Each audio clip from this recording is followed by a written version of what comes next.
He believed the rumors about the apocalypse, and when the nuclear bomb really fell, he and his bunker were ready. He went through a difficult path, from a military hunter to a boomer sitting on forums. In this chaos, he will have to not only protect his shelter, but also try to save the remains of humanity. What is scarier, the beasts outside, or the shadows of the past inside? Let's find out. The apocalypse has begun on this earth, the cities have been destroyed, and only the main character, Park Yu, is wandering in this empty world. Feeling the ashes falling on his face, he realized that the world was finally destroyed, and no matter how much he fought, he was surrounded by death and devastation. Before all this, he was the guardian of humanity, so he was the first to face all the horrors. Now, when there is no hope left, in a world that is beyond salvation, he still fights for his life. Others were fighting too, just to live at least one more day. But thanks to everything he has been through, he is still alive.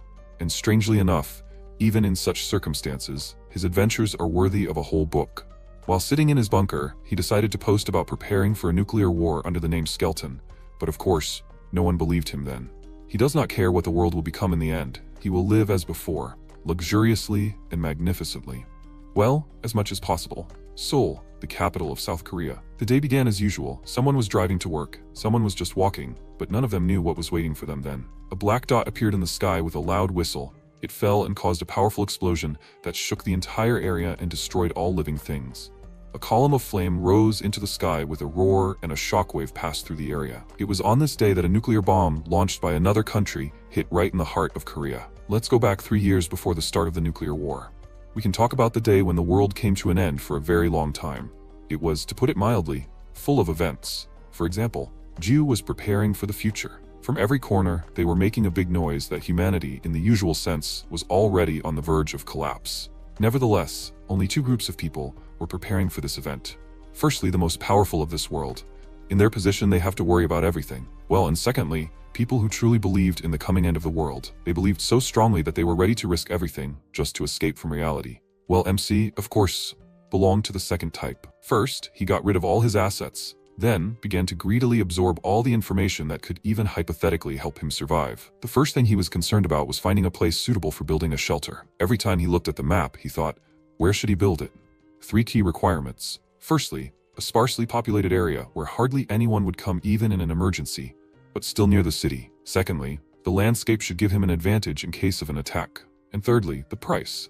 All this must somehow fit into his budget. As a result, he found a worthy place, a deserted forest belt near an Air Force base on the outskirts of the capital area. Soon he moved there, and while weeding the land, he ran into his neighbor, some old man. He wanted to make friends, but Ju ignored him. He doesn't remember his name, but his last name is Kim. He owns the land near AFB. Old man Kim. He found the place, so it was time to build. He found workers who would help him with the project. He already had the necessary equipment, and he wanted to work with them. At first, the builders didn't want him to participate, but the price was small enough. A couple of bottles of alcohol and a couple of plates of food. When he drank with them, they happily accepted him into the team, but their fun was interrupted by old man Kim. Every day, watching them making noise and drinking alcohol, he accumulated anger inside himself and began to attack them. Like now, when he threw sand at one of the builders. MC didn't know whether the old man's behavior was due to the possessiveness inherent in the outback or not, but he didn't see any other reasons. But the thing is, no one paid attention to him. As a result, he was just in everyone's way. When the builders got to work, he lay down right under the excavator's tracks, which is why they still couldn't get started. As a result, the builder got angry and called him crazy, and the old man simply justified the lack of attention by saying that he didn't want to watch them ruin his land. One of the builders couldn't stand it and took an axe to explain everything to him clearly, but Gyu took it away, saying that he would figure it out himself. There's no point in lying, he's no saint himself. That day, his patience was already running out. 950 days before day X, he was returning home as usual and passed by the old man's house. But this time there was a car there, and someone was swearing. It turns out his son arrived with his wife. He wanted him to sign over the land to him and promised that they would take care of him. But when the old man refused, he got angry and exclaimed, "Why did he sell the land and stay here?" He told him that they would take care of him.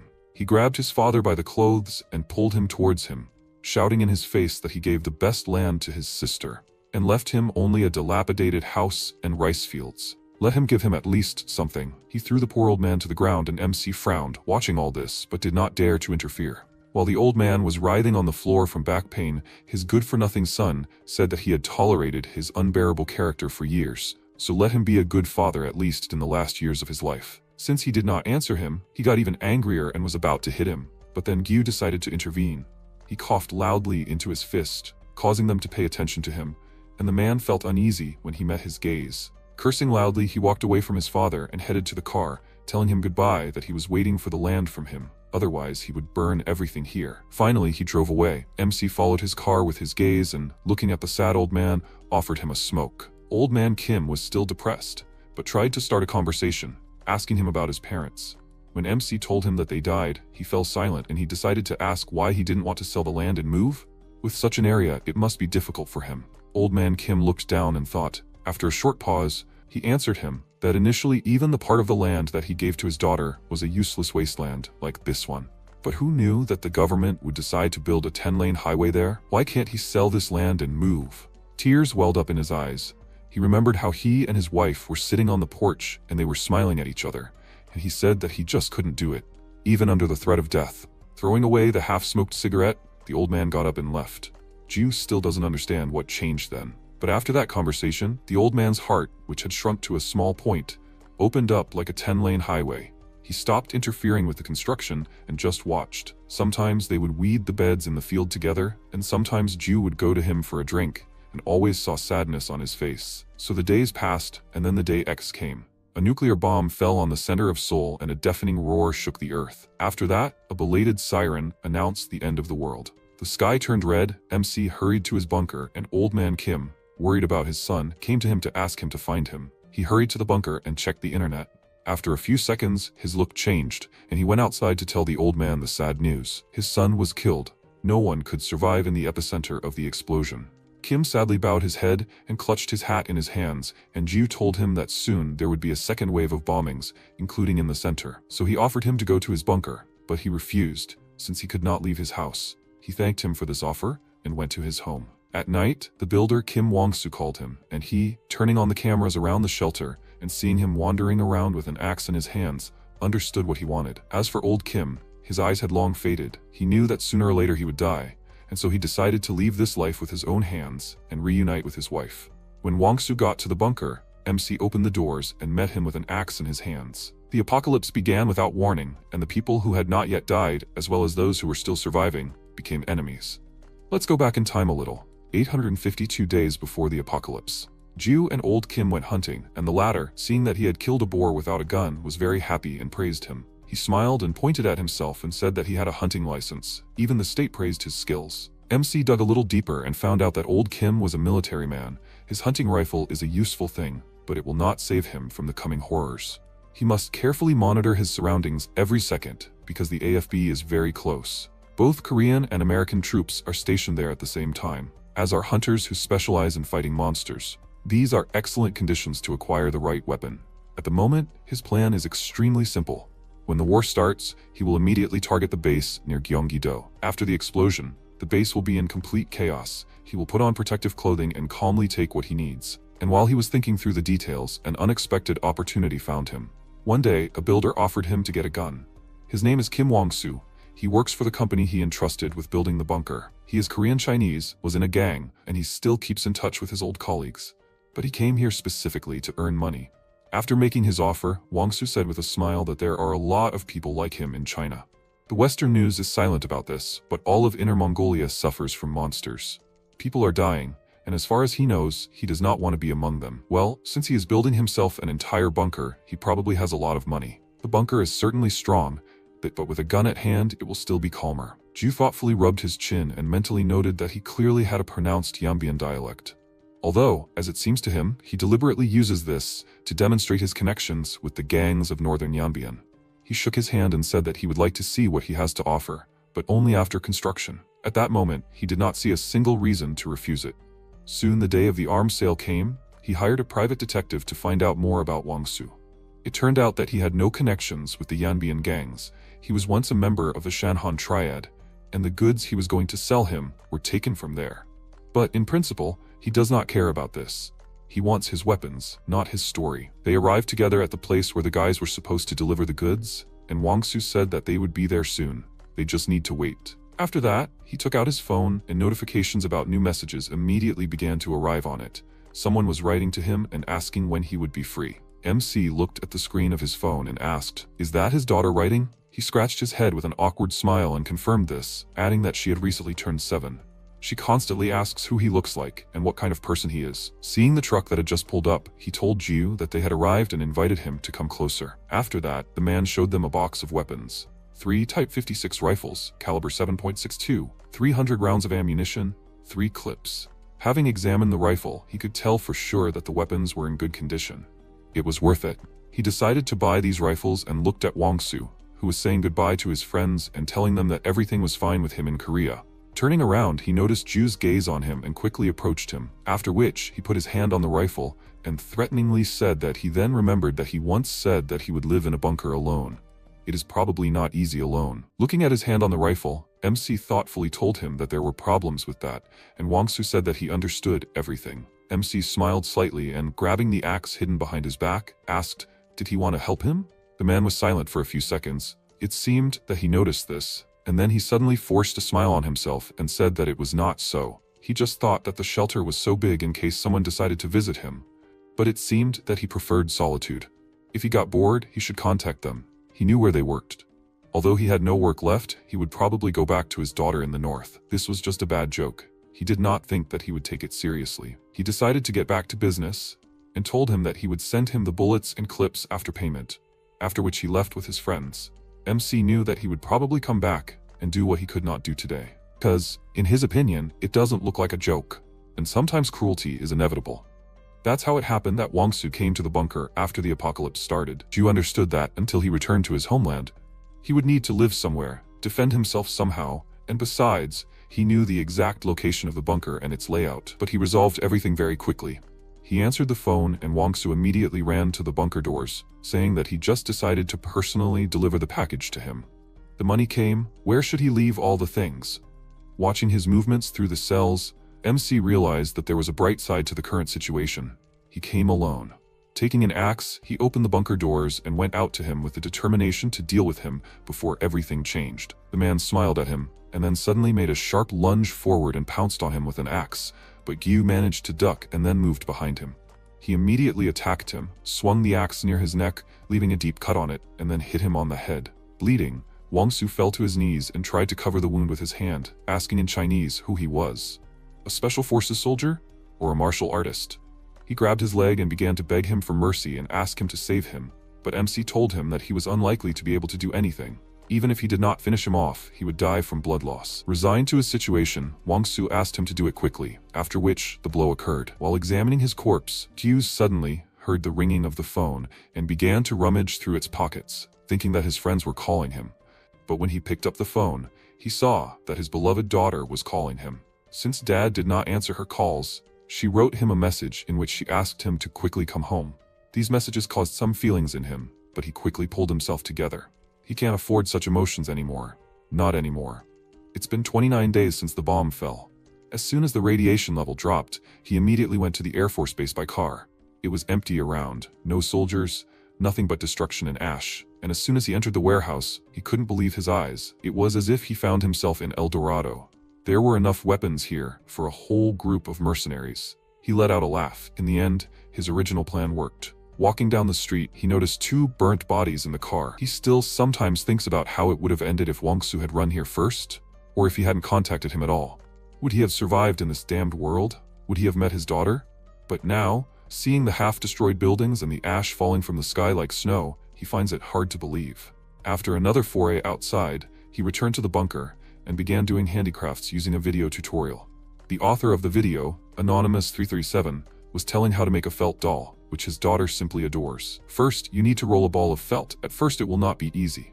This video, which MC was watching now, was recorded after the war began. The source of the video is a community of people who met the onset of the end of the world. Viva Apocalypse.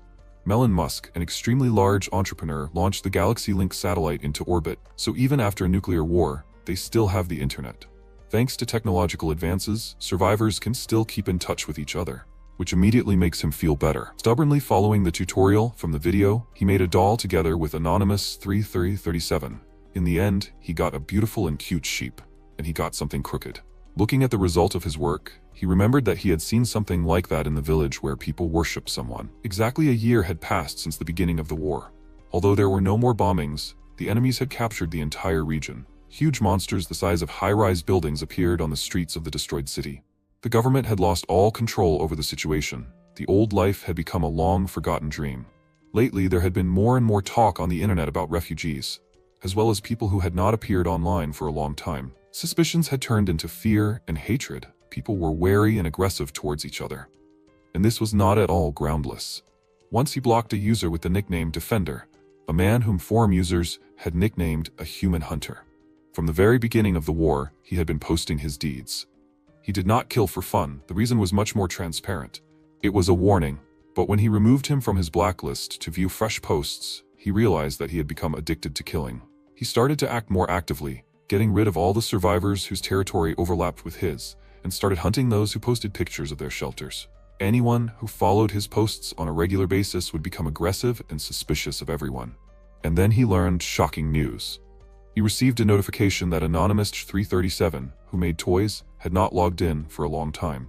Soon winter came. A lot of posts appeared on the forums from survivors who were looking for their friends. At this point, the number of inactive users exceeded the number of active ones. Everyone had already gotten used to the fact that people disappeared. No one knew when his turn would come. And Ju was among them. Going outside, he took out his binoculars and looked into the distance. In the car on the way to the bunker, there were familiar faces. Director Hong and the workers involved in the construction of the bunker went on a looting spree and revisited their clients. He returned to the bunker to wait for them. He smirked at the thought of them walking towards him right now. What a good after-sales service. And since they decided to visit him, he would welcome them with all hospitality. He opened a cabinet filled with weapons, took out an axe, and began to wait for them.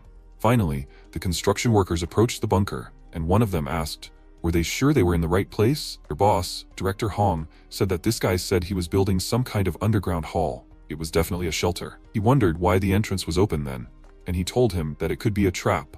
Let them be on guard. He called out to Mingyu and Hyunbeom and told them to go ahead. One had a shield, the other a rifle. Carefully he entered the bunker and looked around, and one of them noticed several boxes of cigarettes. Such a find made him happy. His friend said that he didn't like it. He had a feeling that they were being lured. Hong shouted to them from outside.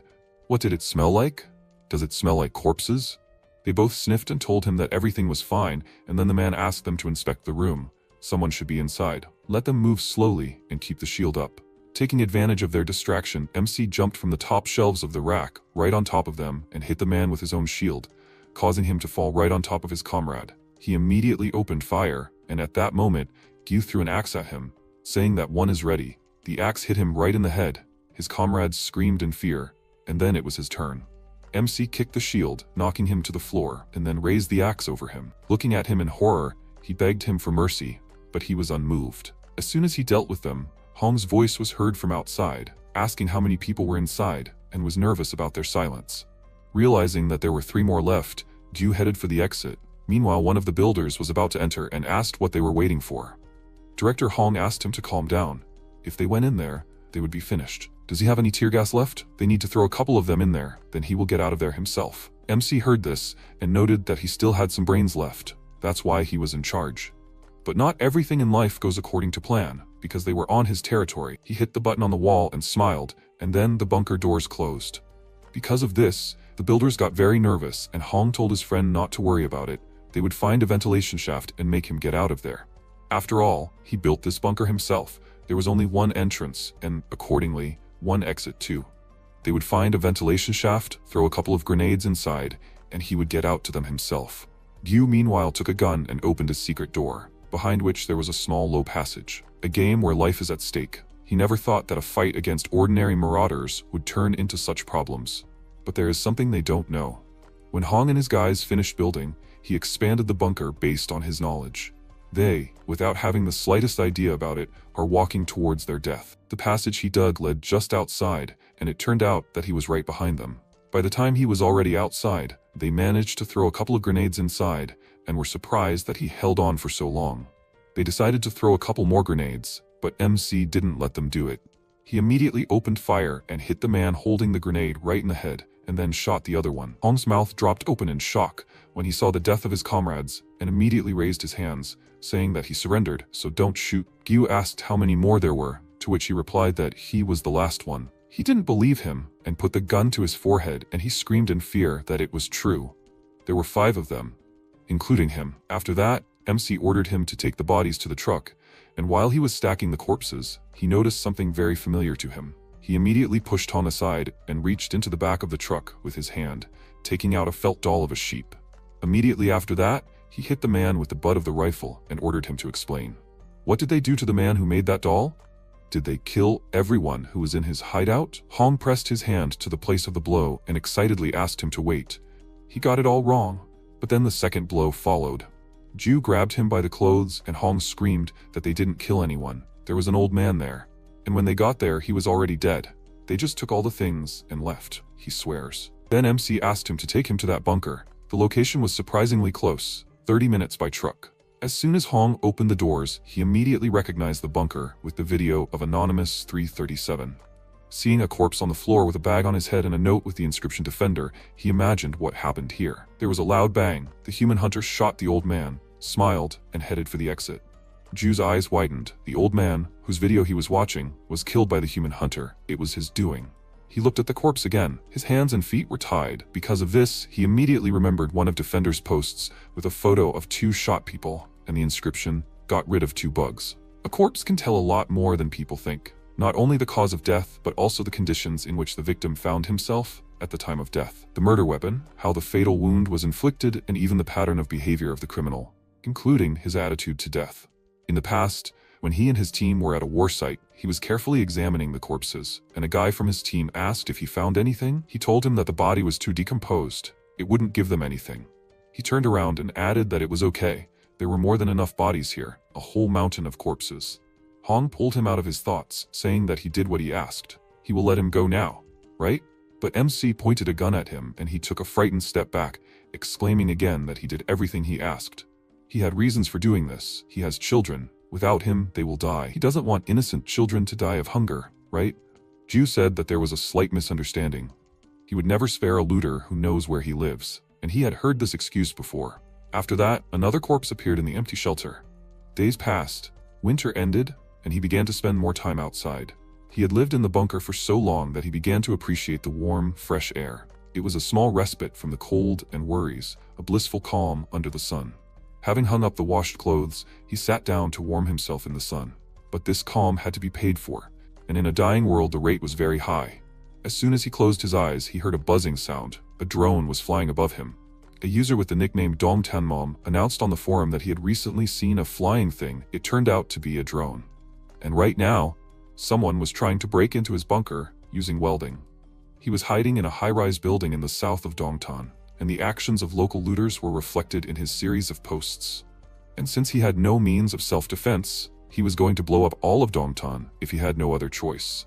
This post, which contained information about the marauders as well as the misadventures of the Dongtan survivors, attracted everyone's attention, and the frightening truth was revealed to everyone. The marauders are becoming more and more inventive and cunning. They can also sit on the forum. The information that everyone needs to survive can become their death. On this day, each of the survivors realized one thing: they will have to fight for their lives. Over time, comments about group survival appeared on the forum. It was becoming more and more popular. The survivors began to prepare for potential battles among themselves. But MC, of course, thought completely differently. You can win once, even twice, but the root of all troubles, human egoism, will not go away. Large groups are easier to notice and easier to track down, and if they are attacked by a stronger group, then everything is lost. An armed clash is an extreme measure. The best way to survive is stealth. In this regard, there is no better territory. There's so much here that there's no point in either marauders or vagrants coming here. A pack of mutated wild dogs has also recently settled here, so he doesn't envy anyone who decides to stick their nose in. They say that radioactive zombies have started appearing in a nearby city, and the survivor shoots them with a sniper rifle. And don't forget that there's always a bigger fish. Meanwhile, the marauder who launched the drone arrived with his friends at the place where they last saw Ju, and cursed that they'd missed him. Where could he even hide in this wasteland? He looked out of the car and turned to his comrades, asking discontentedly, were they really looking hard enough? Maybe they just got the wrong place? His friend called him an idiot and exclaimed, how many AFBs are there? Maybe he's just blind? Let him stop talking and send the drone. Back in the car, The guy called him an idiot through his teeth and swore that he would definitely find him.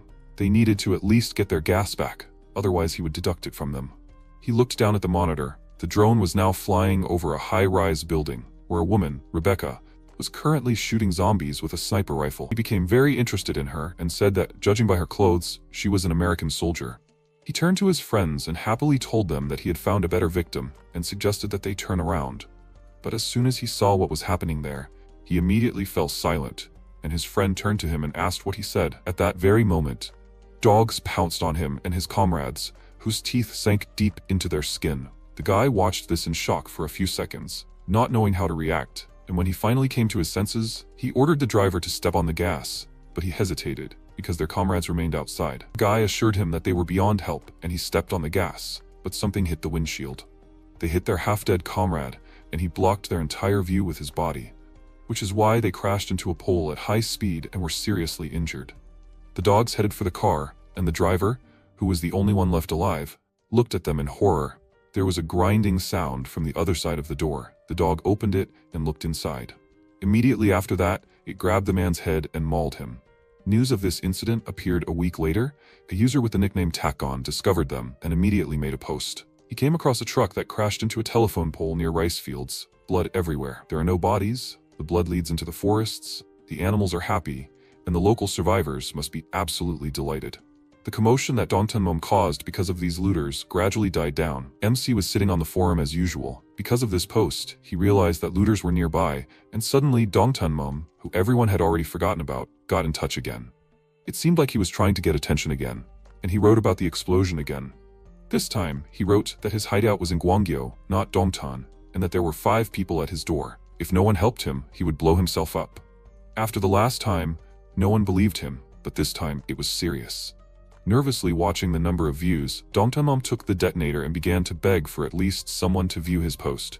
At that very moment, his hideout was broken into, and then he pressed the button. An explosion was heard. New comments about the recent explosion immediately appeared on the forum. One of them was from Defender. He heard it, which means he was nearby. Ju took note of this, but now there are more important things. There is a threat that is very close. It's time for him to meet his neighbors. He looked at the monitor of the drone he recently sent into flight. He found a sniper, and she noticed him too. Taking aim, she shot the drone with a sniper rifle, and that same night, MC went to the high-rise building where she settled. As soon as he approached and looked around, there was a loud bang. She fired, and the bullet seemed to be about to hit him right in the eye, but he hid behind a truck, and she shot a zombie passing by. He looked down and crouched down to examine the bullet hole. He entered the territory of his neighbor, a crazy sniper, and the holes from warning shots are too close to the aimed ones. Does this mean she has no choice but to shoot? In a way, she is even more dangerous than the Defender. He came here to find out more about the neighbor he found with the help of a drone. Judging by her hair, gear, and weapon, she was part of the US military forces stationed in Korea.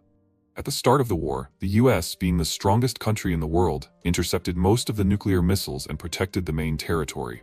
But the problems started after. They withdrew all of their external combat assets, including those in Korea, to try to protect themselves from the rifts that the monsters were emerging from. And as long as she was here, he wouldn't be able to take full control of the AFB and do his reconnaissance in peace too. He'd like to avoid skirmishes with trained soldiers, but if someone entered his territory, a clash would be inevitable. He wouldn't live with a threat right at his side. Several days had passed, and he'd been researching her behavior patterns the entire time. The shooting stopped around this time every day, which was probably when she went to bed.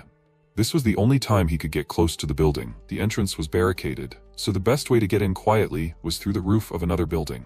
That's what he did. He climbed onto the roof and jumped to the other and caught the edge with his hands. There were metal rods right below him, and he knew what would happen if he fell. Taking a deep breath, he climbed into the building and immediately took the rifle off his back. He began to look around in search of enemies, but saw no one. Despite this, he needed to stay alert. He quietly climbed up to the floor above and looked around. There was a door ahead, behind which was a sniper's shelter. On the way here, he did not meet anyone. He quietly opened the door, and seeing a sleeping bag with someone inside at the edge, he thought that she was sleeping. But she was prepared for his visit. Suddenly, English speech was heard behind him. Rebecca pointed a sniper rifle at him and asked him to lower the weapon. Realizing that he was caught off guard, he had no choice but to obey, and the sleeping bag turned out to be stuffed with things. He tried to look at her and thought, did she notice him and set up an ambush? By the voice. A young woman, most likely the one he saw from the drone. She ordered him to put the gun on the floor, but he took his time and assessed the situation. She was standing far away. The barrel of the gun was quite long, definitely not a pistol. She again demanded to put the gun down, and he threw it on the floor, but she lost her vigilance. She talked to the enemy until he was completely neutralized. After that, he suddenly turned around and grabbed the barrel of the rifle and moved it to the side, and she fired, but missed him. Gritting her teeth, she looked at the guy and tried to point the gun at him and fired, but missed again and punctured her sleeping bag. She continued to shoot, and then Jiu kicked her with all his might under the knee, causing her to lose her balance and fall to the floor, clutching the place where she had been hit. She tried to crawl to her rifle, but he kicked her in the back and pinned her to the floor, rendering her unable to move. He told her that he didn't mean for things to turn out this way. He only wanted to know how many people were there. But while exploring the building, he came across an armory, and he really didn't want the local looters to ever get to it. She looked at him furiously, and he told her that if she wanted to survive so much, she should have kept quiet. The blame for her carelessness lay solely on her. Suddenly, there was a screeching sound from the door, and Rebecca ordered someone not to look in there or come any closer. Realizing that there was someone else there, MC pulled out his gun and turned to the door. A little girl named Sue walked into the room and froze in place, seeing her mother being pinned to the floor. MC was surprised. He clearly didn't expect to see a child there. Realizing the threat he posed, Rebecca used all her strength and snatched the gun from his hands, then crawled out from under him, and he jumped back, thinking that he thought he had used enough force. Can she still resist? Deciding to finish her off before she was ready to defend herself, he pointed the rifle at her, but contrary to his expectations, she ran past him and hugged her daughter. At first, he thought that she would jump for the rifle. This would increase their chances of survival. However, she did not. She was not crazy. She just found herself in an untamed jungle. How could she protect her daughter, finding herself in a strange, destroyed country? There was only one way out. Pull the trigger at the first sign of a threat. Still hugging her daughter, she pointed the gun at Jiu, but he knocked it out of her hands, which frightened her. He pointed to the side and warned her that his land was there, and that she shouldn't go there or he'd shoot her. She should just sit here and look after her child. She remained silent, and her daughter whispered something in her ear, apparently translating his words for her. He thought that at least she should understand that, and the girl asked if he had any medicine. Her mother pulled up her pant leg and showed him her bandaged and bloody leg, and now he understood why she was moving so slowly. He gave her antibiotics and anti-inflammatories as an apology for the intrusion.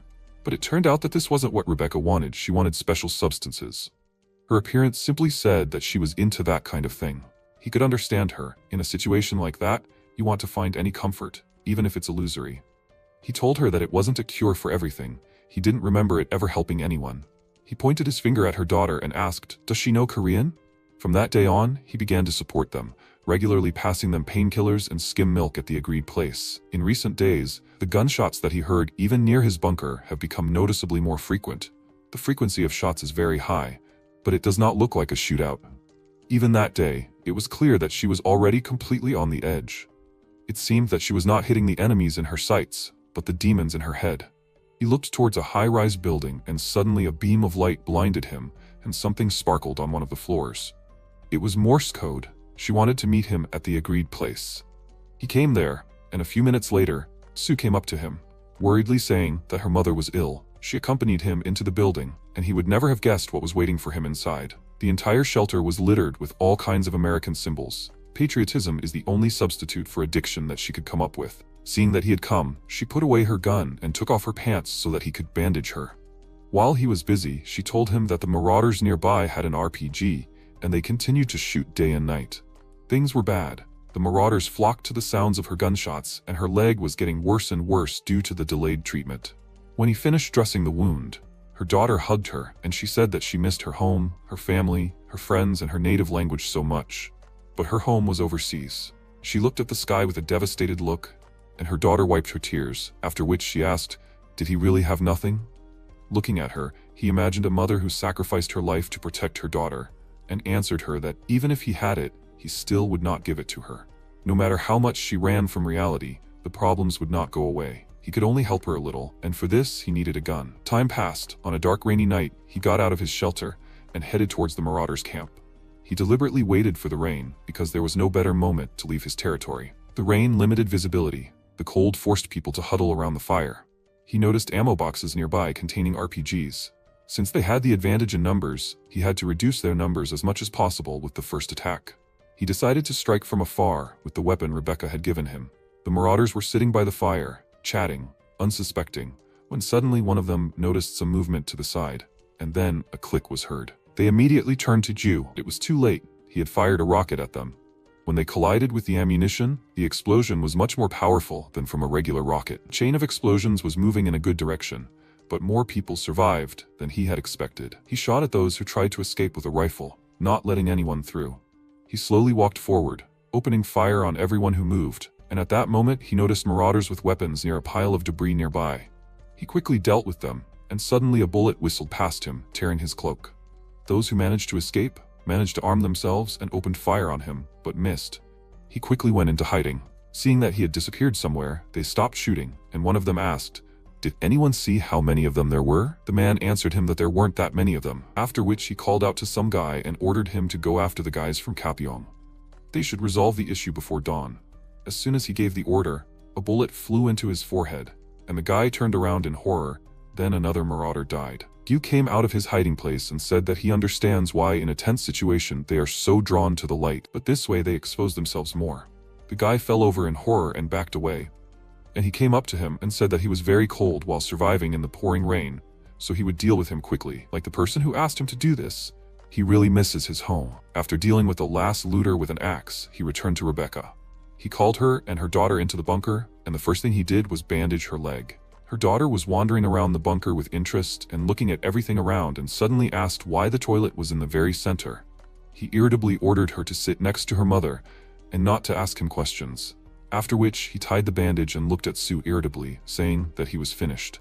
He did everything according to the video, so everything should be fine. Rebecca pulled up her pants and said nothing, and he thought that he very much doubted that she would feel better right away. He could only heal external wounds, but not the soul. His gaze fell on the laptop screen and an idea came to him. He found the very miracle cure for the crazy sniper. He called out to the woman and offered her to look at it. He opened an English forum especially for her. This domain is the main one. There are many more users there. Seeing English words, she turned to him in surprise and asked, "Is this somehow related to the USA?" He confirmed this and offered her to write something, after which she put her fingers on the keyboard and greeted all the users in the comments, adding a smiley at the end. Seeing the response, although not the best, she was very happy. Time was inexorably passing. The second Christmas after the apocalypse has already arrived. The free game Decorate the Christmas Tree, made by a former developer, gained popularity. Ju's tree was almost empty. He was not popular, but the trees of famous users were littered with comments. Defender's tree was decorated with insults. In the description of his tree, it was written that he would kill the culprit when he caught him.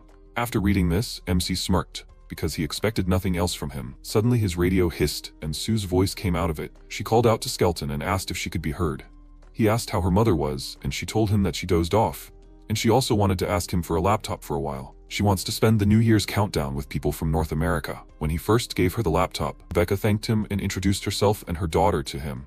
And of course, asked his name. After that incident, he constantly kept in touch with them. When he told them his name, Park Ju, they heard a bad word, so he switched to his nickname from the forum.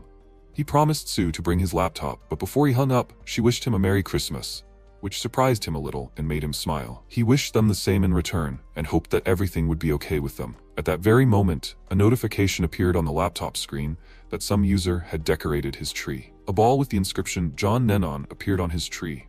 It seemed that this did not surprise him at all, but he would never have thought that he would see this nickname again. Who and why associates John with him? He knows who this ghostly man is, and very well. 945 days before the apocalypse, an online community of people expecting the end of the world appeared. The server is located on a separate satellite, and even illegal information is located there, which is justified by the topic of it. The largest anonymous information resource dedicated to the apocalypse, which is used by people from all over the world. At least, that's how this forum was promoted, but initially he could not afford a subscription. Is there any point in spending money to read rich people's rants? He initially started using the forum because it was hard to prepare for what was coming alone, but he still hadn't found any useful information. So he decided to invest the money in a bunker. But then he came across John Nennon's post, and it caught his interest and surprised him greatly. The post described the need to use fake bunkers. When it comes to long-term survival, the tactical and strategic advantage that fake bunkers provide is hard to overestimate. They can be connected to the main bunker and used for reconnaissance and surveillance purposes, or simply to mislead attackers. Fake bunkers should be mined in advance, and if the enemies occupy them, you can get rid of all the attackers with the press of a button. John's posts also had a lot of very well thought out ideas. His survival philosophy is similar to Gyu's, but the ideas are much more inventive. That's why he was so interested in him, like everyone else. The community had its own star. He stood out with amazing knowledge in any matters. And naturally, people became interested in his personality. And soon he responded with a forum user. It was an ordinary day. MC as always sat on the forum and noticed a new post from John, in which he published his hunter's ID. About 10 years ago, strange phenomena began to appear all over the world, which people called the Rift. Soon terrible creatures began to appear from the Rift, now known as monsters. Each country was concerned about creating a squad to fight them, and called them hunters, fighters with monsters. He himself was one of them. When the Rift appeared, he and his squad went to eliminate the threat, and a huge monster appeared in front of them. Noticing them, it pounced on them, but they remained in place until the last, and then raised their weapons and shot the enemy. Only one Gyu used an axe. The rift in the sky cracked even more, and he, noticing this, warned the others that they were coming, and after that a huge flock of monsters appeared in the sky. The identities of the top hunters are kept as a state secret. Each of them is an elite soldier who has been through countless training and battles, and judging by John's license, he is not one of them. But the hunter's license raised his authority even higher. The extensive knowledge that comes with his position, the hunter's license, everything is presented in the best possible way. He very quickly became the most famous figure in the entire community. However, where attention is attracted, gossip is sure to follow. When he became the most popular and influential person in the entire community, he had envious people who attacked his every post with all their might. They did not believe a single word he said, and all their attacks were so unfounded that they would not leave a stain on his reputation. John is not a fool. He will not respond to them. That's what he thought until he saw the new post. He posted a photo of himself with the caption, "Is this better?" And the community reacted extremely coolly. They all thought he was an idiot for falling for such a ridiculous provocation. Soon it emerged that he was ranked D, the lowest possible for a hunter. It would have been better if he had just continued to write informational posts. This way he ruined everything for himself. But to his surprise, he did not stop there. He decided to face the problem head-on and announced a meeting with fans. 600 days before the apocalypse, MC came to the fan meeting. They gathered at a large table in some eatery, and John was happy to introduce himself to them. His real name is Gu Sanhyo. Including Ju, there were 10 of them, and all of them did not react to John with great enthusiasm. He asked the owner of the establishment to cook as much pork belly as his 9 friends could eat, and he is on a diet now, so nothing will happen. But the hostess insisted that he order for 10, and he was confused but still ordered for himself. Soon the food was brought. He said that he was on a diet, but as soon as the food appeared on the table, he immediately pounced on the meat and beer. Either he had not eaten for several days, or he wanted to win back his money in full. After that, 2 middle-aged men, who judging by their clothes were far from poor, clicked their tongues and left. MC stayed there out of interest, and at one point Sanhyo said that a war would soon begin, and it would most likely be China. They have serious problems with the faults. They say that one of the internal divisions of China is rebelling, ignoring orders from the center. He was telling things that were known to anyone interested in this issue, and all his information was already 6 months out of date. And suddenly Sanhyo became interested in Ju and asked who he was. Hearing his nickname, he asked how the bunker construction was going, and he told him that new problems came up every day. He couldn't find a company that could make decent fuel tanks. Sanhyo said that he had heard of such a thing, but nothing came to his mind. But MC didn't expect anything else. He had neither the knowledge nor the connections. He wouldn't help. Suddenly, Sanhyo volunteered to take care of the matter, and he looked up at him in surprise. He said that if he asked around, maybe he would find out something. Had he ever heard of the 6 degrees of separation rule? He believed in it. He called his boss and asked him to find a company that made fuel tanks, and soon he had the tanks in his shelter. Thanks to him, he was able to finish the bunker. Despite the bad first impression, he turned out to be a very useful acquaintance, and he was best at gathering people. 401 days before the apocalypse, he continued to organize meetings, and the last one had about 80 people. Ju came too. Each time more and more people came, but they always talked nonsense, so he decided not to go the next time. While he was eating, Sanhyo came up to him and asked him to go outside to talk. They stood on the quiet night street for about a minute, while the fun inside was flaring up, and Sanhyo still couldn't bring himself to ask him something. Finally, he collected his thoughts and awkwardly said that he had one question. Is he a hunter by any chance? The protagonist asked why he asked for this. Sanhyo noted that he felt like he had seen him before. Had they really met before? He was almost sure of it. The protagonist thought that for a moment he even doubted it. He could think of something. The MC was about to confess, but his interlocutor disappeared. The other people dragged Sun-hee away because the reporter was already waiting for him, although he tried to refuse. They asked if he and that guy were discussing something. If it was not urgent, they could discuss it later. They needed to go inside. The reporter would not wait for him for long. Sun-hee tried to apologize to Park Yu, but the people did not allow him to do so. They asked if he did not understand that he had more important things to do. He said with a smile, looking at the girl, that he was starting to understand it. It was just that that guy looked like someone he knew. They asked what he was talking about. Was he a hunter too? Then they announced that they needed to greet John Ninon, an active hunter. The protagonist glanced to the side and thought that this was their last meeting in person. John Ninon had become a real star. He spoke on many broadcasts, which further strengthened his position. He was there as a representative of the Viva Apocalypse Forum and as an expert on the issue of the end of the world. Then he began to give lectures. He monetized his fame as a doomsday seller.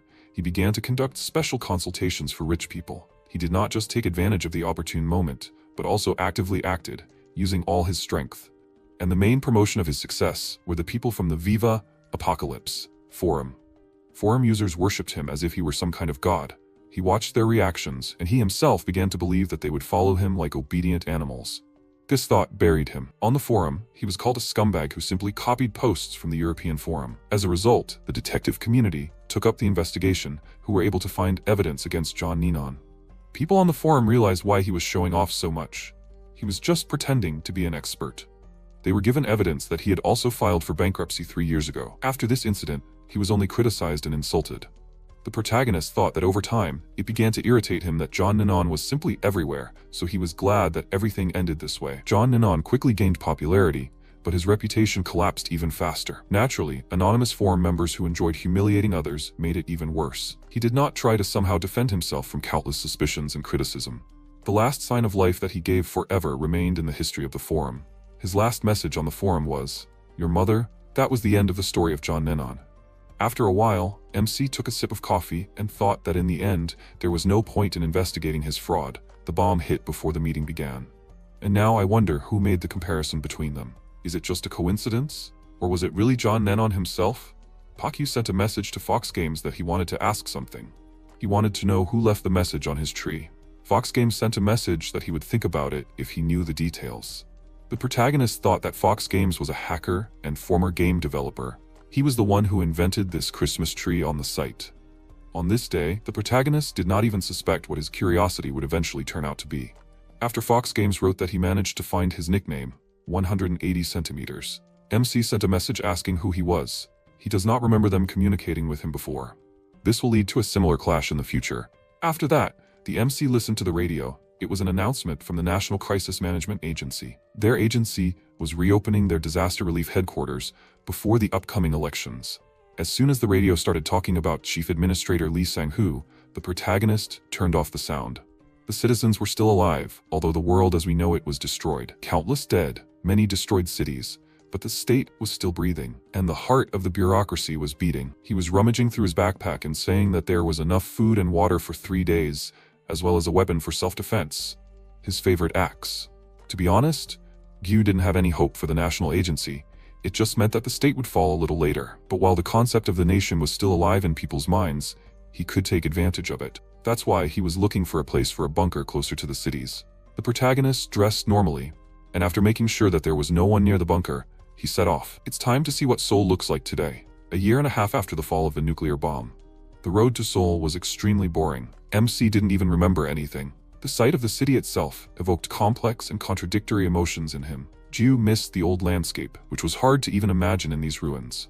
Sadness immediately rolled over him, and at the same time, joy rose in the depths of his soul, that in the new world he is who he is. In the ruins of the city, there were wounded, homeless, defenseless children, and old people. Looking to the side, Q saw how workers in protective suits were burning the bodies of dead people. Finally, he reached the dilapidated building of the National Crisis Management Office. The woman behind the counter immediately told the protagonist the already memorized phrase. Complaints and reports of crimes are filed in another window. She was surprised when MC said that he wanted to meet with Director Lee Sang-hoon. Putting the hunter's documents on the table, the protagonist continued that he was currently dealing with the aftermath of the disaster. He asked her to tell him that Park Ju had arrived. They had been to military school together. and he would immediately remember him. Ju thought that this place is also simply called the National Committee. This is the formation responsible for governing the country and rebuilding the territories. Currently, this institution is both the administrative and military center of South Korea. Key positions there are held by graduates of the former Hunter Academy. The head of the National Committee is a former hunter, Lee Sang-hoon. The employee noted that he was a former acquaintance of the director Sang-hoon. He should wait until the director is free. The protagonist thought that Sang-hoon did not want to see him, and the feeling is absolutely mutual. However, he did this in order for the duty personnel to realize that he knew the manager. This way, he would be able to get inside faster. A soldier from the National Committee asked if they could talk. The protagonist asked what was the matter. He noted that he knew about the current situation on the front lines. Now the battles are getting more difficult, and they lack men, especially men with combat experience. MC said that he refused. He had already been suspended from service. Ju thought that he only had a rough idea of their situation. Considering the kind of war they were fighting, the quality of the soldiers was more important than their quantity.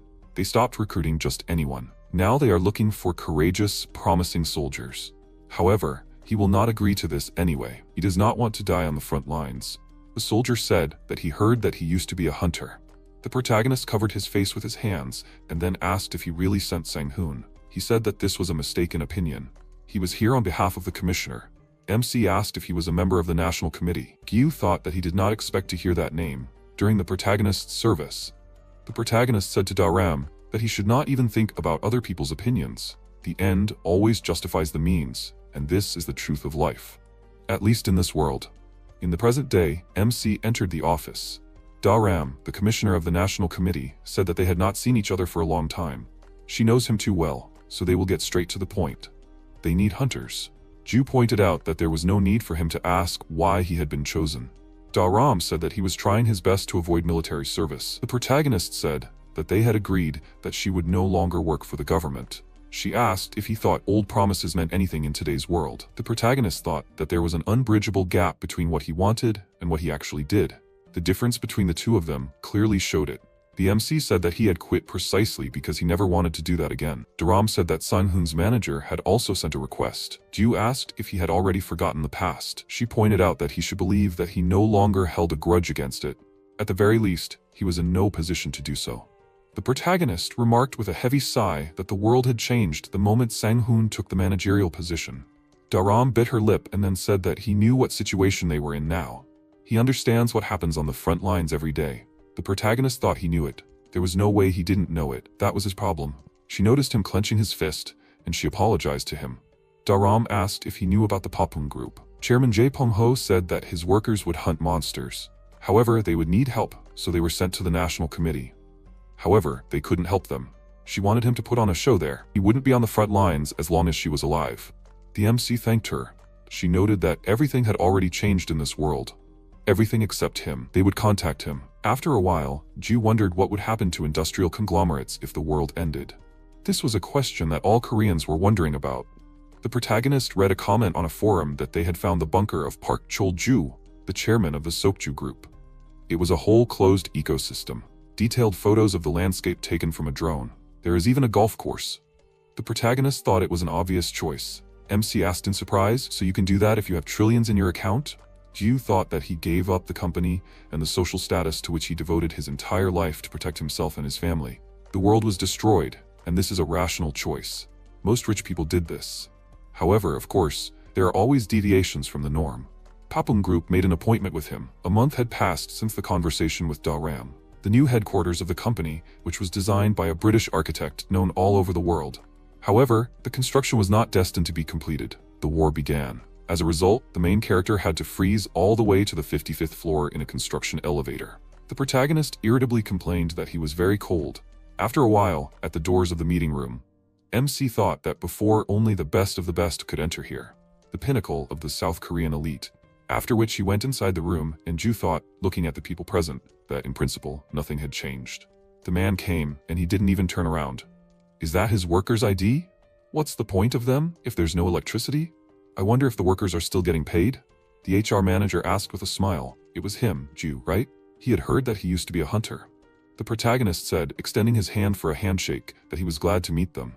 He ignored his gesture and asked what rank he was. Protagonist thought in confusion, was he really going to start asking him questions right away? MC said he was D rank. The HR manager asked if he had combat experience. Gyu said he had participated in several raids, but he had never been a captain. He asked in which countries? The protagonist said South Korea. The HR manager asked him about information about the rifts. The protagonist noted that he did not have a sufficient understanding of this. MC answered everything that came to his mind, so as not to end up somewhere on the front lines. Most of the records of his past were lost anyway. After a while, the HR manager said that they were done here. He asks him to wait a little longer. Ju thought that if the word bureaucracy became a person, it would look exactly like this employee.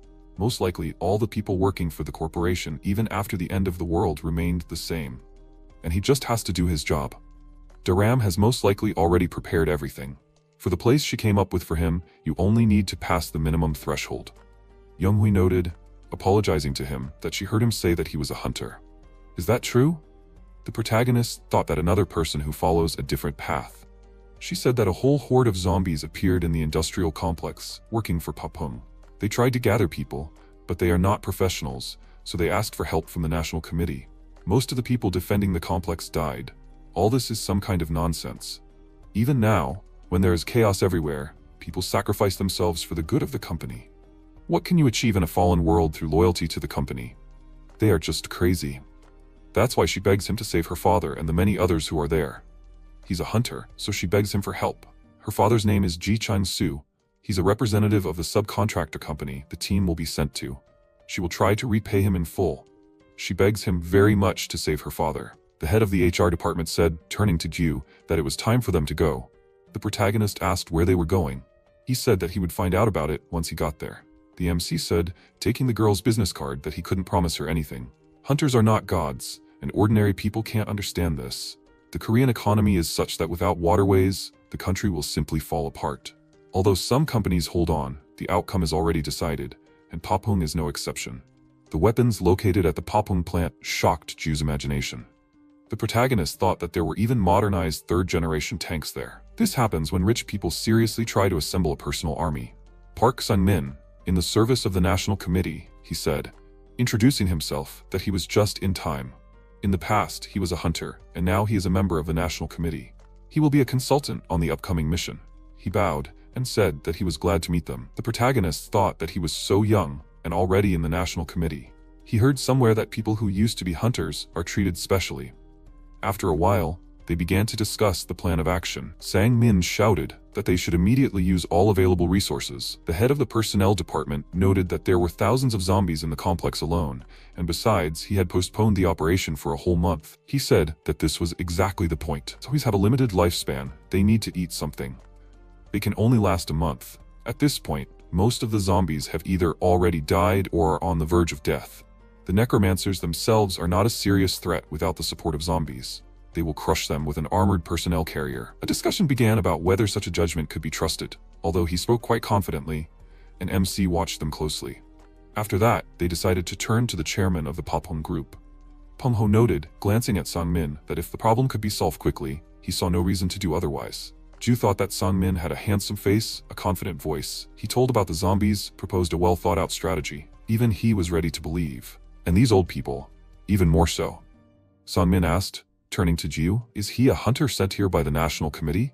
What is his opinion on this plan? The protagonist said that, in his opinion, this is all a big mistake. He asked in bewilderment, was he serious? The protagonist noted that, firstly, zombies do not die of hunger, but go into suspended animation.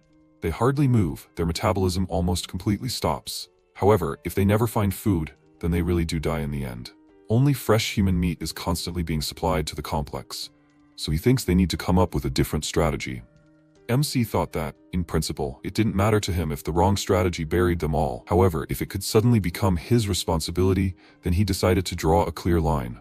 All for the sake of his quiet and peaceful life in solitude. Ju noted that he also did not approve of the proposal with the armored personnel carrier. Zombies have exceptionally good hearing and smell. If they use the vehicle, then zombies from all over the area will come running to them.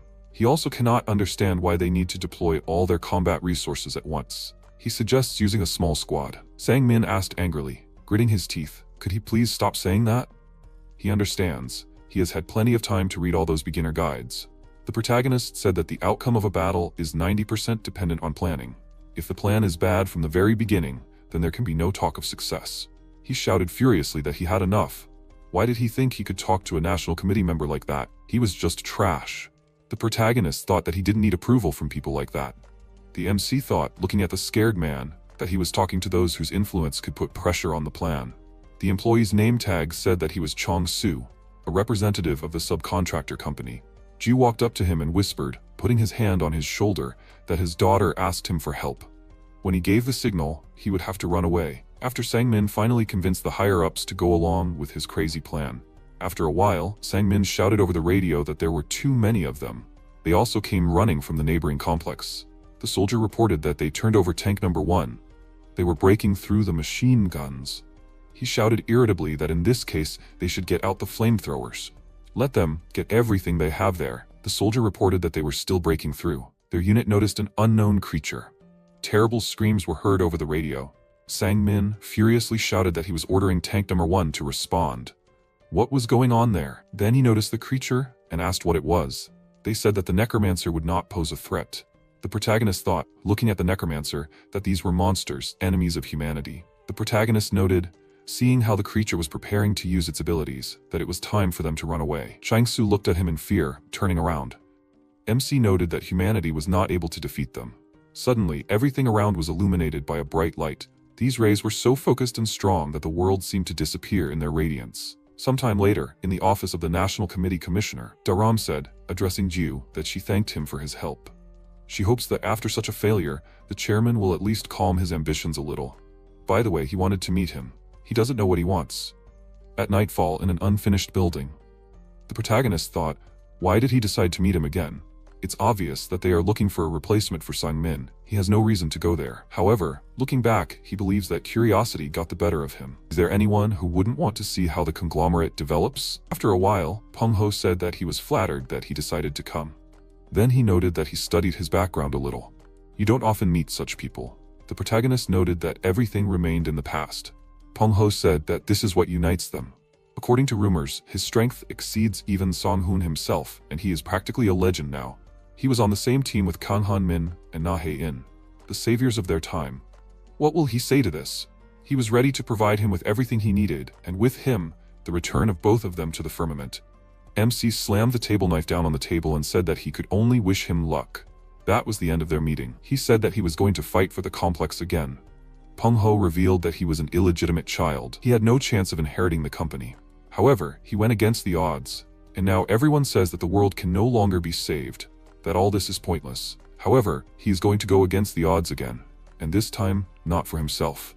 He cannot give up. He asks him to help, at least to make a plan. How can they defeat these monsters? Ju thought about what idiots sometimes turn out to be bosses. Peng-ho is an entrepreneur, and that is his whole essence, and his immeasurable stupidity trampled all his indifference. The protagonist said that he is ready to give him a hint. A necromancer was caught on a drone camera, and this creature changes dead people. After a while, the protagonist thought that it is impossible to always beat the odds. The news reported a list of victims who died during the operation carried out by the Papung group. MC thought that Chang-su was not among them. Could this be a notice from the forum? Ju looked at the article and thought that his story is not over yet. The recording said that they cannot believe it. This is the chairman of the Papung group. In an era when rich people abandon all their workers to hide behind high walls, one entrepreneur continues to work and lead workers. After some time in the street of the city, the protagonist turned to a woman who was feeding cats. The protagonist said that he advises her to stop feeding stray cats. It can be dangerous. Cat Mom looked at him and then turned around and left silently. MC thought that most dangerous situations occur due to human error. Human errors can be easily prevented. In this case with Cat Mom was also one of them in some way. After a while, Ju thought that it was impossible to believe now. However, when the Chinese government was still in effect, South Korea sent a squad of hunters to contain the monsters emerging from China. Monsters appear from rifts. First, rifts appeared in India, and the country instantly fell. Following this country, neighboring countries soon followed, from India to Southeast Asia, and from there to China. They were next in line. During a mission in China, he was able to catch a huge rat. Thanks to this, scientists discovered strange mutations that occur in animals near faults. This was called the mutation phenomenon. When night fell on the streets of the city, the protagonist noted, looking at the big cats, that this would not end well for her. They would just eat her. Cat Mom said that she did not care, he could not worry about her. The protagonist thought that every time he crossed paths with her while searching for resources, they had the same type of conversation, but she refused to listen to him. Although she is no longer a child, it is up to her to decide. Sometime later in the bunker, MC diligently did something according to the instructions on the screen, where they mentioned that wool felt makes very cute cats. Ju thoughtfully looked at the result of his work. The protagonist thought that he hoped that nothing would happen. Suddenly the radio started working, and Da Ram said that she was in touch. The protagonist made a dissatisfied face and asked what was the matter. She said, apologizing, that she had to ask him for help. MC tiredly noted that they had agreed. One task and that was it. Da Ram said that the situation was urgent. This time would definitely be the last, she swears it. Besides, it concerned him too. He lives near the AFB territory. There is a residential complex near this place. Mutants were found there. Ju thought that he immediately understood what she would ask for. She said that stray cats mutated and attacked the residents. They do not even know how many were injured. The survivors are too afraid to go outside. The protagonist said, apologizing, that he is no longer a hunter. He has no skills, no equipment, no desire. Dharam said that she is not asking him to go there solo. She will send an expert there. He just needs to help in any way he can. The protagonist asked what export they are talking about. She noted that it will be a freelance hunter. The next day at the residential complex, Baek Sung-hyun, a freelance hunter, greeted MC. He asked if he was the one the national committee had contacted. Sung-hyun extended his hand and introduced himself. Ju shook his hand and said that he was a former hunter and would be helping him. He asked if he was Ju from the legendary 13th grade, right? He had gone to the same school but was in the 12th grade. He didn't expect to see him here. He expected someone like him, an average hunter looking for a way to make some extra money. And here was Ju from the legendary class. The protagonist gave him an angry look and said that he would rather avoid this topic as much as possible. Sung-hyun apologized to him. After a while, the protagonist asked what it was. He noted that he had thought correctly. On the way here, he looked around. The mutants attacked him. They already know the taste of human flesh. However, the mutant cats are still ordinary cats. They ran away after a few shots. MC thought that he was hunting mutants alone. He has enough courage and experience because a newbie can't do this. He is an A rank, no less. If he was on his team, he would rate him exactly like that. Sung-hyun said that he could have handled it himself, in principle. He cornered them and was going to finish them off with explosives, but someone intervened.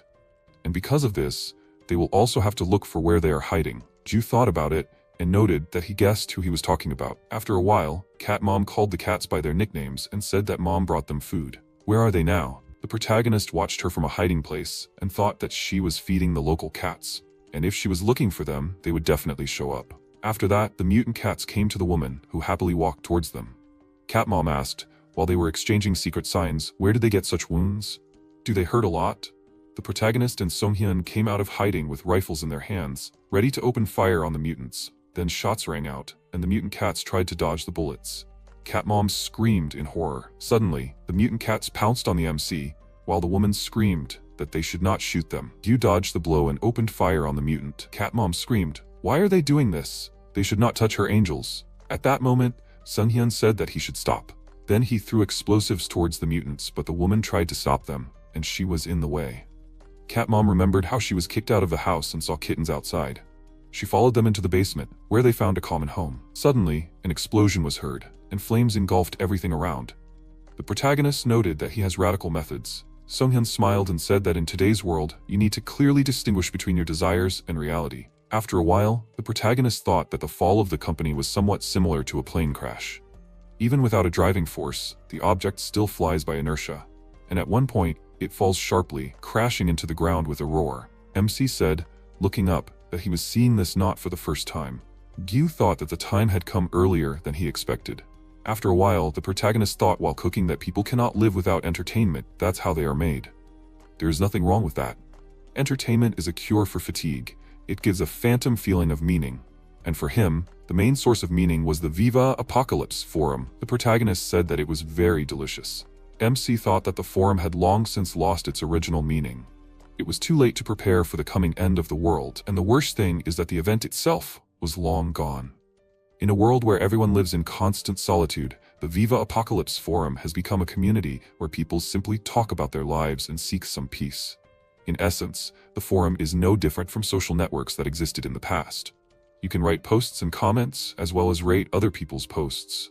Posts that receive a large number of positive ratings are placed in a separate section.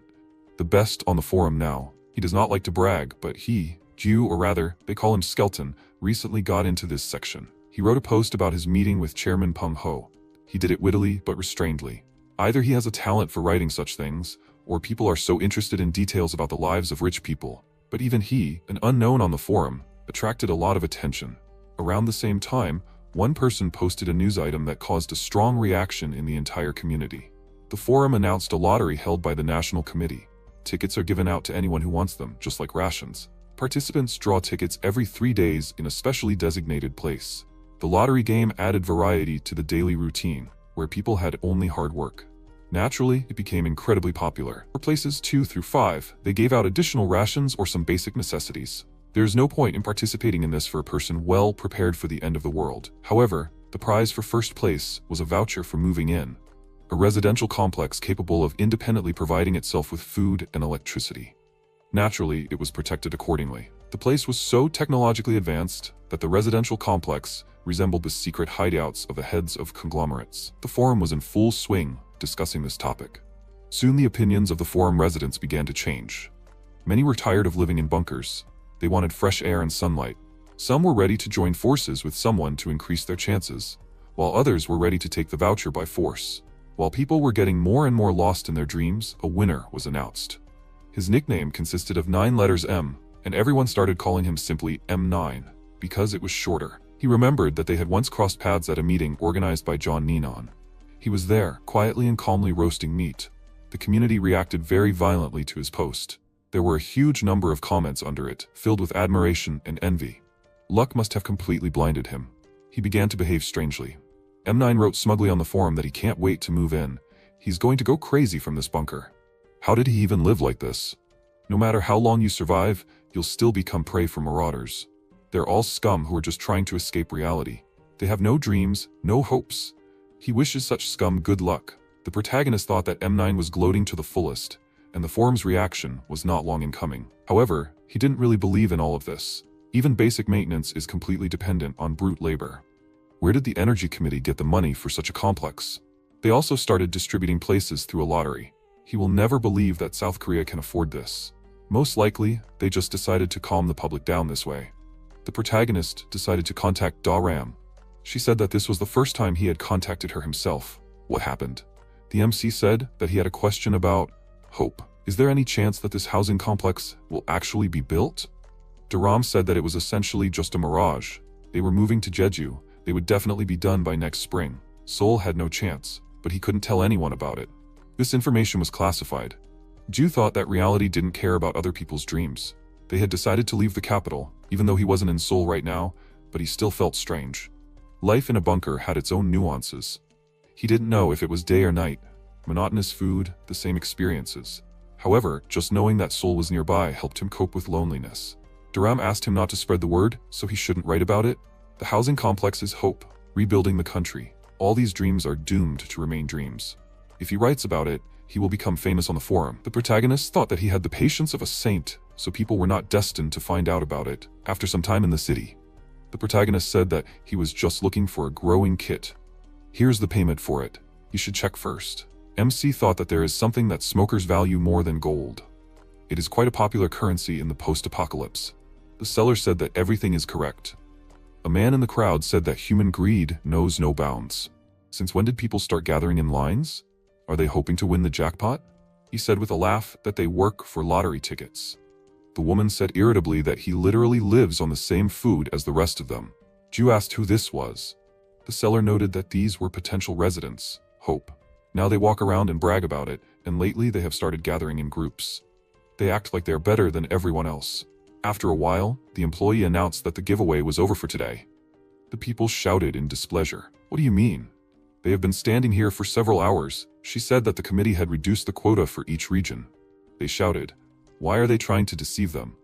They can see from here that there are still supplies in the back. The employee said that these supplies will be given to other regions. They will have to come back next time. People shouted that they will not survive another week. They cannot leave them like this. Let them open the back. There was a commotion. People tried to catch up with the truck. After some time, the main character listened to people complaining that at this rate they will simply die of hunger while they build a residential complex. Hope? If there is less and less food, then the prices will rise. On the other hand, it means that their apartments will become more expensive. It turns out that this is good news. The protagonist thought that life without hope, and a life in which there is only one hope.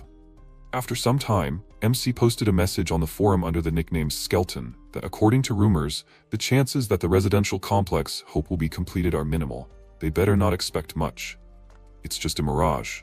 Ju thought that he himself didn't know which of the two options was better.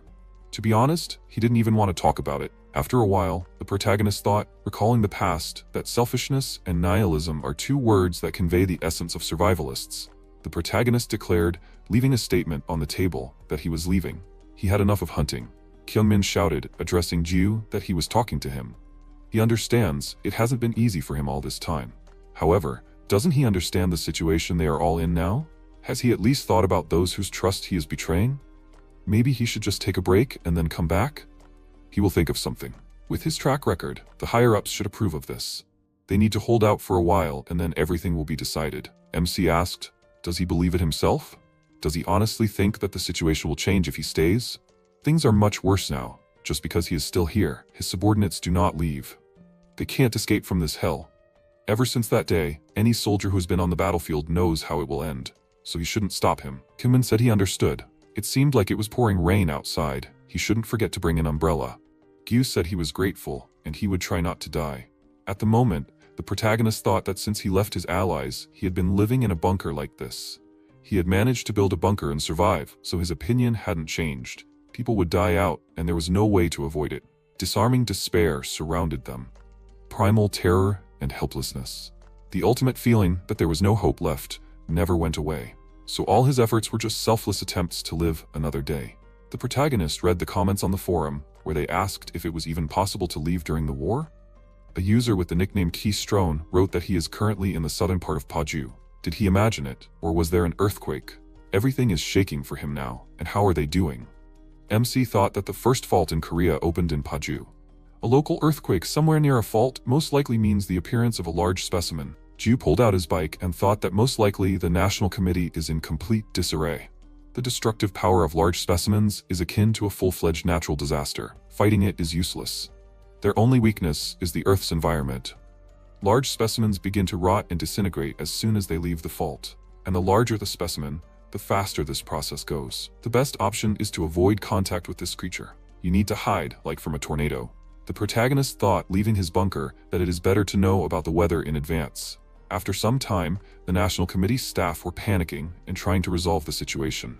They were trying to pass the information to the Countermeasure Committee, and also contact the military forces stationed in Paju. They didn't have enough staff to handle the crisis. MC thought as he watched them that the situation here was even worse than he imagined. Suddenly, the employee bumped into him and dropped his documents, which Ju helped collect from the floor. He thanked him and ran away in a hurry to do his business. The protagonist thought, remembered the contents of the document, that it was a large individual called Kraken. This is the most frequently appearing type of large individual. Usually, this creature looks like a huge octopus. However, they change as soon as the large individual detects a threat. The main danger is the so-called death ray, released by the Kraken in a combat state. This ray pierces everything in its path. It is impossible to hide from it. The Kraken destroys all living organisms in its path. The protagonist thought, studying the information on the laptop, that a Kraken had recently appeared in the Tokyo area. This creature had disintegrated in Nagano Prefecture. But before that, it had destroyed 50,000 people, and the supposed route of a large specimen passes near him. He could have died if he had not seen this report. The protagonist exchanged glances with Daram. They looked at each other in silence for a while. MC thought that he was supposed to go to Jeju-do, but his plans changed. At this time, Daram noted to Ju that he had better evacuate. A Kraken appeared. This creature will pass by his bunker. He should not linger in that place. Ju thought that she still advises him to escape. It is quite logical if you think about it.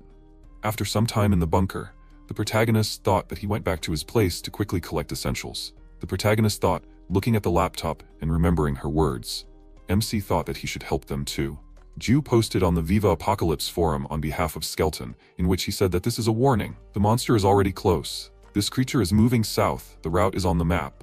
If the route is nearby, he advises to hide somewhere for at least a day. Bunkers will not save them. A destructive beam breaks through all shelters and destroys all life forms in the radius of action. He is not joking, everything is serious. After a while, the protagonist looked at the 2 views on his post and thought that he had no chance at all. Why did no one look at this? However, his conscience is clear, it's time for him to run. Suddenly, they contacted Skeleton on the radio. Sue said that they haven't seen each other for a long time. What is he doing? The protagonist said that she was just in time. Do they have a jeep? She should tell her mother to come and get it. They need to evacuate. Rebecca said that the car broke down. The engine no longer works. She said that the car won't start. What's the problem? They can just hide in the building, right? MC thought that the building where Rebecca and her daughter were sitting was located in the north. The Kraken is moving in that direction. He doesn't have time to save them. These are not looters anymore. This is much more serious. He apologizes, but his head is more important to him. Ju said that they need to try to get as far south as possible. That's the end of the connection. Sue said that she understood him. He should take care of himself. By the way, tomorrow there will be a heavy rain. He should not forget to take an umbrella. After the protagonist thought that in the world that has come to an end, emotions are a luxury item. The protagonist remembered his dialogue about the umbrella in the past and called Sue on the radio. She asked what was wrong. MC said that he would be with them in half an hour. They should get ready during this time. Gyu thought that wild mutant dogs had recently appeared in the area between the bunker and them.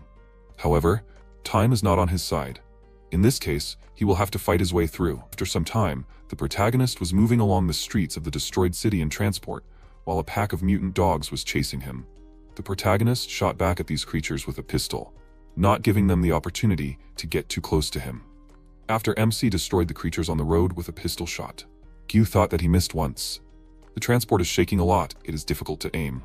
In the Hunter Squad, soldiers are divided into 3 categories: riflemen, support, operating heavy weapons from the rear; signalmen, located between the rear and the front; attackers, under the cover of riflemen, together with tactical and strategic support of signalmen. The protagonist killed the monster with his axe, and thought that this was the vanguard, who entered into direct combat with the monsters. This is what he did in the past. However, now he has no support. At such moments, only one thing is important: to think quickly and shoot even faster. He must maintain speed, while shooting back at the mutants trying to jump on him. Both actions are equally important. Here his target appeared, the building where they live. The protagonist thought, turning his attention to the monster. What the hell is this? Is this really the leader of the pack? The leader of the pack of mutant dogs let out a howl, and the monsters surrounded his transport. MC shot the monsters with a pistol, and then irritably asked, where did they even come from? Ju thought that the leader of the pack definitely had some kind of plan, but he wouldn't be able to defeat this monster with a pistol at such a distance. Suddenly, the monster pushed his transport, and the protagonist lost control. The protagonist said that it was a curse. Now he was in trouble. MC looked at the leader of the pack and asked what the chances were that this creature was trying to chase him like a victim. Ju thought that this monster was howling again. This must be how this creature gave orders to the other mutants. The protagonist defeated the creature that was trying to bite him at the last moment. The protagonist thought that this leader of the mutant pack was controlling which way he would turn with his orders at every fork. He was even willing to bet that this creature was trying to drive him into a dead end. MC thought, making a cool maneuver on the transport, that, however, it wouldn't give up so easily. After a while, Q thought that he barely managed to let it go, but he managed to get out. Although the transport's hull was seriously damaged, and he's running out of ammo, the transport is in too bad of a condition to drag it out. Before the dogs attack again, he needs to put as much distance between them as possible. Suddenly, a mutant appears next to him, but is shot down by a powerful bullet from the building. Rebecca radios Skeleton that they've spotted him. She'll cover him. The protagonist thinks they're in the sniper's zone now. He's completely forgotten about it. The protagonist looks at the pack of mutants and thinks he has a shooter now. A very good shooter at that. MC radios Rebecca and says he needs her help. Q swings his axe and says they should take them out in 3 minutes. During the battle against the mutants, while the protagonist deals with them with a cold weapon, Rebecca uses a sniper rifle to cover his rear. The leader of the pack of mutants watched this battle, and then the creature let out a loud howl. The protagonist turned around and saw how the creature disappeared. Sue addressed MC, calling him Skeleton, and then they hugged. Q said that it was time for them to go. They should get out of here and quickly. At dawn, they were driving along the highway in their transport. Then Sue woke up and said that Skeleton should see this. It's so beautiful there now. The protagonist thought that the remains of the Kraken were slowly disintegrating in the sun somewhere far away. The protagonist said that they should wait a little. They turned around looking at him. MC noted, taking out his phone, that he wanted to take a photo. It was like a memory of the dawn in which the monster burned. At that moment, an unknown person was quietly photographing them. His companion asked what he was photographing there. Can't stop admiring himself? He said, looking at the picture of Ju, that she was wrong. It would not be him in the picture, but something much more interesting. At that moment, Sue smiled at the camera while her mother's face was emotionless. The protagonist noted that they would need memories sometime later in the bunker. The protagonist looked at the 72 positive reactions to his post and thought that this was a good reaction after a long time. The post had a censored photo of Rebecca and Sue, where it was written that this was a photo for memory. It's his friend from another country. He covered their eyes for the sake of anonymity. The comments noted that he covered their eyes like some criminals. MC thought that he earned a lot of views from this photo, and a few comments at the same time. Ju asked in surprise, while studying the forum, why is this at the top again? The protagonist thought that again the defender post with murders. Who got it this time? On the forum, the post reported that this is evidence of the 36th murder. This time, not a man, but a monster, a kraken. In the comments they wrote, is it just an illusion or is there a woman's hand in the photo? Is defender a woman? The protagonist thought in surprise that, judging by the angle and background of the photo, there could be no other options. They were in the same place. A notification appeared on the screen that he had received a message from Defender, in which he sent him a photo from the back and asked if it was really him, Skeleton, right? MC thought that, based on his previous posts, he lives in the Gwange area. It turns out that this time they just crossed paths by chance. Now he will deny everything. Q sent a message to Defender saying that it wasn't him. Now he is a skeptical skeleton. At this time, Defender's companion was sitting at her laptop and wrote that he was so funny. Defender wrote that all this was right in front of him. The post with the warning that he sent saved him. He offers him friendship. The protagonist thought that this means that his post did not go unnoticed. At that moment, Rebecca came on the radio. The protagonist asked what was going on. She said that there were a lot of people heading their way. He should be careful. The MC thought it was logical that there were uninvited guests heading their way. It was to be expected.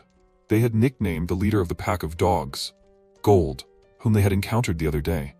They had thinned out the pack well then. Now they would not interfere with the refugees heading his way. Although he was more annoyed by the place where they had decided to stop. They had set up camp right next to his vent. How did they even manage to stop in such a place? This is the very heart of his bunker, the diesel generator, the heart of the skeleton.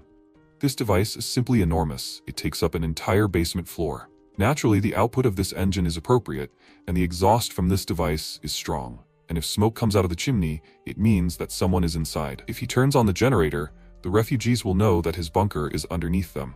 On the other hand, if he does not use this device, the heart of his bunker will stop, and his home will cease to be one. Hot weather foretells the approach of summer. The food in his warehouse will defrost and spoil. All his grandiose plans will fail miserably. Judging by the equipment, they are not raiders. He will try to solve the issue with words. After a while, the leader of the pioneers said that they should not leave things on the slope. Important resources should be as close to the tents as possible. He hopes that they will finish before sunset. Gyu said that they are on his land.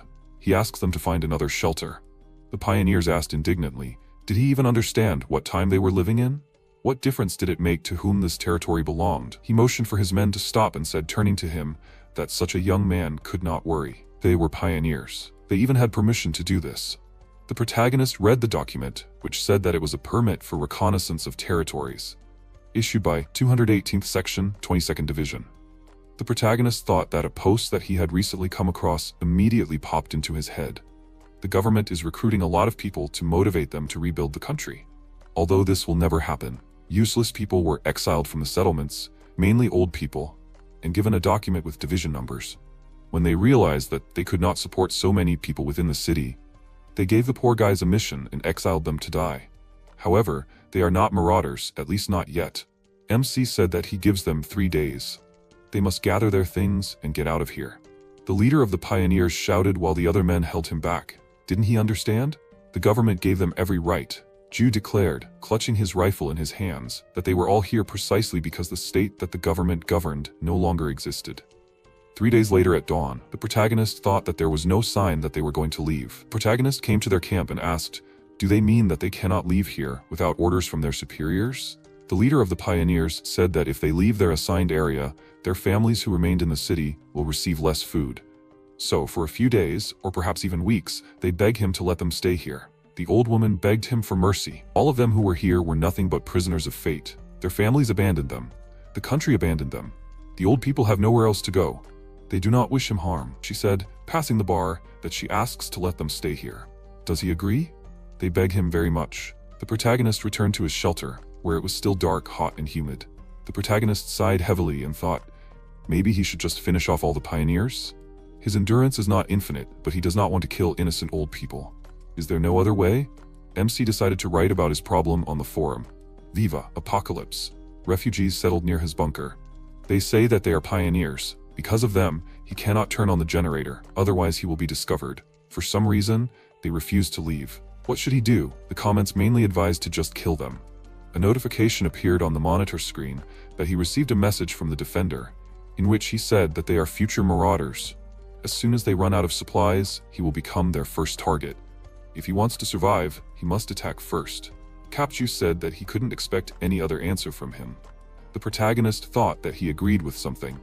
It was immediately obvious that they were trying to maintain some kind of order. For now, he could only wait obediently. After a while, Kyle Doss noted that he thought he was already over 40 years old. He imagined him completely differently. It seems that people who spend too much time on the internet really do develop a second personality. The protagonist thought that this guy was a representative of the dying breed of adequate users. He said that he found something interesting near the mountains, so he came to see it. He pointed his index finger forward and said that he was interested in it. What did he think it was? MC said that it was a capsule. Capju thought that it was their egg. Kyle Doss posted a photo a while ago and wrote that this nonsense appeared out of nowhere near his house in the hills. He asked to tell him what it was. MC knew that it wasn't a rice marshmallow, it was a monster egg. When he saw Kyle Doss's post, an idea immediately came to his mind. If the pioneers can't leave here without orders from above, then they should at least give them a reason to live on, and this is it. Skelton wrote that it was very dangerous. He would help him get rid of it. He thought that it would be scarier than any gold. Thanks to his communication skills, Kyle Doss didn't seem to see anything suspicious. After a while, he got into the car and set the route, after which the navigator reported that it was changing to the shortest route. Yes, this information is very outdated, and in fact has no value. In order to quickly get through the urban jungle, MC used the road controlled by the National Committee headquarters. The navigator reported that Skelton's personal identification number was confirmed. It sees that he is an acquaintance of Commissioner Kim Duram. He wants to go to Seoul? Then he should take road number 13, and then turn onto road 22. And from there he should turn onto road number 8. Park Ju drove on and thought that the only safe road in the city, controlled by the state. This is the only benefit from communicating with the National Committee. Kyle Doss suggested meeting near Paju. This is the place where the first rift in Korea appeared. The capsule appeared among the hills near Paju. The area around the rift is guarded by elite hunters and the military, but they did not expect this to appear either. MC got out of the car and said, "Hi, this is Skelton." Kyle Doss said hello and introduced himself as Kyle Doss. MC asked where it was. He wanted to see it. The capsule appearing meant only one thing, that everything around the rift was starting to erode, and soon the entire area would become uninhabitable. Kyle Doss turned around and asked, "A monster egg? That was really dangerous." MC grabbed the axe and said, "Yeah." He told him it was dangerous. He should step back. Park Ju turned around and said, "That's right, if he dies, then Kyle Doss should get in his car and get out of here. The keys are inside." Kyle Doss screamed in fear. "What?" He told him to stop. He had to stop already. MC frowned and said he hoped it wouldn't come to that, but nothing could be relied on for sure in this world. He quickly rushed forward and swung the axe. With enough force to slice through the surface, he swung the axe with killing intent. However, just before the axe touched the surface, he used all his strength to stop it. Kyle Doss pointed the machine gun at him and asked, "What was that just now?" Park Ju replied that it was a reflective barrier. It distorts and twists dimensions, reflecting the attack back at the attacker. It is one of the many reasons why humans are unable to defeat monsters. And as long as it feels safe, there is no need to worry. Kyle Doss fearfully asked to stop and asked what if something uncontrollable breaks out from within? MC replied that he would die then. Kyle Doss looked at him puzzled and said that he really is fearless. After a while, Park Ju loaded the capsule into the trunk of the car, and Kyle Doss asked if he was really Skelton. He just met him. He doesn't know much about him yet, but he is very different from what he imagined. MC clarified, "And who did he imagine?" Kyle Doss replied, "Honestly, he acts like some kind of creepy old man on the forum, no offense. But he always adds weird tags, gets triggered by banal trolling, and gets happy every time someone posts something off topic on the forum." MC interrupted him before he could finish and said, "Okay, he's busy, so he'll go already." Kyle Doss chuckled and replied, "He's very much like himself in moments like this. But thank you for coming." Park Ju looked at him and said, if he was so grateful to him, then let him at least like his posts. Kyle Doss smiled and said, "Okay." MC said it was a joke and drove off. This is his first meeting with a person from the forum since the apocalypse began. It was like he met an old friend, or a cousin, with whom he was very close since childhood. He drove forward and asked, maybe this is all because of the apocalypse? On the way back, Park Ju dropped the capsule on the highway, a little away from the shelter. The man walked up to the capsule and shined a flashlight on it and asked, What is this? Is this a rice marshmallow? Why is it glowing? The man took out his walkie-talkie and said, HQ, this is the 218th Young Pioneer Squad. An unidentified object has been detected across the highway near the Young Pioneer Zone. A scream came from the walkie-talkie. They need to get out of there right now. The man looked at the walkie-talkie in confusion. The HQ employee said, This is Road Control HQ speaking. Drone surveillance from above shows that this is a monster egg. It may be in an active phase, so they must not touch it under any circumstances and need to get out of there right now. The man asked, What? But what about the camp? The employee got angry and huge veins appeared on his forehead. He shouted loudly, This is not the time for talking. They need to get out of there. This is an order, not a suggestion. After a while, MC returned home. He sat down on the floor and said, Perfect execution. Thanks to the egg, his territory is now safe again. A month later, things have been going well for him. The young pioneers, they haven't shown up since he blocked their way in. The National Committee member who accidentally contacted Park Ju with weird requests, he's probably busy escaping to Jeju Island because there's been no call or text from them. It's the perfect balance of mind and body. Notifications appeared on his laptop screen that Kyle Doss liked MC's post. Park Ju hopes it stays like this. He looked at his laptop screen and said, Defender, that idiot left a comment again. What? The current situation in Seoul? He played a video of people protesting and shouting, National Committee, where are the guarantees for people's safety? Guarantees. Why are only their lives important? The people were demanding an explanation for the government's relocation. They were demanding an explanation. At that moment, manager Lee Sang-hoon was standing in his office. Kim Do-ram entered the office and asked the manager to move away from the window. It was dangerous. Rocks could break the glass. Lee Sang-hoon opened the blinds with his fingers and asked, Is that guy still alive? Kim Do-ram asked him again, and the former hunter, the current manager of the National Disaster Management Committee, Lee Sang-hoon, turned around and answered, He was talking about that guy, Park Ju. If he was still alive, then he would meet him. Lee Sang-hoon ordered Kim Do-ram to ask the MC how long he planned to sit there, and to tell him what the legendary hunter professor was asking. Many years ago, when the first rift appeared, countries all over the world were puzzled by this phenomenon, but at the same time, all of them, without exception, showed their two sides, trying to turn this anomaly to their advantage. Soon, a large number of reconnaissance teams were sent out to find out the nature of the anomaly. The man pointed to the side and said, Mr. Kim, another 10 meters to the left. Kim clarified, That way? The man screamed, Yes, stop, stand right there. Suddenly a bright glow appeared, and the workers fearfully ordered Mr. Kim to run away from there. He turned around and asked, What? At that moment, his head was cut off by a huge monster, which managed to defeat the rest of the workers. But this only accelerated the release of monsters, and humanity, which was caught by surprise, suffered huge losses. Only then did the heads of state realize the gravity of the situation, and especially to fight the monsters, they began to train a new squad of soldiers, hunters. A special school of the Republic of Korea for training hunters, guardians. MC was in the 13th grade of the guard school. He remembered that he was standing at the ranking. Someone asked, Is Park Ju there again? He has been ranked first in the entire school for 3 years in a row. All he thinks about is killing monsters. Probably all he does is sleep and train. No, someone heard that he trains in his thoughts, even in his sleep. He is so tough. At this moment, Park Ju's radio beeped and he thought, Kim Do-ram? Is she trying to request help to suppress the unrest in Seoul? The MC answered and asked, Well, what now? Lee Sang-hoon asked, The capsule on Route 13, it was his doing, right? The MC grabbed his head and asked how he knew. Lee Sang-hoon is Park Ju's former classmate from hunter school.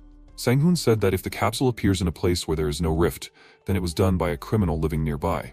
He doesn't think so? His firm tone is still the same. Sang-hoon asked, Why did the MC do that? What if a monster was summoned when the capsule ruptured? Park Ju asked again, Was it summoned? Do eggs summon monsters? Sang-hoon answered that it is not an actual egg that is hatched. The capsule, it is a temporary portal. Park Ju said, Is that so? He has been out of service for a long time, but the knowledge that he is falling behind is still unpleasant. Sang-hoon said, Park Ju, he would get straight to the point. He ordered him to come to Jeju Island. MC asked, What if he refused? Sang-hoon said, There was an opening for an instructor there. He recommended him in advance. Park Ju said he wouldn't go, he liked it here too. Sang-hoon asked, Does he think there is a future there? In a place like this? Or is he stuck in his inferiority complex? He lifted the blinds and asked, There was nothing they could do, okay? Neither of them had talent. MC said, enough of this meaningless talk. He wouldn't go. He said to find someone else. Sang-hoon said. He was still as stubborn as ever. Soon the entire capital area could be in danger. He only asked Park Yu to stay alive. MC sat at the table and kept silent. After a while, he went to cut rice. It had already been a year and 11 months since the war began. He scattered rice on the abandoned field, and quite a few grains of rice sprouted on their own. Park Yu threw the bag of harvested rice on his back and thought, even if it was not enough, with rice and a hoe they can talk and eat. There is no need to underestimate even a single grain of rice. Thanks to Old Man Kim's advice, MC will be able to eat freshly cooked rice for a while. Recently, there was a rumor in the community that Defender was a woman. The user who brought this up was Unicorn18. He drew attention to it by pointing to the shadow in the photo evidence of the murder posted by Defender. MC wondered if it could really be a woman. If there is a gun, then killing is not difficult, but moving a dead body is not an easy task. Is she doing all this herself? Nonsense. Perhaps the photo came out like this by coincidence. He remembered Sang-hoon's words, who asked him only to stay alive. Park Yu wondered, who else is going to die here? This is the safest place on earth. Lee Sang-hoon. He remembered a moment from school when Sang-hoon raised his hand and said, Teacher, he has a question about the classification of penetrating species that he just analyzed. Park Yu remembered a guy who always sat in the front row, asking questions clearly and to the point. A guy who was uncontrollably competitive at his age. Suddenly, the walkie-talkie beeped and distracted the MC from his thoughts. He looked at it and thought, Kim Da-ram again. The MC answered and asked, What's the matter again, Representative Kim Da-ram? If she's talking about Jeju Island again, then they've already discussed everything, and if they need something, he won't be coming out for a long time. Well, he hangs up. Suddenly there was a loud scream. The director is dead. Park Ju's eyes widened and asked, Director, you mean Lee Sang-hoon? What happened? Kim Da-ram replied that he made an extreme choice himself. He left a will. Someone needs to take responsibility for the situation. She asked, Will the MC visit the funeral hall? There is no place for honest and straightforward people in this broken world. Kim Da-ram said that they placed a memorial altar at the hospital where her husband is. Because of their situation, they barely managed to organize it. But to get to Seoul, the MC will have to go through the capsule roads, right? Park Yu answered, Yes, so what? Kim Da-ram answered that they just stationed security personnel there yesterday. Awakened, she tells him this in advance, since it will be awkward if he runs into them. The MC thoughtfully asked, Did they send the Awakened here? He turned around and asked, Do they want to butt heads with him until the very end? Do they make things difficult for him until his last breath? Do they force him to walk an unknown road like that? He looked at Sang-hoon behind him and said, This is so like him. But Lee Sang-hoon in his mind was silent. After a while, the MC walked up to the rack and thought about the 2 tactical axes, which were one of the few items he took after being discharged. It didn't mean anything that he took them, but maybe he wanted to visit Lee Sang-hoon. Like a soldier for the last time, he took the weapons with him and went to salute. In order to avoid the roads with the military, he took a detour along unpaved paths. Suddenly, he ran into a man who ordered him to stop. You can't drive here. He looked at the MC in surprise and asked, What, Mr. Park Yu? It was Baek Seung-hyun. He asked where he was going. Park Ju replied, To Seoul. Baek Seung-hyun pointed his thumb back and told him to come with him for a minute. The MC asked, Can't he just let him pass? Baek Seung-hyun lit a cigarette and replied that he would like to let him pass, but as the MC could see, he was not the one in charge here. He turned around, directing Park Yu's gaze to the military men sitting behind him. Baek Seung-hyun said, Those guys with blue eyes are in control here. They are real hunters, different from them old guys. Roaring Tiger, a new kind of hunter that appeared about 6 years ago. This phenomenon appeared after about 30% of humanity disappeared after the monsters came. Awakened, new people with supernatural abilities similar to those of the monsters were discovered. After extensive research, scientists found a way to artificially induce these abilities, and the government actively recruits them as hunters. As a result, the old hunters were driven out of the battlefield. The guy looked at Baek Seung-hyun and asked displeasedly, Uncle, so who is this guy? He turned around and replied, A former hunter.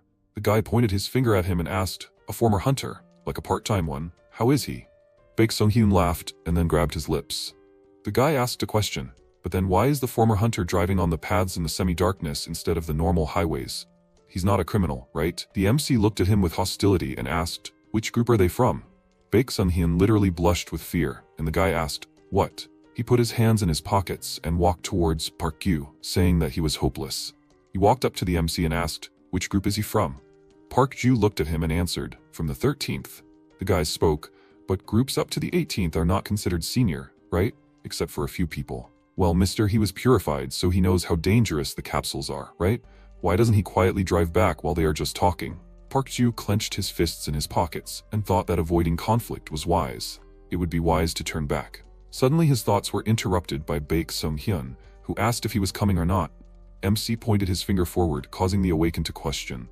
He asked, "So they say if he can handle this capsule then he can pass. Did he get it right?" The guy said he was hilarious and asked, "Old man, do you think he can do anything?" The guy said, "Ji-hyo, if he does this then she should personally let him pass."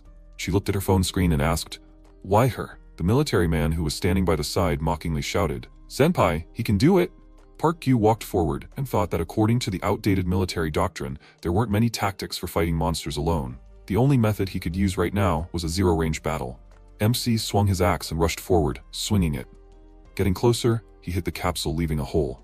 The awakened asked in confusion, "Who was this guy?" Baek Sun-hyun was shocked by what he saw and opened his mouth. Someone asked, "Is he going to wake it up?" A portal appeared, after which the awakened ones rushed to run and screamed, "Yes, he's crazy. He really woke it up. It's a monster. We need to run." The monster's head appeared from the portal, and MC thought, the head of a creature in the form of an ancient statue. Is it some kind of dancer? No, it's a necromancer. The monster got out of the portal and stretched out its long arms towards Park Gyu, who jumped up and swung 2 axes. He chopped off the limbs of the creature and thought that they can't deploy force fields at zero range, although thousands of prickly arms will appear from the parts damaged by the attacks. But if MC risks his life and goes further, he will be able to cut the monster. He swung the axe and chopped off the monster's head, after which he turned around to look at the surprised awakened ones and asked, "Why are they standing rooted to the spot?" He ordered them to clear the barricade, quickly. Park Ju asked a question, "Are they going to move?" Awakened asked, "Is this even possible? Did he defeat the monster by himself, without a weapon? Is he even human?" Awakened said, "Ji-hyo, she should just make sure he gets through safely." She interrupted him and yelled, "No way, they were making fun of him. She doesn't even have a license. How can she?" Suddenly the conversation was interrupted by Baek Sung-hyun, who asked, "The juniors should stay in their seats, right? He will go." "It's okay, he is also from the old school. The MC is younger than him. So while he is gone, can he take the car?" He said that they can inspect the monster's corpse while he is gone. Park Ju thought about it. It seems like Baek Sung-hyun is having fun. After a while, a car was driving down the road, and the MC was saying that there was no need to see him off personally. Baek Sung-hyun said that he wanted to. He shut them up for him. These level 3 guys don't even have much experience, and they called him an old man. The abilities of awakened ones are measured in levels, and the difference in abilities between levels is staggering. Levels 1 to 4, simple supernatural abilities like sensation and clairvoyance appear. Physical abilities remain the same. Levels 5 to 9, abilities like force fields and telekinesis, the use of direct physical force. Usually at this level, abilities become suitable for combat. And after them come the rarest awakened ones, who have reached level 10 and above. At this point, they no longer belong to the dimension of humanity. There is an unbridgeable gap between them and humans, like between different species. Baek Sung-hyun said he felt such a relief when he put them in their place. Park Gyu asked, "But he could do it himself, couldn't he?" Baek Sung-hyun replied, "It's possible. The chance of it happening is about 65% in his favor. But he didn't do it. If he gets hurt, he'll get into trouble. When he was alone, it didn't matter if something happened to him, so he was reckless. But now, if something happened to him, what would happen to his family? No matter how hard it is, he has to overcome it. Anyway, thank you. He hasn't felt like this in a long time." After a while they arrived at a dilapidated building, and then MC got out of the car and Baek Sung-hyun called out to him. He said that after Lee Sang-hoon died, the old hunter's situation in the National Committee would get worse, so he should be careful. Park Ju turned around and said that it had nothing to do with him. Baek Sung-hyun asked, "But he has friends in the National Committee, right? When people start shifting responsibility to save their own skin, you never know what they might do, especially in a world with no dignity like theirs." MC frowned and walked inside, walking through the corridors. After a while, he walked up to the altar and said, "He is here, Sang-hoon. Why is his funeral being held here? This place is hard to find." A moment later, Kim Do-ram walked up to him and said, "Lee Sang-hoon's plan. The top brass even named the Jeju Island relocation plan after the director. So there is no turning back. MC knows why this plan is necessary, right?" Park Ju looked at her and thought, "The intensity of the cracks is proportional to the population. The cracks are relatively weak on Jeju Island, and it is geographically easier to defend. Perhaps they are planning to concentrate all of South Korea's resources on this island to ensure the country's future." Park Ju thought, "The flaw in the plan is that those who are not chosen will be abandoned." He said there is no way Lee Sang-hoon could handle this alone. So why did all the responsibility fall on him? Kim Do-ram replied, Well, considering that the plan was originally intended to abandon 10 million citizens to Seoul, they could have used the idea of a scoundrel to calm the crowd. And maybe they assigned this task to the youngest one involved. He was a stubborn person. She looked at MC and asked, "Did he know?" Director Lee came to her wedding and only gave her 30,000 won as a gift. Park Ju asked, "Wasn't 30,000 the minimum at that time?" Kim Do-ram replied, "No, the minimum was 50,000 back then." MC smiled and said, "That's just like him." Kim Do-ram folded her arms and replied, "Typical director." She sighed and said, "By the way, now that she thought about it, just before he died, someone came to him. On the day the Jeju Island plan was completed, maybe it was right before he contacted him." She remembered Han Min saying that eventually someone would have to do it. And that someone, not the ones at the top and not the ones at the bottom, but someone who can remain detached from the present and coolly look to the future. Weigh the lives of 10 million people against all of humanity and choose a decision on one side of the scale. Sang-hoon does something that even the professor couldn't do. Sang-hoon turned around and asked, "Really? Do they really think that the future lies with Jeju Island? Do they really think that?" "Han Min," he replied, "who knows?" "Well, they'll find out soon, right?" MC's eyes widened in surprise and asked, "Was Kang Han Min involved in Lee Sang-hoon's plan?" Kim Do-ram looked at him and then replied, "Han Min probably said something like that before leaving. The old hunters won't be needed on Jeju Island, right? By the way, does he have a spare room in the bunker? The world will collapse again." MC remembered how a while ago he entered the room of the injured fighters and saluted, after which they greeted the group leader. Park Ju looked at everyone and said, "All those who were injured must leave his group. On the battlefield, an incapacitated ally is more fearsome than a healthy enemy." He saw countless people die for nothing, unable to even fight because they were wounded, weak idiots like them. He doesn't want to see it anymore. So let them judge for themselves and leave for themselves. The girl wiped her tears and said that she doesn't want to do this anymore. After what she heard, she can't stand it anymore. She suggested to Kim Do-ram that they quit together. If they stay under his leadership, they will go crazy. Kim Do-ram frowned and replied, "No, she is staying. It hurts her pride, but it's true that she fell behind because of her wounds. She will grit her teeth and go until the end, and she will say those words back to his face." At that time, Kim Do-ram had a strong fighting spirit, just like Park Kyu. Currently, Kim Do-ram spoke. There is no need for much space. Just for their son, she asks just one child. Will the MC allow? Park Kyu looked at her carefully and thought, but then Kim Do-ram changed.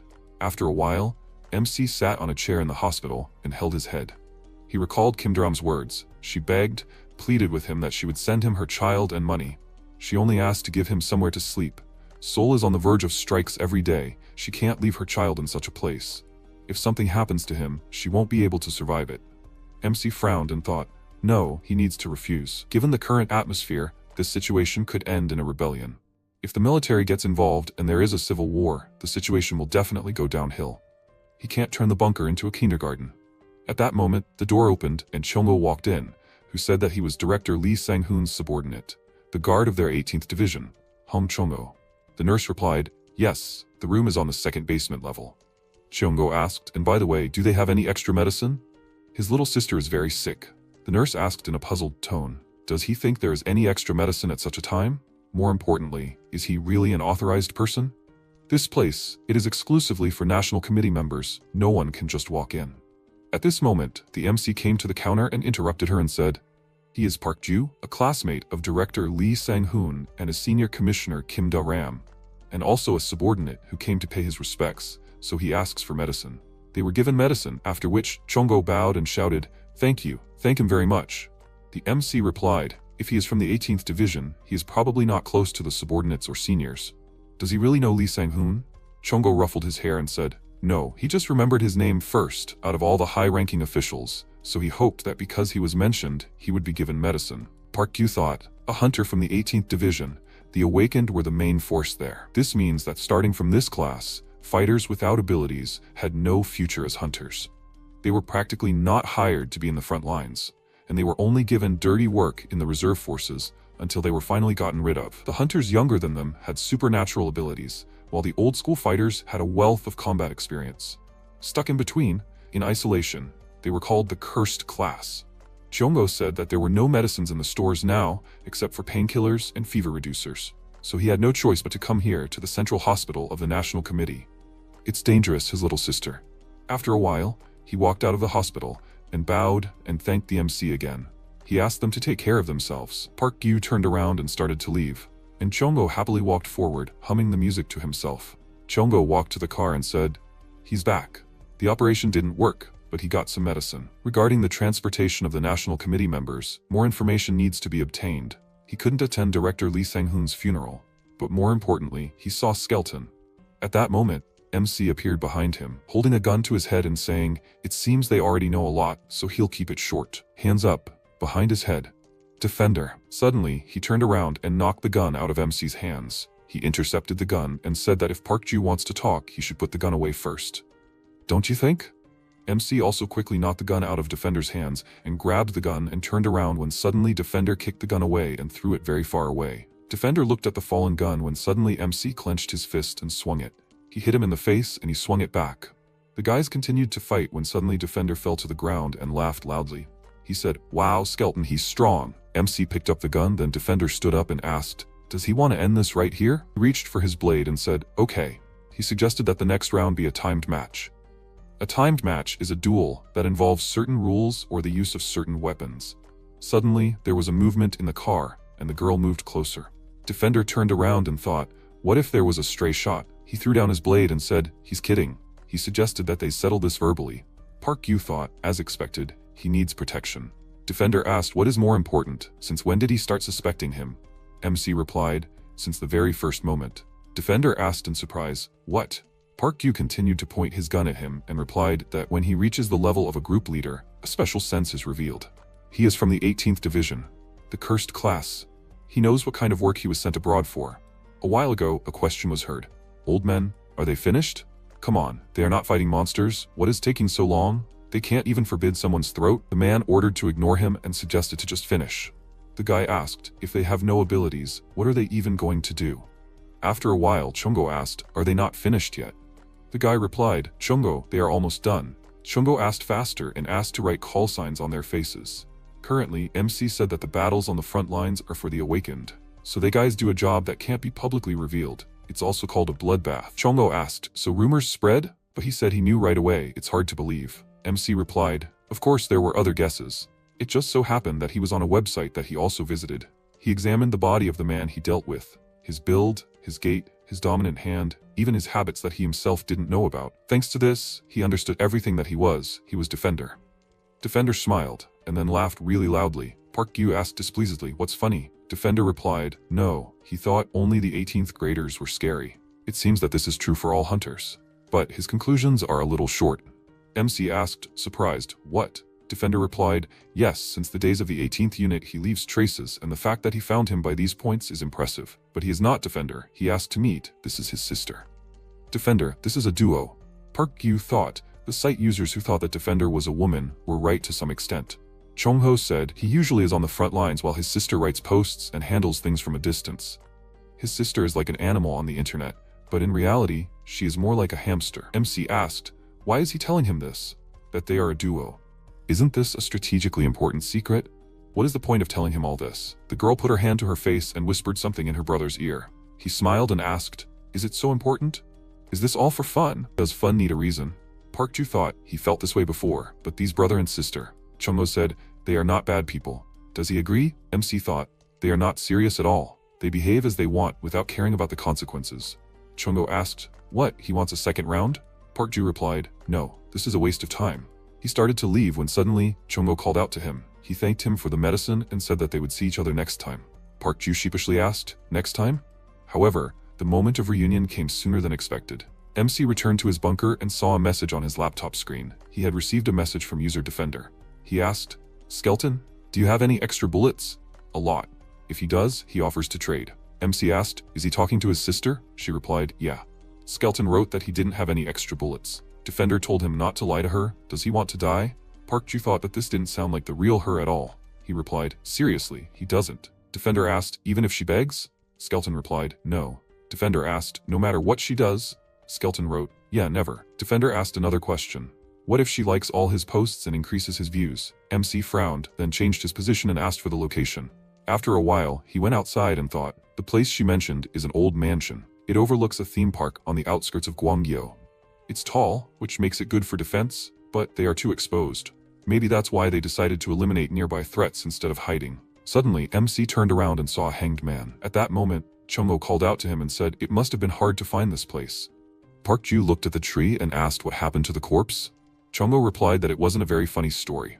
While Chongo was talking, his silhouette under the moon strangely resembled a hanged corpse. MC said, he brought this. But why did they need so many bullets? He uses knives. Is this for his sister? Suddenly, Chongo asked him to shut up and listen. Park Ju started listening when he heard a child crying. He asked, a child? Chongo replied, yep, that's it. There was a group of bio-trash gathered at the amusement park. Park Ju frowned and asked, are they holding a child hostage? Chongo replied, that's right. When someone hears children crying and approaches them, they kill the men and prefer to abuse the women, and take the children to use for the next round. The MC said in annoyance, what kind of scumbags? Chongo turned around and asked, really? He smiled and said, so he plans to kill them all. After a while, the guys entered the house and started walking up the stairs. The MC frowned and thought, that expression.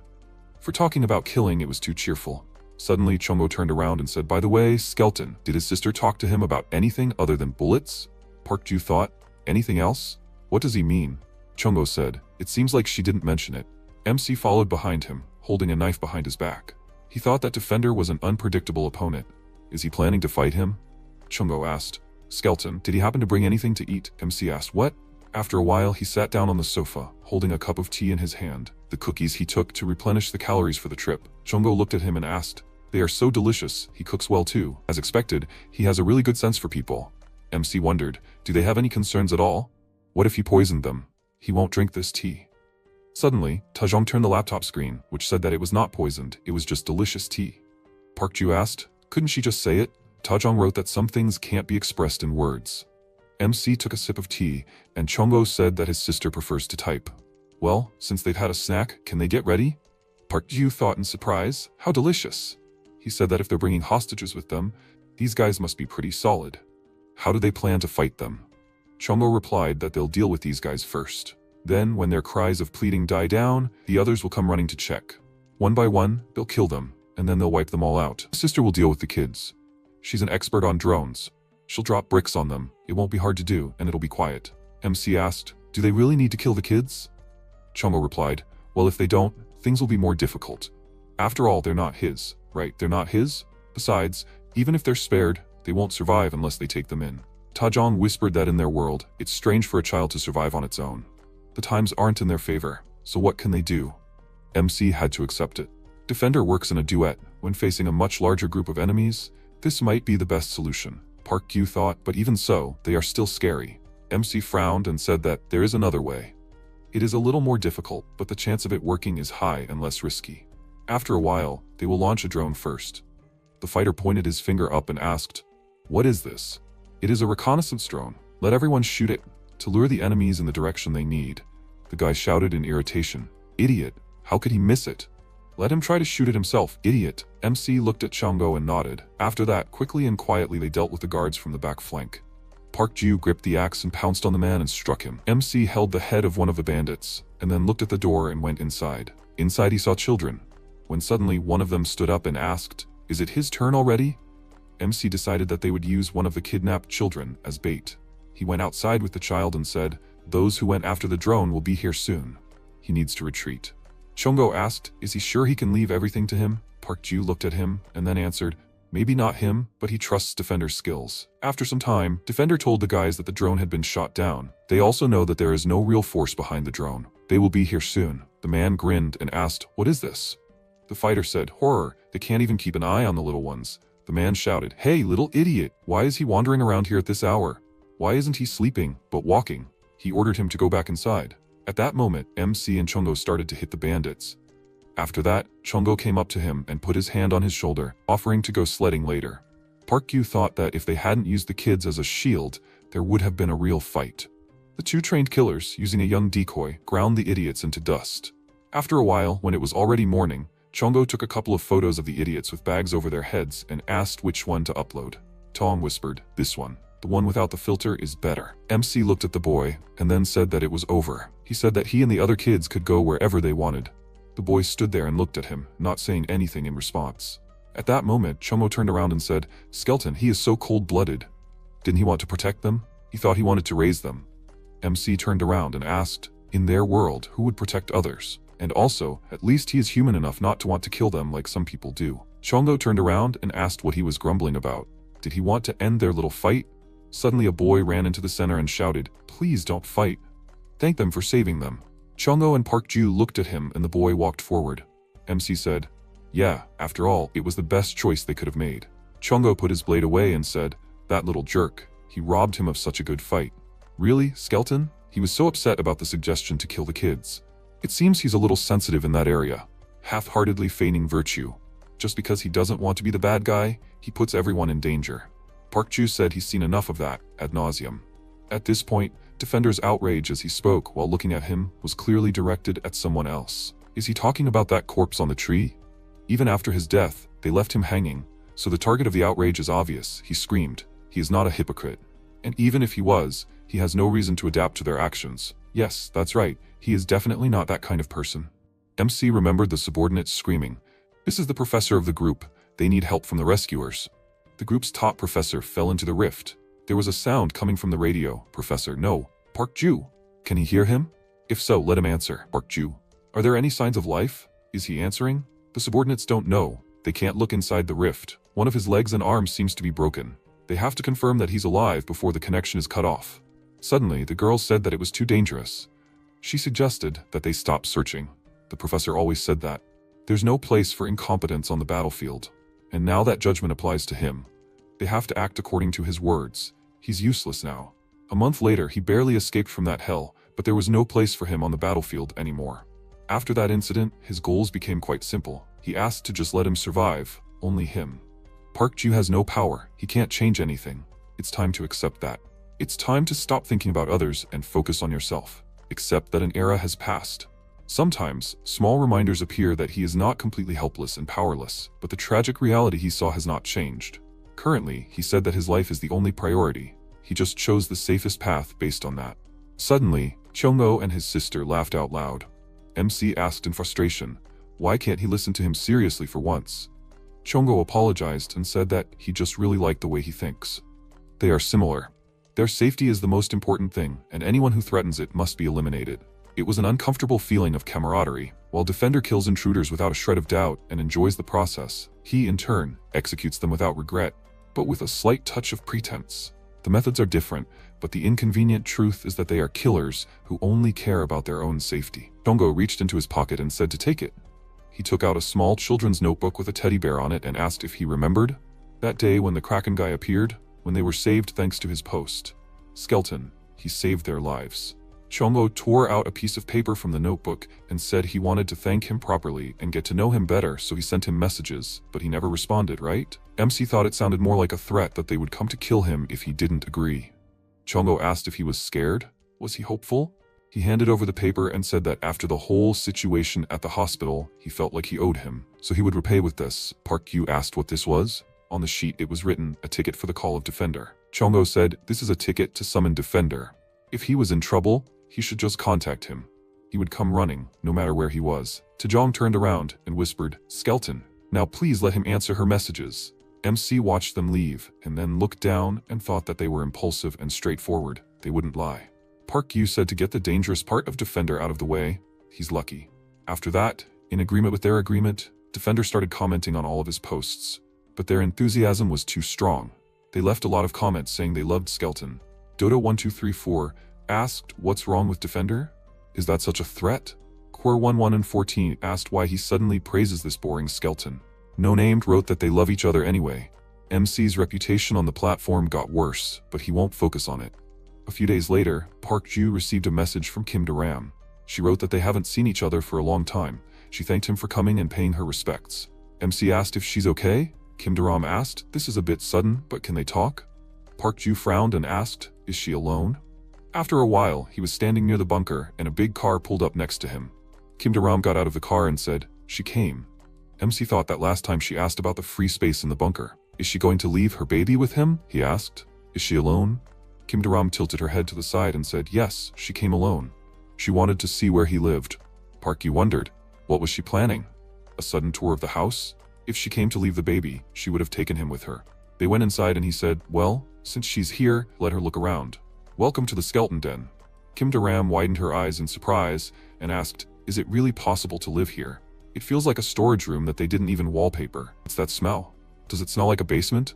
Why is the toilet in the middle of the room? MC asked if she came to nag like a mother. Kim Do-ram replied that this might be her last chance to nag at him. There was a split between the Legion faction and the Congress faction in the National Committee. It was revealed that the army on the front lines was not included in the plan to relocate to Jeju Island. In response, the Legion faction, which controls the front lines of the army, marched to Seoul. A civil war was coming soon. Park Ji-woo looked at her in surprise and asked her not to say that. She interrupted him and said that she would join the rebels. She may have retired and become an ordinary woman, but she can't look at this injustice. She was a member of the legendary hunter group, the professor's team. When she saw him again, she thought, is he the only one who hasn't aged? But when she saw him in the light of day, she noticed that he had aged after all. They might never see each other again. Kim Do-ram asked him to be careful and live well. After some time, the helicopter hovered over the building. The helicopter driver, sitting in the helicopter cockpit, exclaimed that they had arrived in Seoul. Suddenly, a bright flash appeared on the control panel and he screamed. Min-hee, emitting mana from her hand, noted that the driver was such a disgusting pilot. She almost died from motion sickness. Eugene, smiling, thanked Min-hee for coming all this way. She asked if she should take Min-hee straight to her apartment. Min-hee calmly disagreed and asked to show the report first. She clarified that Han-min said that she would see someone she knew here. After some time, Sue called out to the protagonist. She happily held the handlebars of her bike and noted that she had returned. MC raised his hand and said that they hadn't seen each other for a long time. Sue said that her mother gave it to her as a gift, and Gyu clarified, is this a javelin? And what else is it for? Sue raised her finger and replied that there had been a lot of artillery fire in the north lately, so it might come in handy. The protagonist thanked her and said that since she had come, she should have a snack before leaving. Sue screamed happily. MC thought that 2 years and 2 months had passed since the nuclear bomb was dropped on Seoul. On that day, as Do-ram said, a civil war broke out in Seoul. After a while, MC asked how Mom was doing. What does Sue do anyway? She exclaimed from the couch that Mom was teaching her how to shoot. Sue is already a very good shooter. Ju thought that this is how they get their early training in the apocalypse. He asked her to be careful not to provoke the units stationed near Seoul.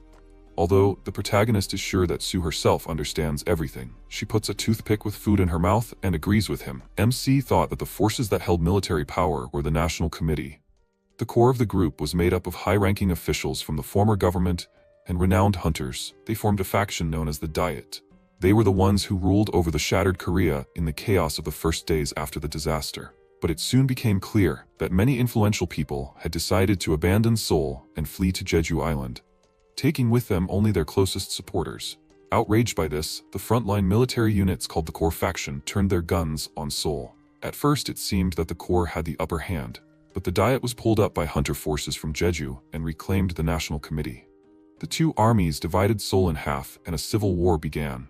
They say that negotiations will begin soon, but most likely everything will fall through. Gyu looked at Sue with interest and asked if she liked it. She smiled and exclaimed that it was very tasty. The protagonist put his hand on her head and said that if something happened near their base, she should immediately report it. If it's dangerous there, then it's not safe here either. Sue asked with confusion, will something happen? She lowered one hand and raised the other hand and asked, and if those strange white cylinders are so long, is that something too? They have a whole bunch of them, although not very close, but in the vacant lot where they arranged a new urban zone. MC became very scared and thought that the influence of the rift was gradually spreading. After some time, Ju remembered the past. He asked Sue to tell his mother that she should not touch them under any circumstances. Sue asked with fear, is it very dangerous? The protagonist answered that it was very dangerous. He came out of the memories. MC thought that he was an old hunter.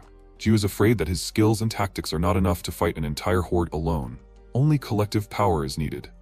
No matter how the civil war goes, the National Salvation Committee of Korea must understand how serious it is. The committee must help if there are hunters among the troops. The guard raised his hand and asked to stop. He noted that entry here was prohibited without special permission. Ju picked up the document and said that he was a retired hunter. He had discovered a mass accumulation of monster capsules and had come to report. MC moved on and thought that he did not want to resort to help, but there was no other choice. The commander asked what brought him here. Gyu put sheets of paper on the table and replied that he had found a whole cluster of monster capsules. He has coordinates and photographic evidence. If they were ignored, there would be casualties. The protagonist asked to connect him with the person responsible for the large monsters. The commander fell silent and put his hand on the keyboard. Suddenly, MC was addressed and he turned his head to the side. Several military personnel pointed their guns at Gyu. The military man asked to go with him. The protagonist clarified that he had said that he was a hunter. The military man agreed and clarified that the order from above was to detain him for inspection. After some time, MC, sitting at the table in handcuffs, thought that it looked like this was an interrogation room. Well, they'll check his identity a little and let him go, then decide what to do. Suddenly, Min-hee walked into the interrogation room and noted that they said he survived. But she didn't expect Ju to come here himself. She smiled and noted that they hadn't seen each other for a long time. The protagonist was very surprised and thought that Min-hee was the same age as Daram and his junior at the academy. Min-hee sat down on a chair and raised her hand and noted that he looked very good. She radiated an aura from her eyes and added that this is who life did not spare. MC thought that they said that in the whole world there are no more than 20 hunters whose level is higher than 10th, the so-called saviors. Ju clarified, which means she was sent here. Min-hee smirked, put her hand to her chin and confirmed this by answering that the elder Han Min assigned her some work. Suddenly she clarified, forgot that you can't mention the elder in front of him. The protagonist thought that she definitely said that on purpose. She has a terrible character. Nothing changes. The MC handed over a photo and said that he found a cluster of capsules in the southeastern regions of Gyeonggi province. He brought photographic evidence with him. Min-hee looked at the photo and asked, but it is far from Paju? If it is true, then Seoul does not have long left. Suddenly she scratched the table with her nails and added that as far as he knows, they are in a civil war here. It takes time to gather troops. The MC asked why she doesn't figure it out herself. Min-hee smiled ominously, closing her eyes and asked, just like that? After some time, the car is driving rapidly along the road. Some time ago, Min-hee said that if Ju fulfills one of her requests, then she will take it. Anyway, there is a matter here that needs someone like him. At present, the protagonist, sitting in the car, asked to make him a mercenary again, like with Daram. Suddenly he noticed a bright light in the forest and asked what it was. MC got out of the car and thought it was the light that appeared in the capsule when the monster was about to be summoned. Gyu noticed the grass behind the rocks and thought it was deformed soil and vegetation, traces of a long capture process. All the evidence pointed to the same phenomenon. The monsters were about to be summoned.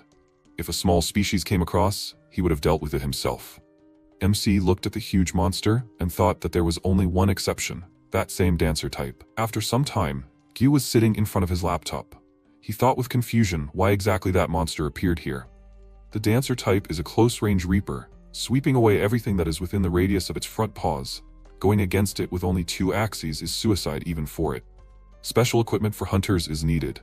The only place where the protagonist can hope for technical support is the National Committee, where hunters act together with the army. But now it's not Daram who's in charge, but Min-hee. MC doesn't want to get involved with them anymore. Then it turns out that there's only one option left. Suddenly a message came to his laptop. Ju thought that suddenly a solution came to him, from a very unexpected person. The laptop says that 180 centimeters sent him a message. He greeted the protagonist and wrote that he was instructed to convey words from the owner. The owner of 180 centimeters, Nenon, wrote that he wants to meet Skeleton. Ju was very surprised and thought that he was long dead, but it was a ghostly shadow from the past. Nenon is known as a hunter who was active at the very beginning of the Viva apocalypse. With his high-quality information posts and active activities, he gained great popularity. Many, including MC, experienced his help and influence. But then it turned out that Nenon was stealing other people's posts. Public opinion about him changed dramatically. MC thought that along with that legendary event which will remain in the history of the Viva Forum, Nenon was disgraced with a bang. And now this same Nenon has shown up again. Ju clarified, so he also has those who serve him? Has Nenon become the head of some organization? He thought that in the past, when they met in person, Nenon came across as a much bigger jerk than he did online. The protagonist remembered the past. Nenon exclaimed that, as they say, 6 handshakes can connect you with the entire world. If you search, you'll find everything. MC came out of his memories and thought that, surprisingly, he thought he had an outstanding talent in one thing, the ability to gather people around him, to mobilize many people and use them to surpass his own capabilities. But at the same time, this talent is very dangerous if abused. Even though Nenon was a hunter only in words, but maybe he has hunting equipment? Skeleton wrote that he can't meet him right away. However, under certain conditions, it is possible. Does Nenon have hunting equipment? 180 centimeters asked. What kind exactly? He wrote that Gyu should come to the address he would send him in 2 days. They would get in touch. The meeting was scheduled. After some time, the protagonist thought that the place indicated by Nenon's subordinate was a slum in the north of Seoul. MC walked along the road attracting people's attention and wondered if Nenon really lived in such a place. Suddenly, Gyu noticed a man in the crowd and thought that among the rustling sounds, it seemed to him that someone was following him. Suddenly, a follower called out to Skeleton. He clarified that it was the same person who kept in touch with him on behalf of Mr. Nenon. The follower clarified that Nenon was waiting for MC. After some time, they approached the building. Nenon's follower took the door lock in his hands. He picked up a lantern and said that the gentleman was on the lower floor of the building. After some time, they went down the stairs. Gyu followed the follower and thought that they were going lower and lower. How did there end up being so much space in the basement of the villa? The protagonist noted that he heard that the follower was serving Mr. Nenon. Who is he to him? The follower replied that one could say that he was his follower. He shone the flashlight to the side and clarified that they were almost there. From now on, MC should put this on. Gyu exclaimed in surprise that this was a radiation protection suit. The follower replied that Nenon was trying to implement a nuclear battery, a source of practically eternal electricity. After all, a nuclear battery can produce electricity comparable to a small power plant. But during the work, an accident occurred, and a radiation leak occurred. The protagonist wondered in amazement, comparable to a small power plant. In this fallen world, one person does not need so much energy. What is going on here? Nenon noted that they had not seen Skeleton for a long time. Although no, the legendary hunter is a professor. He first saw the protagonist on the battlefield in Chore 1. Back then, Nenon was a child who had just completed his studies, and he could only watch MC from afar, but he could not forget that picture. And when he saw him again at the general meeting, he did not recognize him at all. And who would have thought that those two people are one and the same person? Only after a long time, Nenon remembered that the legendary professor he admired was Skeleton. When the whole world turned away from him, and when his acquaintances from the Viva Forum began to insult him first, only MC did not do so. Nenon was waiting for the day when he could take revenge on this damned and ungrateful crowd, and therefore Nenon wanted to show this to Skeleton without fail.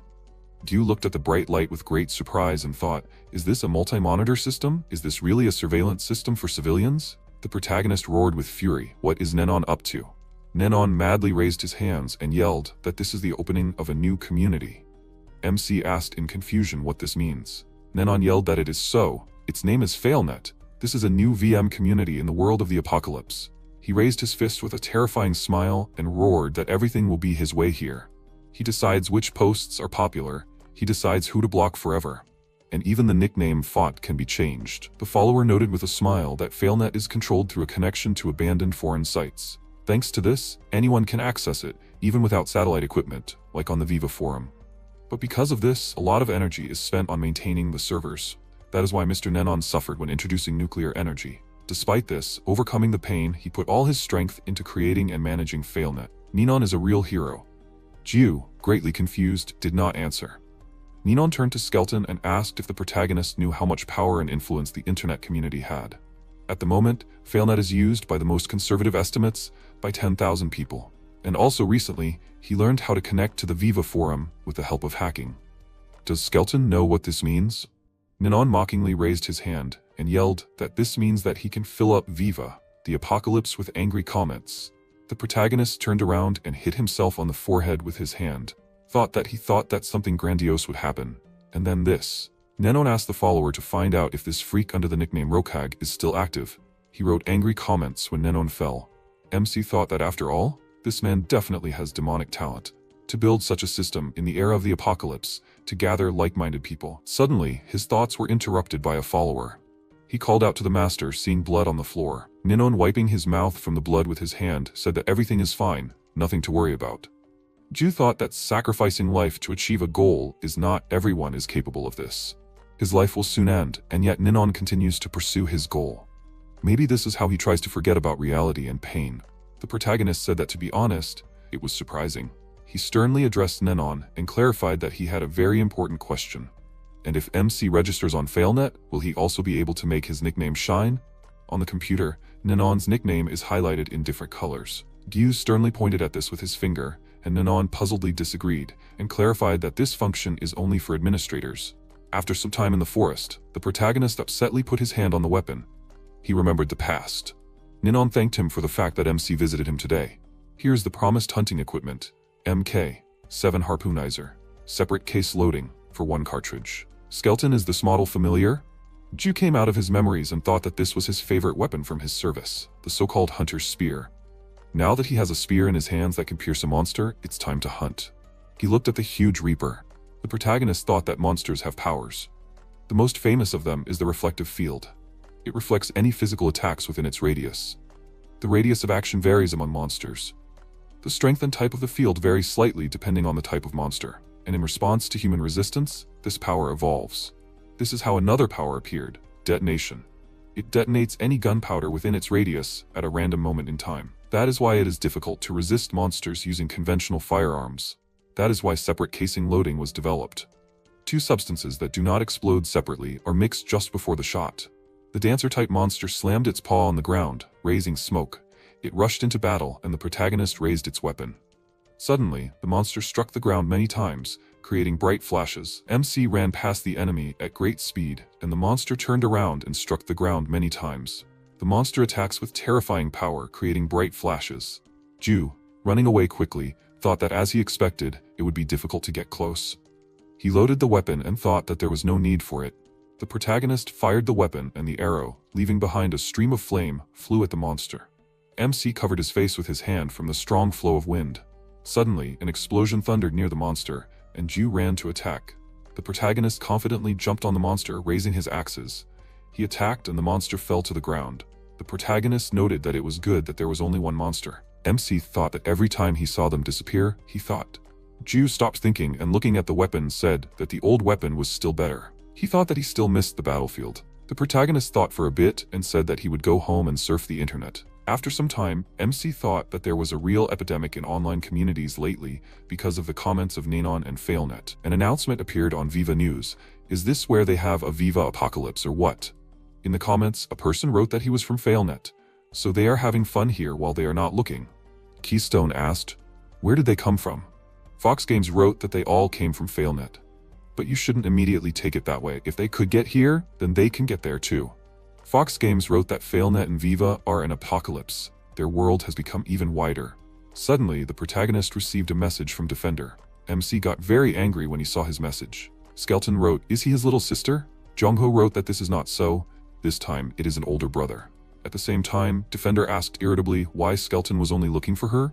Ju thought that after that incident, they had basically maintained good relations with Jongho and his family. Both brother and sister always irritate the protagonist, so sometimes he wants to hit them. Defender wrote that it was important and asked MC to reply to messages. Skeleton wrote in confusion, what does he need? Defender wrote, does Skeleton remember instructor Zhang Guiyang? MC remembered the past. Numerous shots pierced the targets. The military man noted that this time Ju was in first place again. Guiyang sternly said that this time it only ended with penalty points. But in a real fight, his comrades would have lost their heads. To confront enemies who are not human, even a small mistake cannot be made. He asked to always remember this. The protagonist came out of his memories and wrote, and what happened to this stubborn instructor? Defender wrote that Guillaume was missing. He was kidnapped. The MC was very surprised.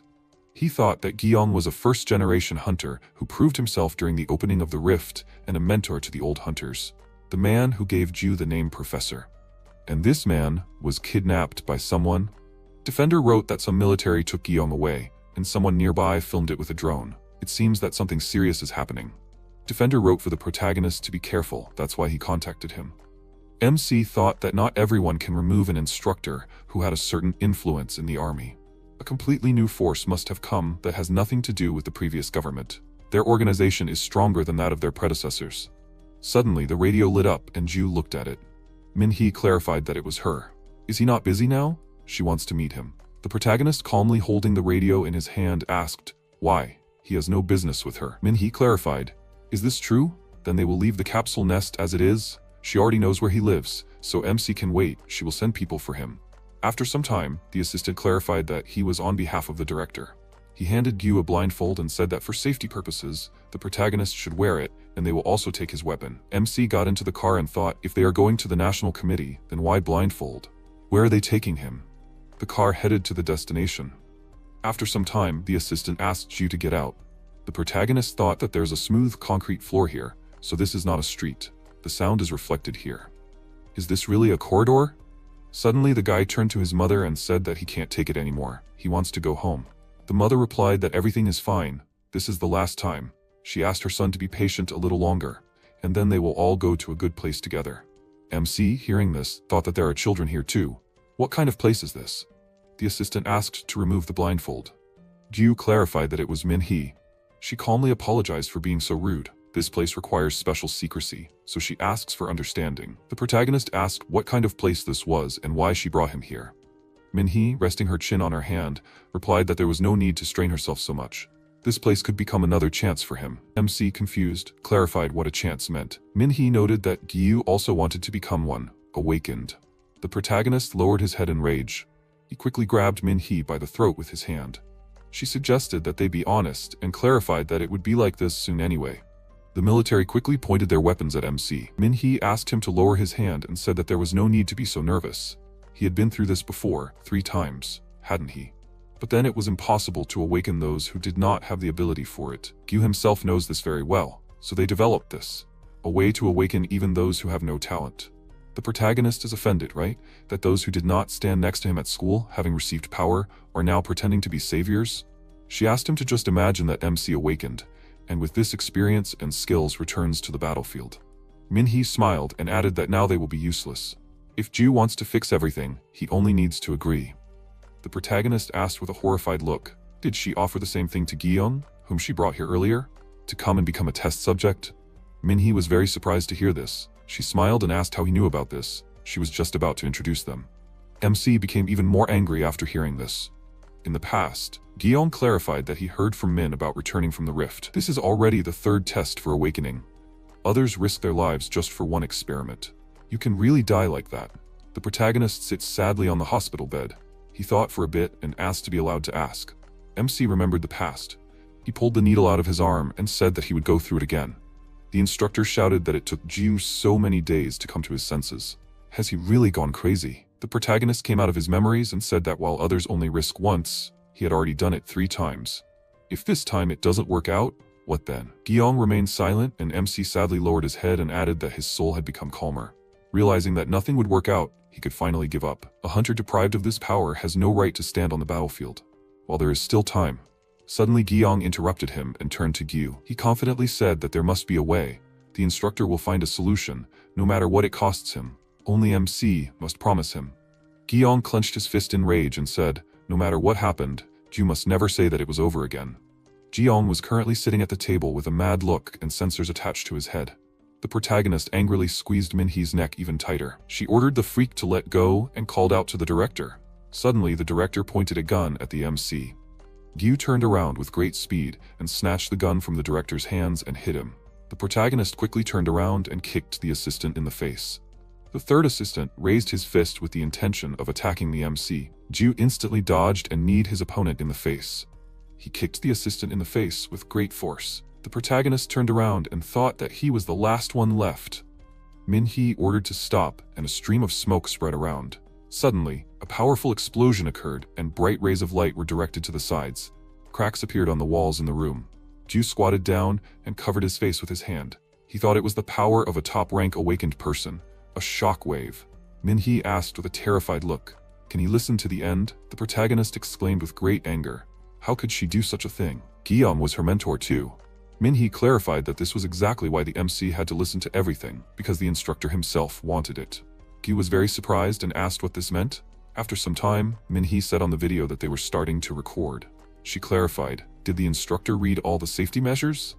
Gyeong flipped through the page of documents and clarified what the chances of success were. Minhee replied that to be honest, there were no guarantees. The exact mechanism of awakening is still a mystery. For now, they are only collecting data and testing theories. If this experiment fails, an analysis will be conducted. Does the instructor agree to this? Gyeong agreed to be a participant in the experiment. Minhee turned off the camera feed and asked. The protagonist asks how she could do that. They did that. She remembered the past. Hien turned to Minhee and said that they needed more people with abilities. She should help them. Minhee asked if he wanted her to look for the gifted. Hien replied that he did and clarified, they are the saviors, aren't they? They are obliged to give everyone a chance to personally meet this directly. That is the real salvation.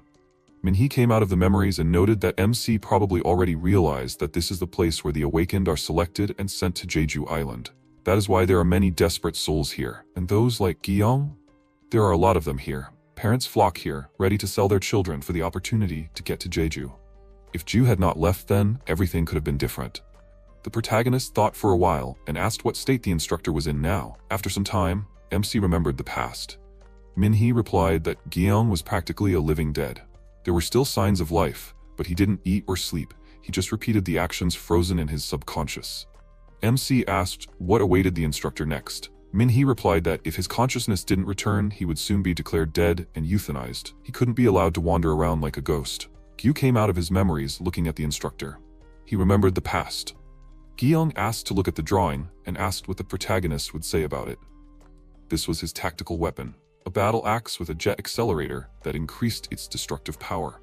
MC replied that it sounded strange. The instructor gave him a graduation present and said that he would also reveal his secret technique. They say that the monsters have discovered a new ability. Now that he has received a rank, Gyu should be called a junior lieutenant. Gyeong looked at the notebook and asked the protagonist to never forget that as long as MC doesn't give up, the solution will be found. That's why Ju must become a hunter worthy of the new era. That's the role of the professor, the representative of the 13th graduating class of their academy. The protagonist came out of the memories. He looked at the instructor and took the pen out of his hand.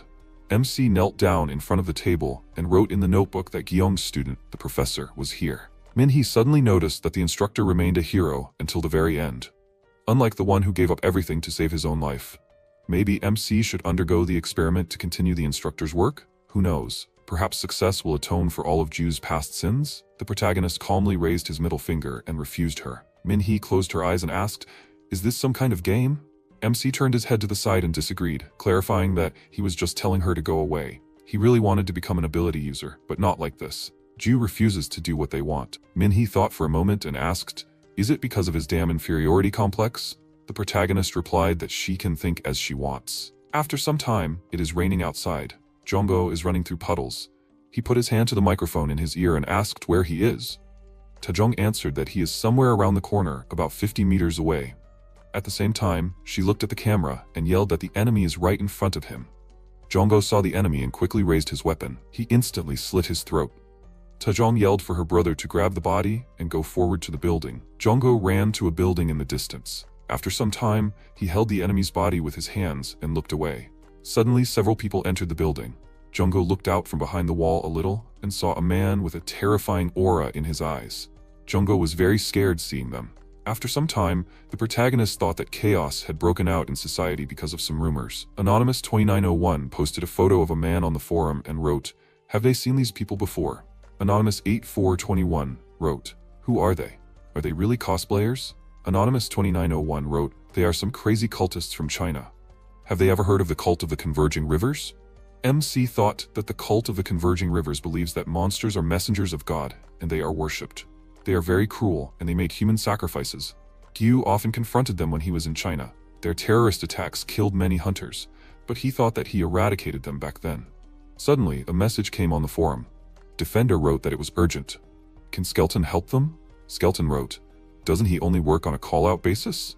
Tajong wrote that it was a personal request. This is not something that she and her brother can handle on their own. Skeleton wrote, "What happened?" Defender wrote, "Where should she start? There were a lot of people at the amusement park. Something seemed off about them." Tajong thought it might be the ones mentioned on the forums. Maybe those people were the Converging River cultists. Her brother went to deal with them himself, but there were too many of them, and he barely escaped. Jongho wrote, "It's his brother speaking now." But it doesn't end there. There was an awakened one among them. Skeleton wrote, "What level? Maybe 3. Defender wrote, "If that were the case, he wouldn't even bring it up. He's at least a level 5 fighting type. They can't handle him on their own. They might have to leave the area for a while." Ju clenched his fist in anger and thought that it was already a known fact, that there were a lot of awakened ones among the cultivators.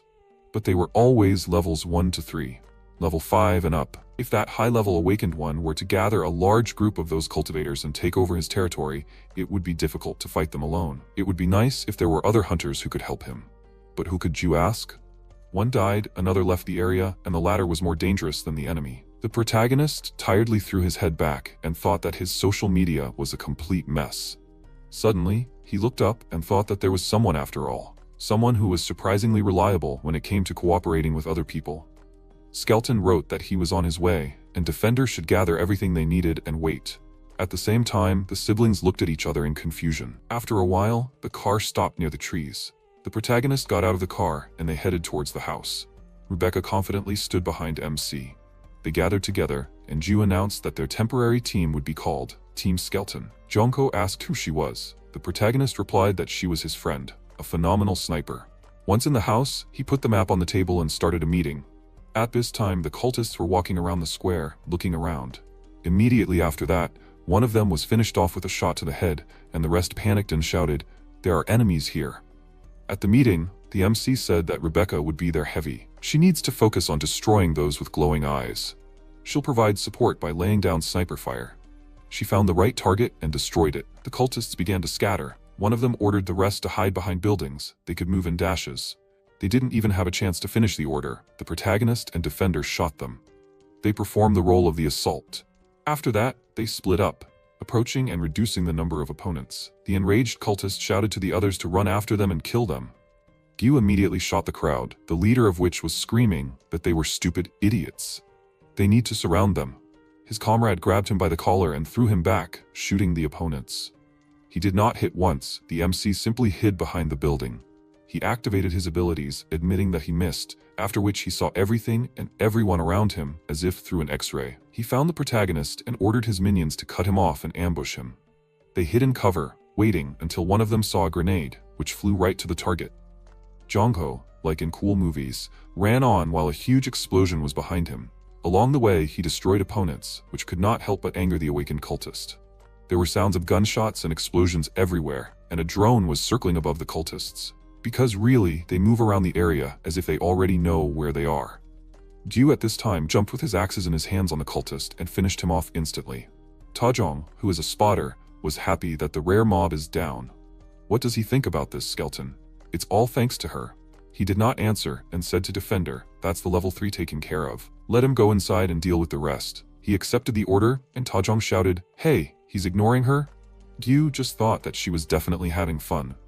Defender ran into the building and kicked the cultist, but suddenly another one appeared in front of him, who had abilities. The protagonist warned him that he should be wary of those who are level 4. All of them are definitely from level 3 to 5, which means they are definitely able to use shockwaves.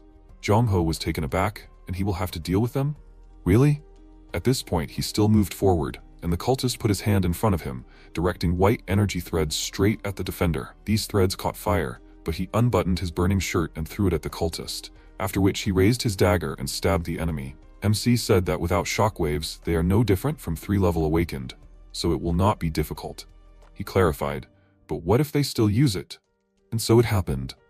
The cultist activated the ability, but the defender was able to withstand it. The protagonist told him that then he'll just have to eat it. If he steals himself, then he'll be able to endure at least one hit. Defender jumped on the cultist with a dagger and stabbed him in the neck. Surprisingly, it still worked. Suddenly, the window next to him broke and he looked in shock. The cameras started to turn off. Tajong didn't understand what was happening. The drone started to fall to the ground and crash. At this time, in the square, a capable cultist with an aura in his eyes was the cause of all this. Tajong told MC in fear that all drones were destroyed. He realized that it was a blackout, a power that allows an awakened to disrupt electronic signals. All the cultists raised their hands to the sky, after which they bowed and began to pray to their guardian, the Lord Protector. Chongo looked at this and said in fear that they are lunatics. He glanced at MC and remembered his words. The most important thing is that if they encounter an awakened level 5 or higher, then they all need to retreat. Even sniper support will need to be stopped and focus on the small fry. He stood alone in front of the crazy cultist, whom he had decided to take on at the planning stage. Jongho remembered the past. The protagonist asked him to take care of the others and let him deal with it. The brother raised his hand and said that he was going to sacrifice himself.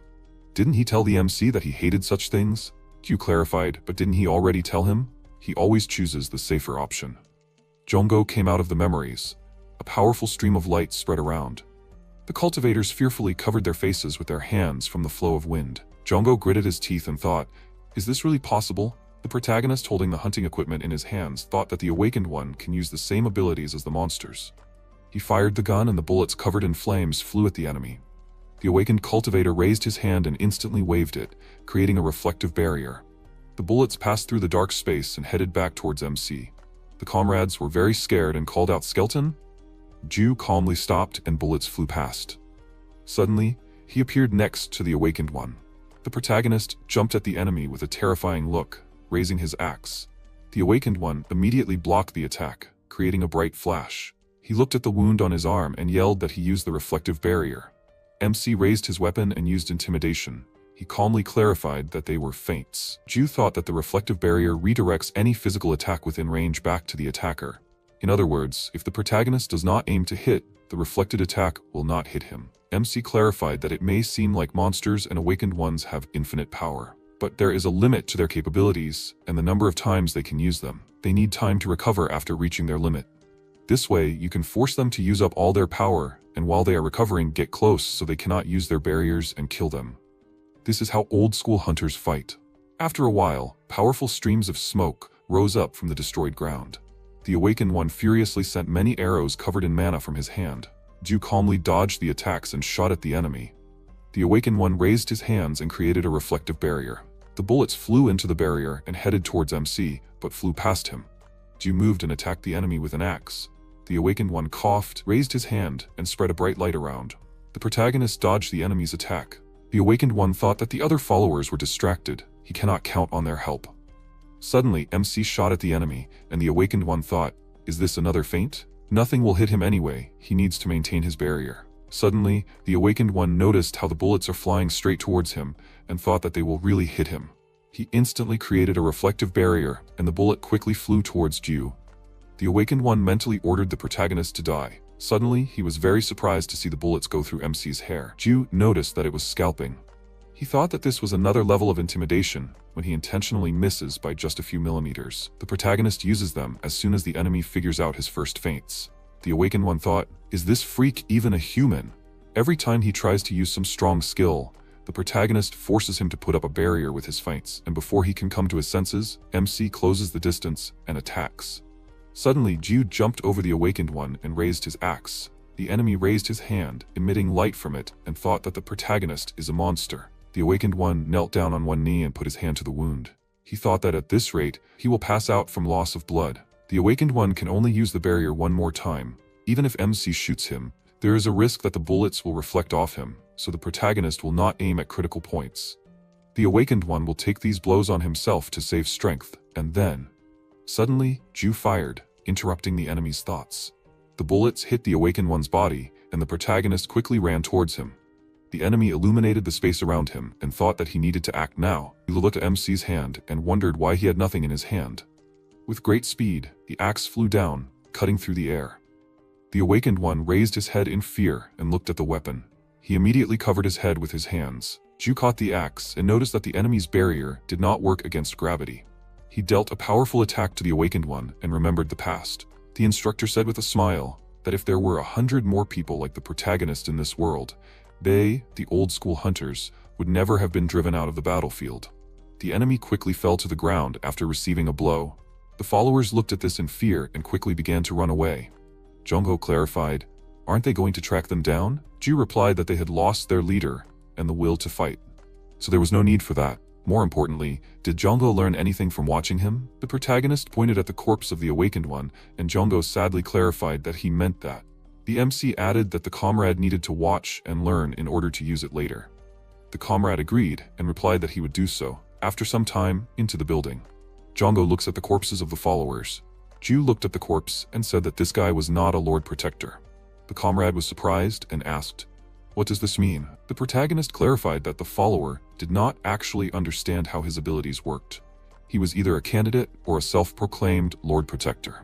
Each faith is slightly different, but regardless of the group, rising to the rank of Lord Protector is not easy. They must have sent someone like him because they are not very interested in this area. MC doubts that they have reinforcements. He suggested that they clean up a bit and leave here.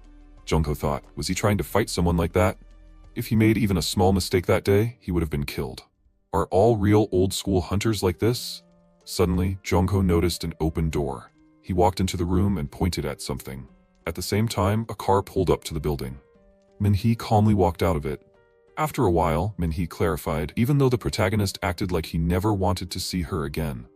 What could have made him address her like that? She wondered who that was next to him. The MC replied that it was the junior who helped him. Ju looked at his comrade and thought that Jongho looked scared. That makes sense. It was probably his first time seeing a level 10 awakened. The protagonist opened the door slightly and asked her to look at it. He clarified that these were the capsules that the cultists were collecting, and there were several other places similar to this one. The MC also received evidence from their remnants. They were collecting them to widen the rift. The reason for the capsules appearing around the capital was the outgoing river cult. The rift would only get worse if the cult was left unchecked. Isn't that more than enough reason for the military to intervene? Minhee put her finger to her lips in thought and asked, should she trust the unreliable information of some civilian? To be honest, that's all she can think of. Ju thought she had a terrible personality. She was fickle and had no sense of responsibility. She also enjoyed hitting people where they hurt. The protagonist clarified, was there really nothing she could do? He thought that he needed Minhee if he wanted to protect his daily life. Everything would come to an end sooner or later. But until that day came, MC wanted to enjoy this life as much as possible. Minhee asked in surprise, is it really him? Ju wondered what that was supposed to mean. She replied that he had simply never asked for a favor before. The protagonist is self-centered and never listens to anyone. He was notorious for his terrible personality. The MC sadly said that it wasn't that bad and wondered, was that really true? Why would she of all people judge Ju for his individuality? Minhee calmly said that to be honest, they were short on manpower.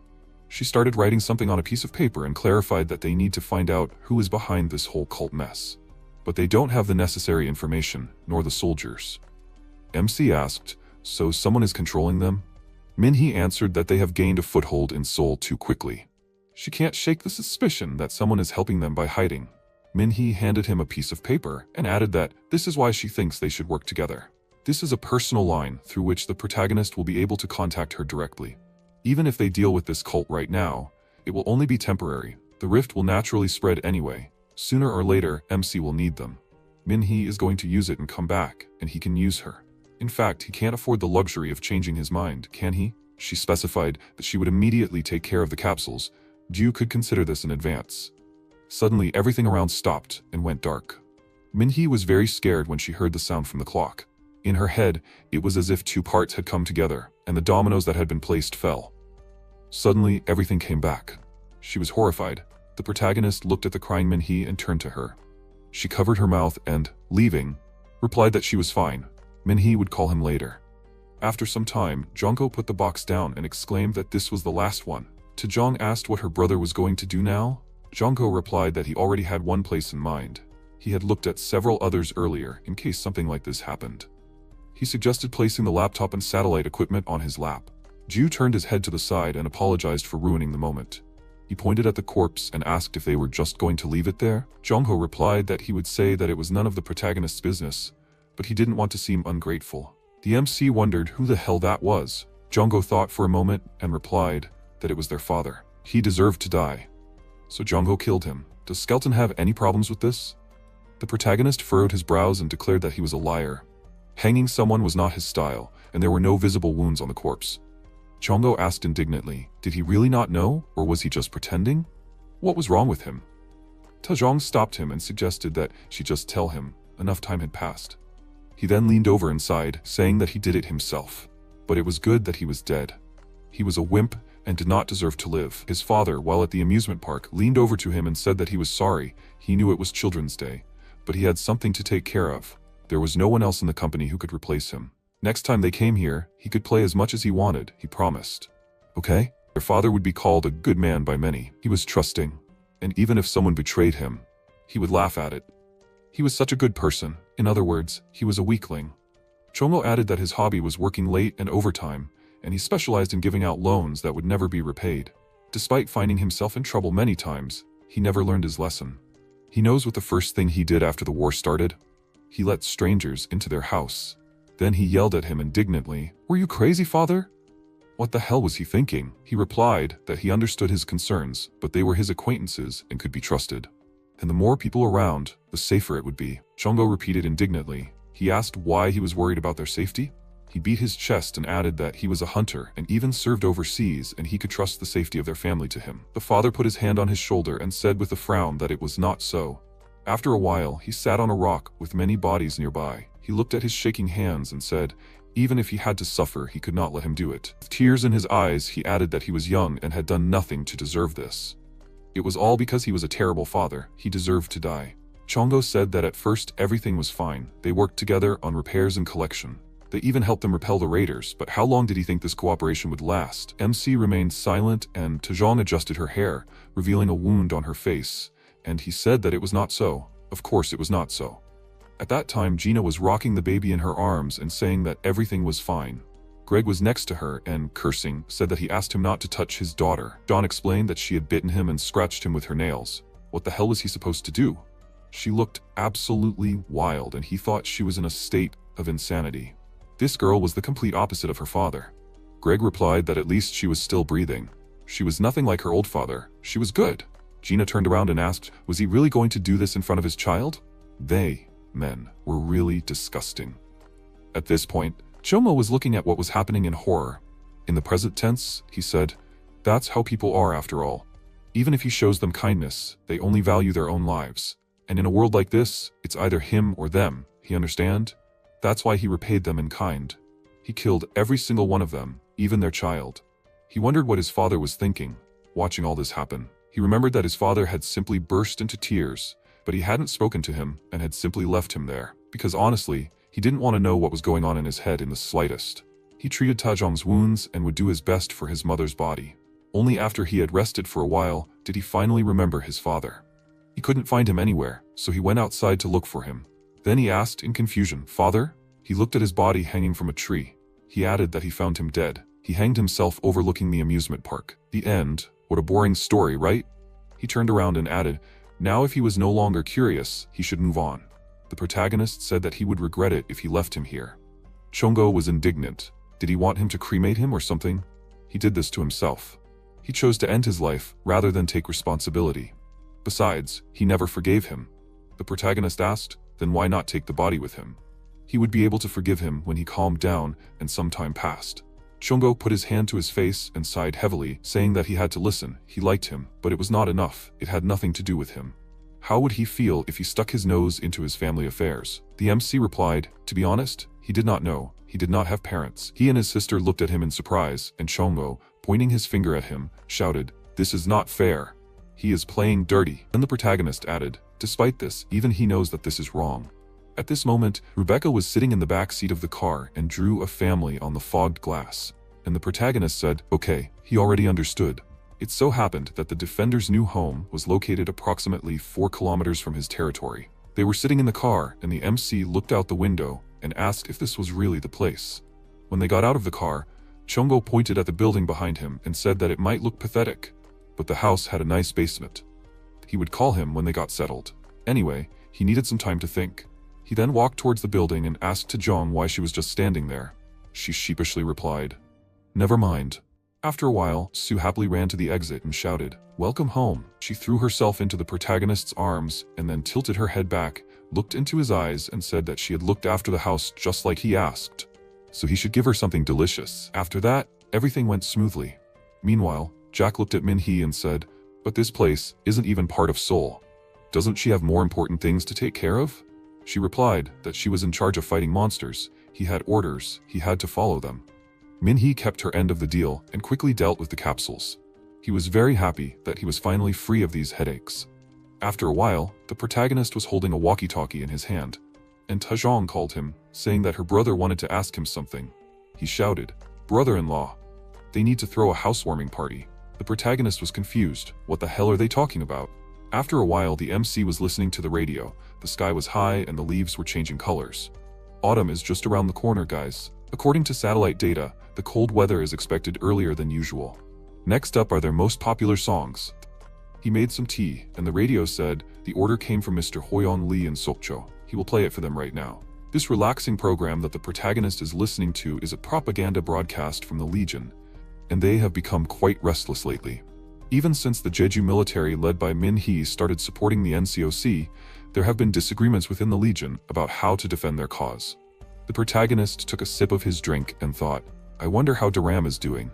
Then his radio hissed and he thought it must be the siblings. He exchanged contact information with them during their last meeting. "It's been a week, how are they doing?" Tajong replied that they were having a hard time together. They should have asked him for help. By the way, her brother wanted to say something. MC took another sip of his drink and thought he probably wanted to thank him. He wasn't really doing it for his gratitude, but he wouldn't turn it down. Then he heard, "Hey brother-in-law, we need to throw a housewarming party." The drink poured out of the protagonist's mouth. Despite being famous for killing, the defenders are still somewhat of a celebrity in the community, and that's because they are extremely good at attracting attention to themselves. After a while, he got off his bike and asked why they called him their brother-in-law. He should explain himself. Tajong said, "That's what she wants to say." She put her finger to her face in embarrassment and said that they hadn't even met each other's families yet. Her brother was so hasty. MC asked indignantly, what the hell was she talking about? Neither of them had parents. Chongho suggested that they stop talking about it, and his sister clapped her hands and said that since he was here, he could stay and have some tea. They had brought tea with them. He remembered how well she brewed it last time. He replied that he had tea at home. In the Jew bunker, there was lemon iced tea, 20 packs, 6,001. Defender's premium black tea, 1 box, 11,001. After a while, they went inside, and the MC said that he would only drink 1 cup. The siblings punched each other. The Defender's new home is a hidden casino located underneath the house. Chongo slouched on a chair at the table and asked, "Did he see? Didn't he tell him the basement was pretty nice?" The protagonist, holding a cup of drink in his hand, replied, although he wouldn't say it helped with survival, at least it was in a good location. They probably wouldn't have to kill so many people now. At that moment, Tahong wrote a new post on the forum. The protagonist was right next to her and intimidatingly told her to stop. He grabbed her hand and she turned to him and wrote on the app that he needed a twist if he wanted people to read his post. She was just trying to help since he was so unpopular. Damn it. He asked, and she thinks ruining his reputation helps him? She wrote that he doesn't know anything. If he doesn't post content, people will forget about him. Then he said that he actually wanted to ask the two of them something. Do they remember Anonymous 337? He was the user who posted videos of him making toys for his kids and they killed him.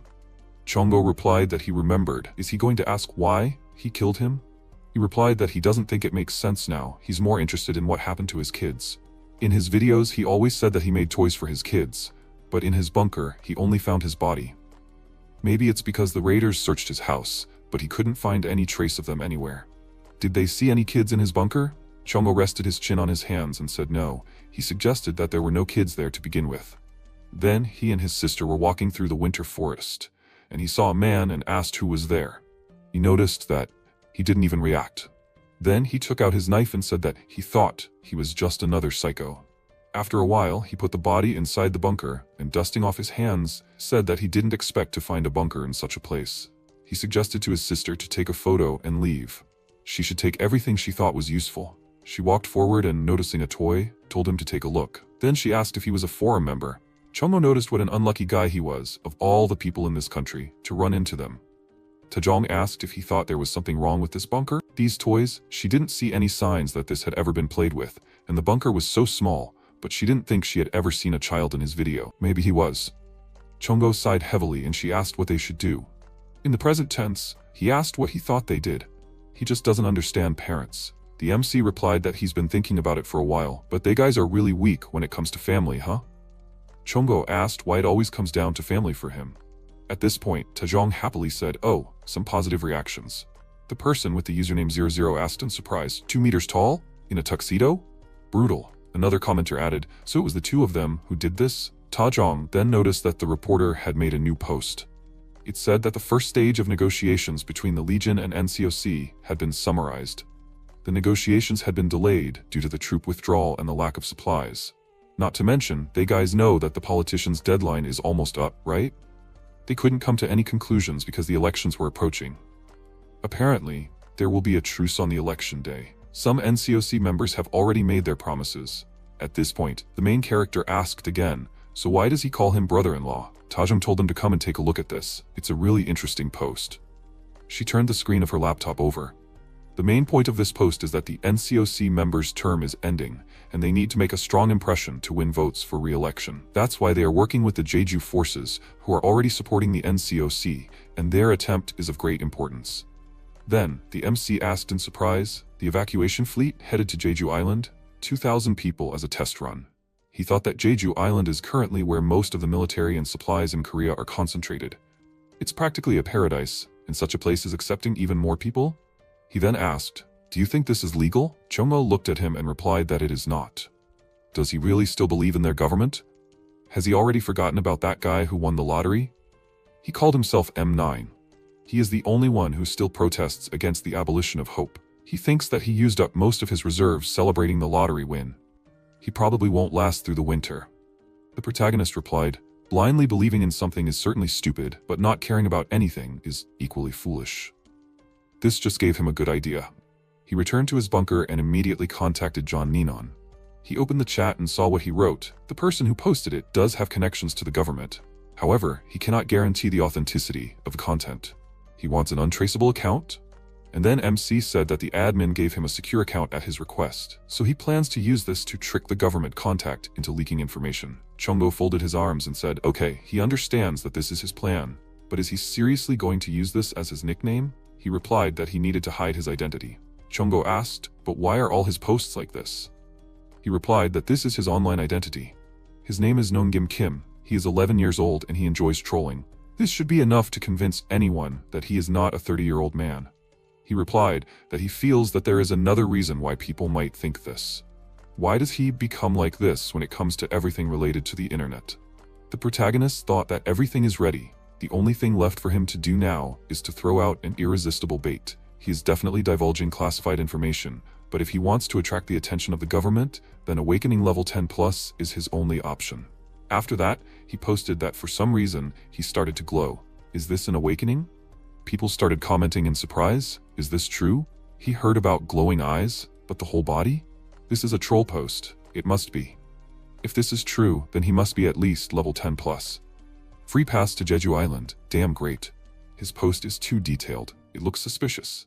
Did Korea finally get another level 10 plus besides Park Sang-min and Na Hae-in? There is another person who is not so well known. At this moment, the protagonist received a message from a user named Red Mask. She greeted him and told him that she is an admissions officer at the Guard Academy. Please, he should click the link. The protagonist thought they took the bait. Then he was attracted by the username and thought why it sounded so familiar. This can't be. Is it really Minhee?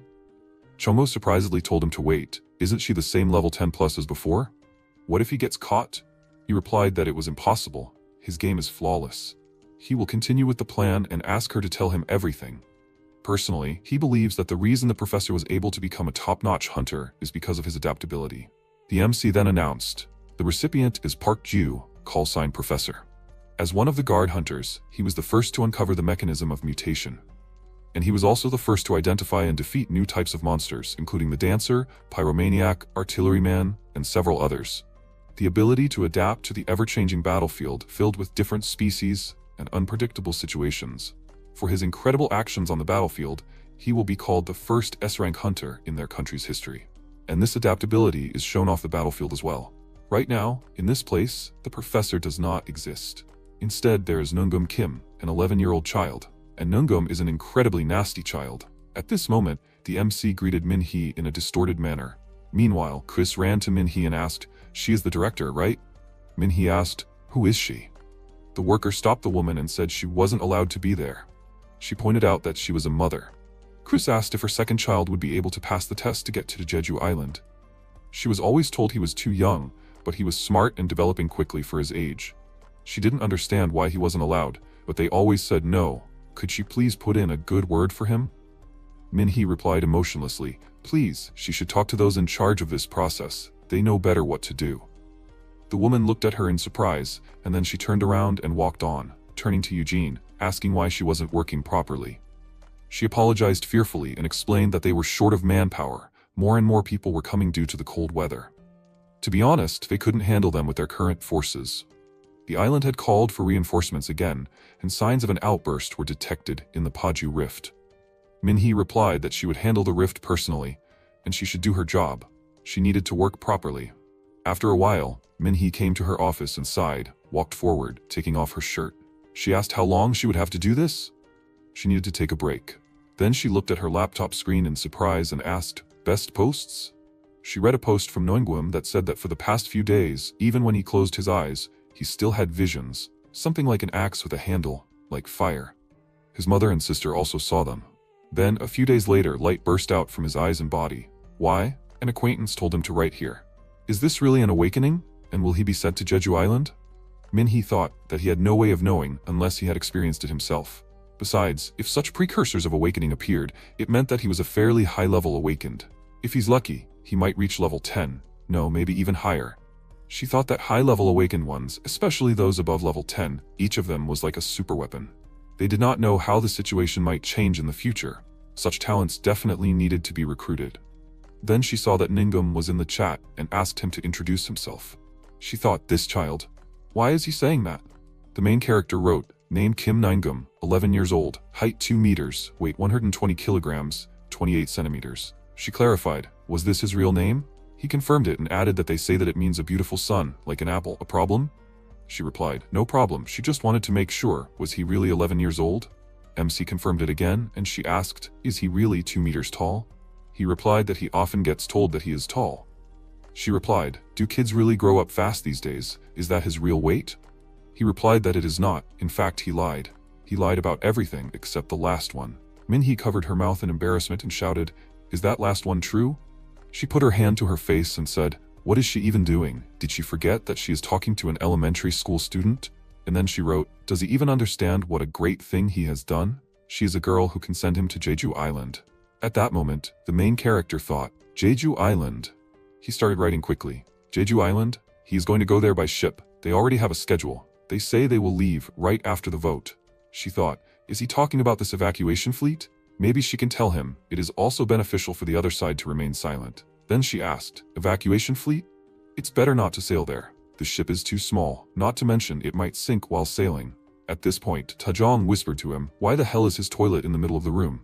Chongo also whispered, how would he know? At this point, MC read what Minhee wrote. More importantly, he will sail after the election, right? These old politicians, they will be so busy that they might just forget. Jeju Island needs to be reached by plane. If he wants, she can send good people to get him. Then the protagonist said that they have evidence, defender. The evacuation fleet was a lie. They will be transporting their valuable awakened candidates by plane. He wants to take a screenshot and post it on Failnet. He needs their help with editing. Minhee then wondered why his location is not being tracked. MC was horrified when he looked at the screen, and then thought, she is starting to suspect him. She asked, who the hell is he? He should tell the truth, and then she will forgive him. He bit his lip, looking at the screen, and then asked her what her name was. She introduced herself, and he began to laugh at her name. In response to this, she said that she was tracking his IP address. He should answer where he is now? The next second, the protagonist abruptly pulled his hand away from the laptop. Then he breathed heavily and declared that the deed was done. This should convince her that some student was playing a prank on her. Chongo said that he understood that he was trying to act out his role, but was it necessary to laugh at the name? The MC replied that he was too much in character. While Tajong doubled over in laughter, Chongo reluctantly agreed with him. Defender returned home and sent him an edited version, and he posted it on Failnet under the nickname Ninjim. A few days later, the protagonist was sitting at his laptop and a voice came from his walkie-talkie. Did he upload the version he sent him? He put a lot of effort into this. A lot of comments? The protagonist replied, a ton. He asked how many. It was hard to hear. He replied over 10,000. He was surprised. Seriously? This is amazing. He did it, brother-in-law. 10,000 replies. Even if he excluded the government bot replies, that would still mean that most of the site's users saw his post. He put his hand to his chest and thought, what? What is this weird feeling in his chest? And then he saw the message from John Ninon. Honestly, he always thought he was just an attention seeker, but if all his inexplicable actions and all his pathetic urges, if all of it had just led to this important moment, he said that now he understood.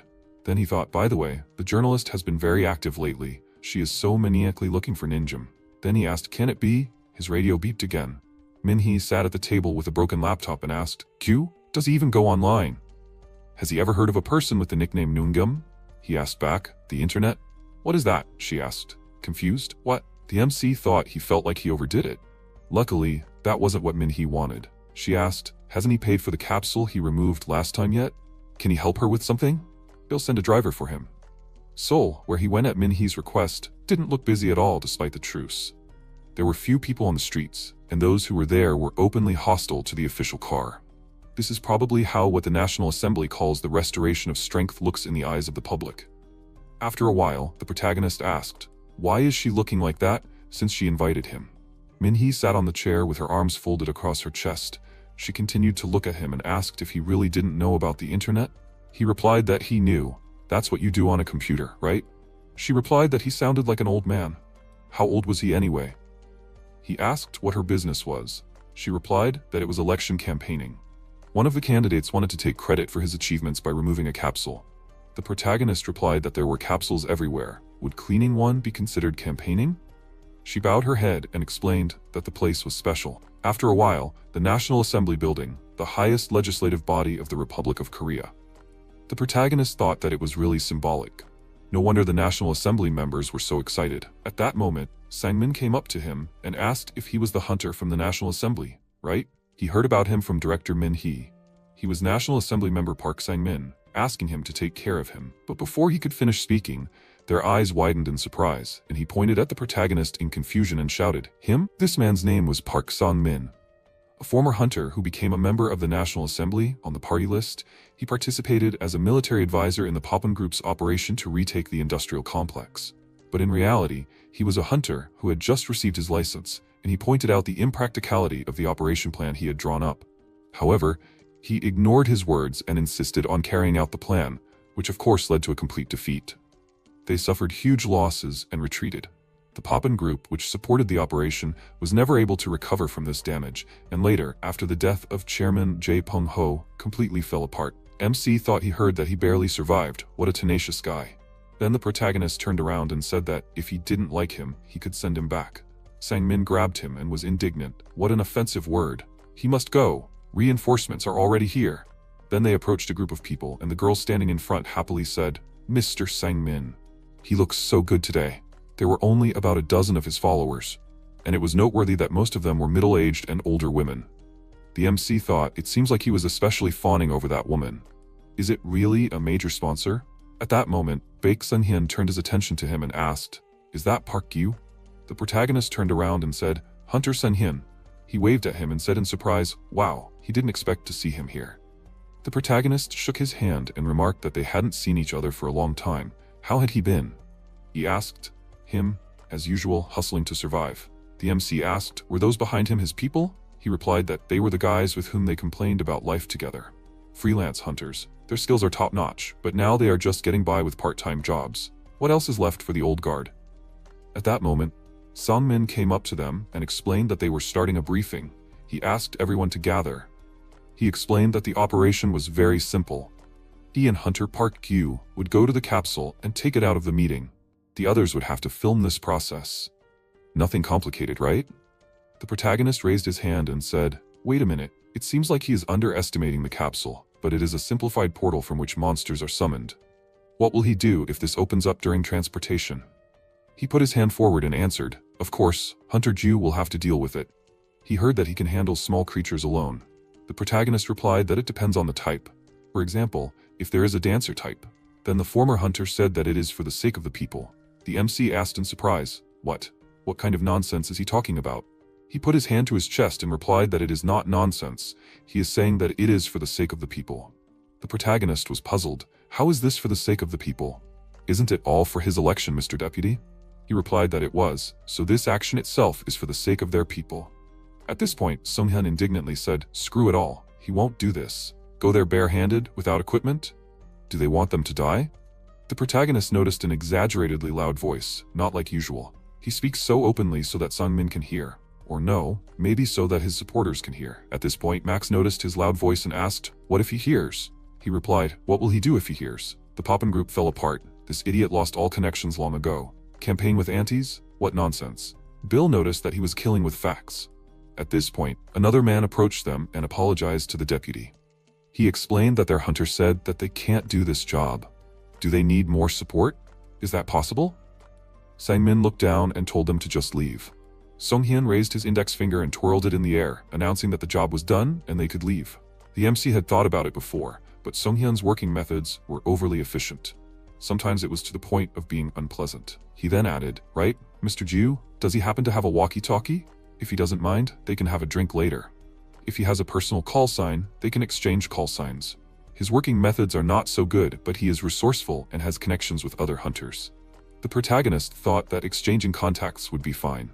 The hunter then said his nickname Daram and asked if he knew.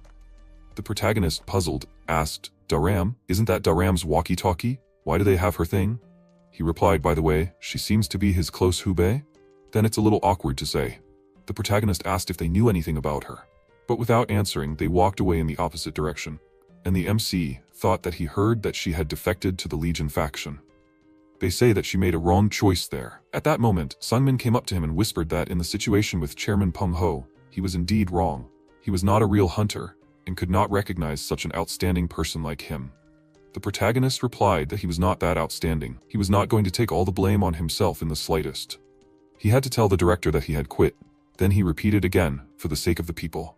He grabbed the protagonist's hand and, letting go of his head, shouted, "Can't he do this for the sake of the people? At least just go inside the assembly building." At that moment, his mother called him loudly and shouted, "That's enough, he has to go to her." Sang-min, looking into the protagonist's eyes, whispered that he could leave the capsules. He suggested going inside for 10 minutes. Exactly 10. He just had to pretend to calm down his mother. He would tell the director that he was 120% satisfied. At this point, his mother continued to scream. He had to come over. After a while, they went inside, and Sang-min said that he knew that members of the National Assembly were not liked, but there was nothing they could do. According to the Constitution, the role of the National Assembly is to legislate and control the executive branch, but this executive branch, including the president, had all fled. What could they do, left alone? And they weren't the ones who decided to hold the elections.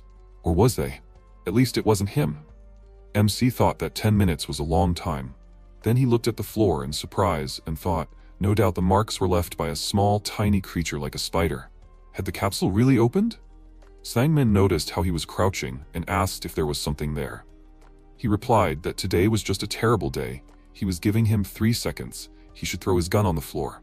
Sang-min apologized and said that he had to do as he was told. Then the protagonist suddenly turned around and grabbed him by the face, slamming him to the floor, flipping him in the air. Sang-min coughed from the blow, and the protagonist put a gun to his face. He asked fearfully, "Will he kill him?" MC asked, "Is there another way?" He replied, "Song-hyun, like that idiot said, he really was thrown out, but can a dead Sang-min be useful? Former National Assembly member found shot dead in assembly building. How convenient, right?" The protagonist thought, this guy probably became a National Assembly member for a reason.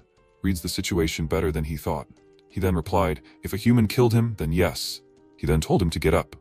Sang-min walked forward, raising his hands. MC told him to go further. Then they walked inside the building. At this moment, the spider was in one of the rooms, crawling on the tables. Meanwhile, the protagonist, lighting the way in front of him with the flashlight on his phone, thought, the web of the spider type, a small creature of the spider type. Although it looks like a spider, this one only has 6 legs. It weaves webs, builds a maze and lays eggs, creating minions. The spider type that completed the maze and commands the minions is almost as dangerous as a medium-sized creature, but until now, if you get close to it, it is easy to deal with, the weakest of the small creatures. Of course, an untrained person will be torn apart by it without difficulty. Sang-min looked back and said that he understood why he was angry, but he could not do anything. He saw his mother from the outside, right? She looks stern, but in reality she is even worse. His entire life since birth was subordinated to her will.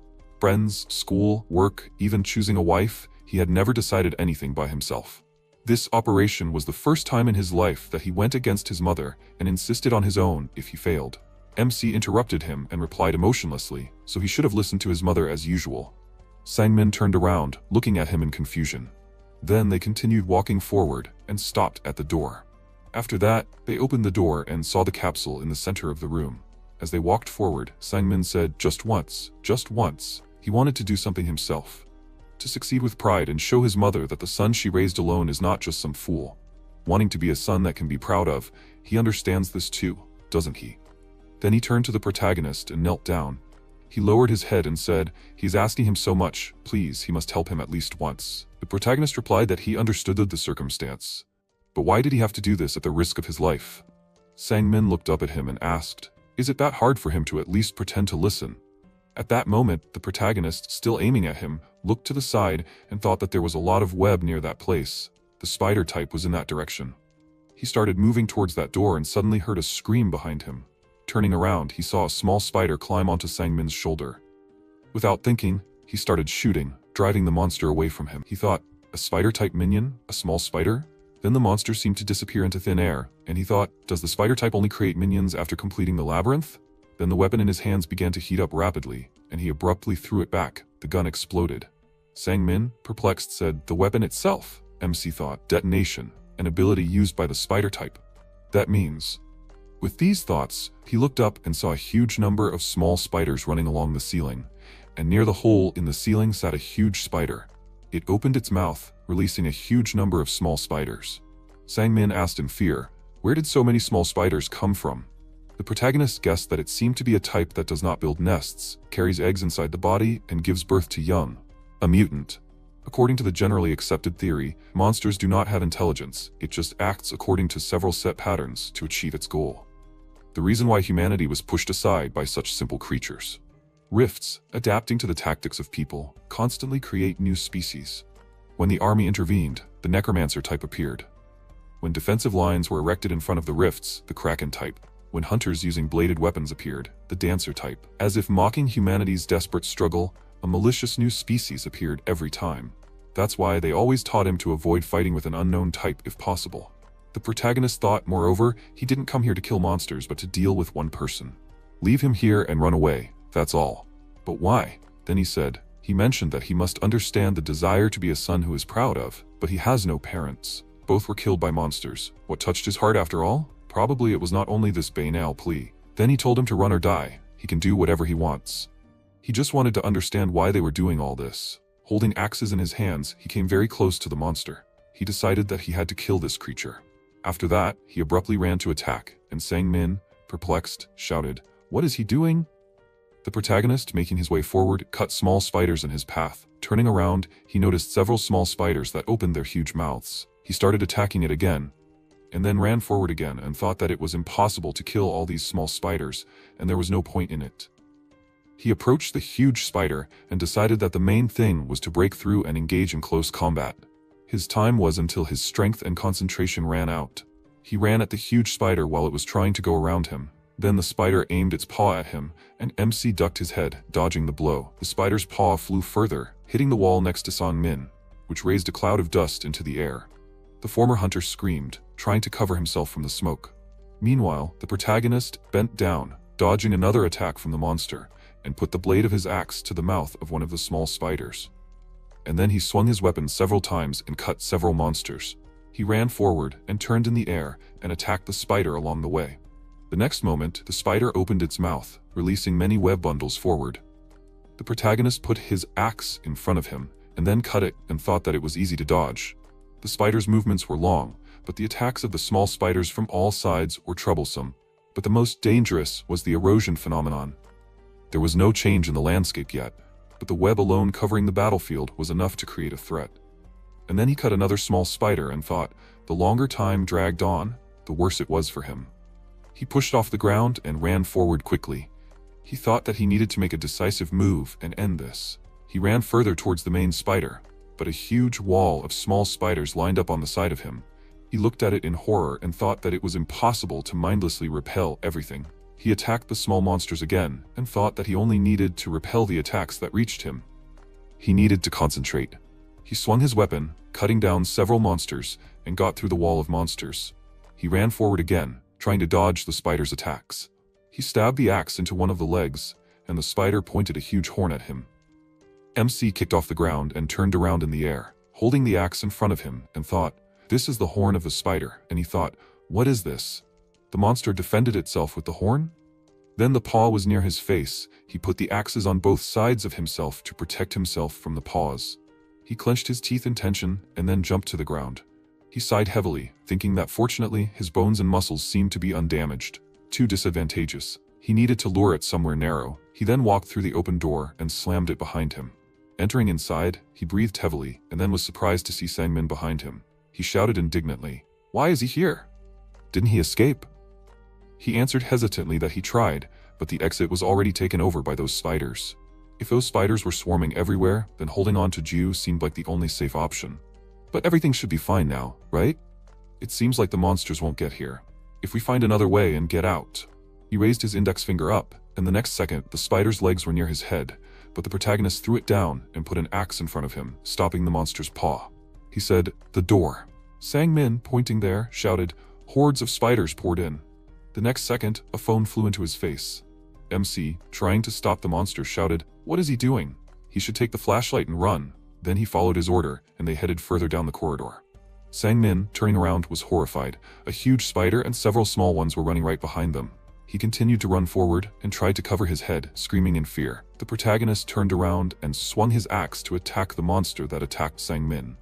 Then the phone fell out of his hands, and the protagonist caught it, then threw it back to his ally. He shouted that if he did that again, he swears he would shoot him here. He agreed with him, and after a while, When they reached the stairs, Sang-min tried to catch his breath, and, looking around, assumed that they had broken away. MC climbed a little higher and said that he was not sure. These monsters do not see the world with light, but with feelings and clairvoyance. The corridor is narrow, so the monsters are fast, but if you hesitate, they will immediately catch up with them. Spiders are sedentary creatures. If you go too far from their territory, it will retreat and return. Sang-min clarified, that is, they are safe, right? He replied that this is not so. It is just inconvenient to fight there. He would like to lure it out and sort it out there. At this moment, Sang-min shouted in alarm from behind. There was a huge spider on the ceiling behind the protagonist. The protagonist turned around and managed to jump to the side when the monster pointed its paw at him. Then he flipped in the air and, pushing off the wall, swung his weapon and then pointed it forward. But the axe stuck into a horn, and the protagonist thought, these horns again. Then he jumped up, dodging the gaping mouth of the monster. He landed on the ground and thought that close attacks are exhausting enough. And then there are the spiders with their stacked attack. He needs to find a way to disable at least one. And then he told Sang-min to run. They ran in the opposite direction from the monsters, and he, perplexed, thought, this is just madness, and he is going to knock them down with his bare hands? Are all the hunters from the academy crazy? Then MC shouted, Sir Advisor, is there no narrow and strong passage nearby where they can squeeze the spiders? He bit his lip and asked if the fire door of the emergency exit would do. He thought that they should escape together. This guy would distract the monsters, and with luck they would get out like back in Operation Pathon. Now is not the time to think about merits and other nonsense. He looked in surprise at how the protagonist cut down the small monster and put his hands on the doors, thinking, even if they returned empty-handed, what difference would it make? He lowered his gaze, plunging into thought, and the protagonist shouted. Why did he stop? They walked further, and he said that he thought he would rush at the first opportunity. He replied that he had planned on it too. After that, they looked ahead and saw a huge chasm and a corridor in the distance. MC explained that this was a landscape-changing phenomenon caused by spiders. Sang-min grabbed his head, looking at the phone screen, and said, damn, just like the battery died. Damn, he's been pushed around his whole life, and he can't even choose the place of death himself. At that moment, the protagonist called him, and he asked, what? He thinks he can do something in this meat grinder? He replied, no, he means the neck. He must protect the neck. With that, he plunged the axe into the body of a small spider that was rushing towards his neck. And then a huge spider appeared in front of them, and he said, as he himself said, he can't cover him in this mess. Then the protagonist ran forward, dealing with monsters along the way. The huge spider got stuck in the door in front of him, and he said, it was easy to get in, but not a step to get out, right? It seems that even the vaunted spiders are on their last legs. Wow, is this still hoping to make it out? Then he waved his weapon and said, he can try it if he can. Gyu started to approach the monster that was standing in front of him and started to dodge the attacks with its paws. He dodged all the attacks and counterattacked with his axe on the limbs. As soon as it stopped attacking him, he swung and delivered one last, very strong blow, which cut the monster into two parts. Sang-min was shocked by what he saw and silently watched as the monster disappeared. The protagonist looked at the axe in his hand and thought that he hadn't noticed, but it seemed like too much strength had been spent. He needed to quickly go back and rest. He walked up to him, and with a surprised expression on his face, said that he was a real hunter. More precisely, he had read that some hunters had dealt with small monsters alone, but he saw it with his own eyes and still couldn't believe it. He said, with a calm expression on his face, that ordinary monsters were devoid of intelligence. They only kill people because they interfere with their movement or goals. They don't cooperate with each other in any way and don't build strategies. They are hardly capable of improvising on an individual level. Hunters use these gaps to fight. Sang-min said that he knows the theory too, but he is better than any active hunter he has heard of or read about. So why did he retire? MC asked, what if there was a monster with intelligence? What do you think? Armed with incredible strength and possessing intelligence equal to or greater than that of humans? He looked at him with a shocked expression and asked if such a thing really exists. He said that he himself does not really know. After that, they continued walking together, and Sang-min asked if there might still be spiderlings in the meeting room. Can they enter? Gyu said with a calm expression that the minions freeze once their monster is killed. The spiderlings have been destroyed, so there should be no problem. They continued walking further, but he noticed the capsule. He thought that the erosion phenomenon was a change in the environment caused by monsters and rifts. The more monsters or capsules there are nearby, the faster it progresses. The eroded areas become like the world on the other side of the rifts, so the monsters in that place are not limited by the time they are active. In other words, they do not disappear on their own. He was about to leave, but he stopped because Sang-min called his name and said that he should wait. He was looking at something and asked if he could wait for 1 second. He started to walk further, and the protagonist asked what he was even thinking. He did not answer that question and picked up a large capsule. He looked at it with a blank expression and asked, "Seriously, what is he even doing?" Sang-min looked at him with a small smile and asked, "Isn't it obvious? He wants to move that capsule." He kept looking at him from the side and asked, "By the way, he saved him. He should give up and go back." He gave up and said that he would definitely do it. MC kept looking at him and asked, "Did he want to die?" Sang-min chuckled and said that when he saw him fight, he didn't even know how to say it. He kept walking and said that he felt like he had to fight back. He likes it here. Even if it started because of his mother's order, it doesn't matter anymore. He's proud of this place and his mission. So on behalf of the people, he will use his hands and feet to drive out the villains who violate the sacred order right from this holy parliament hall. He has to film this historic moment. Gyu looked at his phone screen and said that his phone's battery was low. Sang-min put down the capsule and tossed him his phone. He was a little tired and said that his battery was almost dead too, but it should be enough for a video. He didn't come here for support in the election, right? His election campaign starts right now. The main character films how he carries this big capsule. Sometimes he thinks about what is really scary about this apocalypse. It is not the destruction itself, but how the human soul gets sick in this chaos. They continued walking like this and had already reached the exit. Sang-min, looking tired, said that it was very hard. He felt like his lower back was about to fall off. However, this was his true beginning. From now on, he would walk on his own feet and not by the inertia imposed by his mother. This was his decision, as a son who chooses his own path. He was almost there. It seemed that Hangang was already visible. As a representative of the people, he would throw this straight into Hangang. This was an important moment. The capsule he was carrying began to emit energy, and he said with a smile that he should film it close up. The MC showed this video and said that this was the last thing she would see from her son. Sang-min's mother looked at him with a displeased expression and said that she didn't believe it. She grabbed his hand and asked loudly, "Was it he who killed him?" "He killed him, and now he's trying to cover it up." He pushed her away, causing her to fall to the ground, and he said with a serious expression that she should watch her words. If she didn't believe it, she could go and check for herself. She started crying and said that there was no way that idiot could die as a hero. After all, everyone hated him. Ju walked away and thought that he had seen the end of the world more than once, but its form is different for everyone. For some, collapse is ugly, and for others, it is noble and beautiful. Several misfortunes and accidents intertwined, and that man, like the flagship of a ship, was impaled on the horn of a monster. Now that man with 8 legs, along with his loyal advisors in the Parliament Hall, forever repeats votes and failures, reproducing the chaos before the war. After some time, he was in his house, looking at his laptop monitor, counting and thinking that the Christmas season was back. He laughed with a small smile and said that their friends from the forum were such jokers. He thought that unlike last year, his tree was decorated with many toys. As befits a top user, Defender already has his 4th tree. He also left his name in the corner, in small letters. These people have not changed at all. He needed to behave more decently.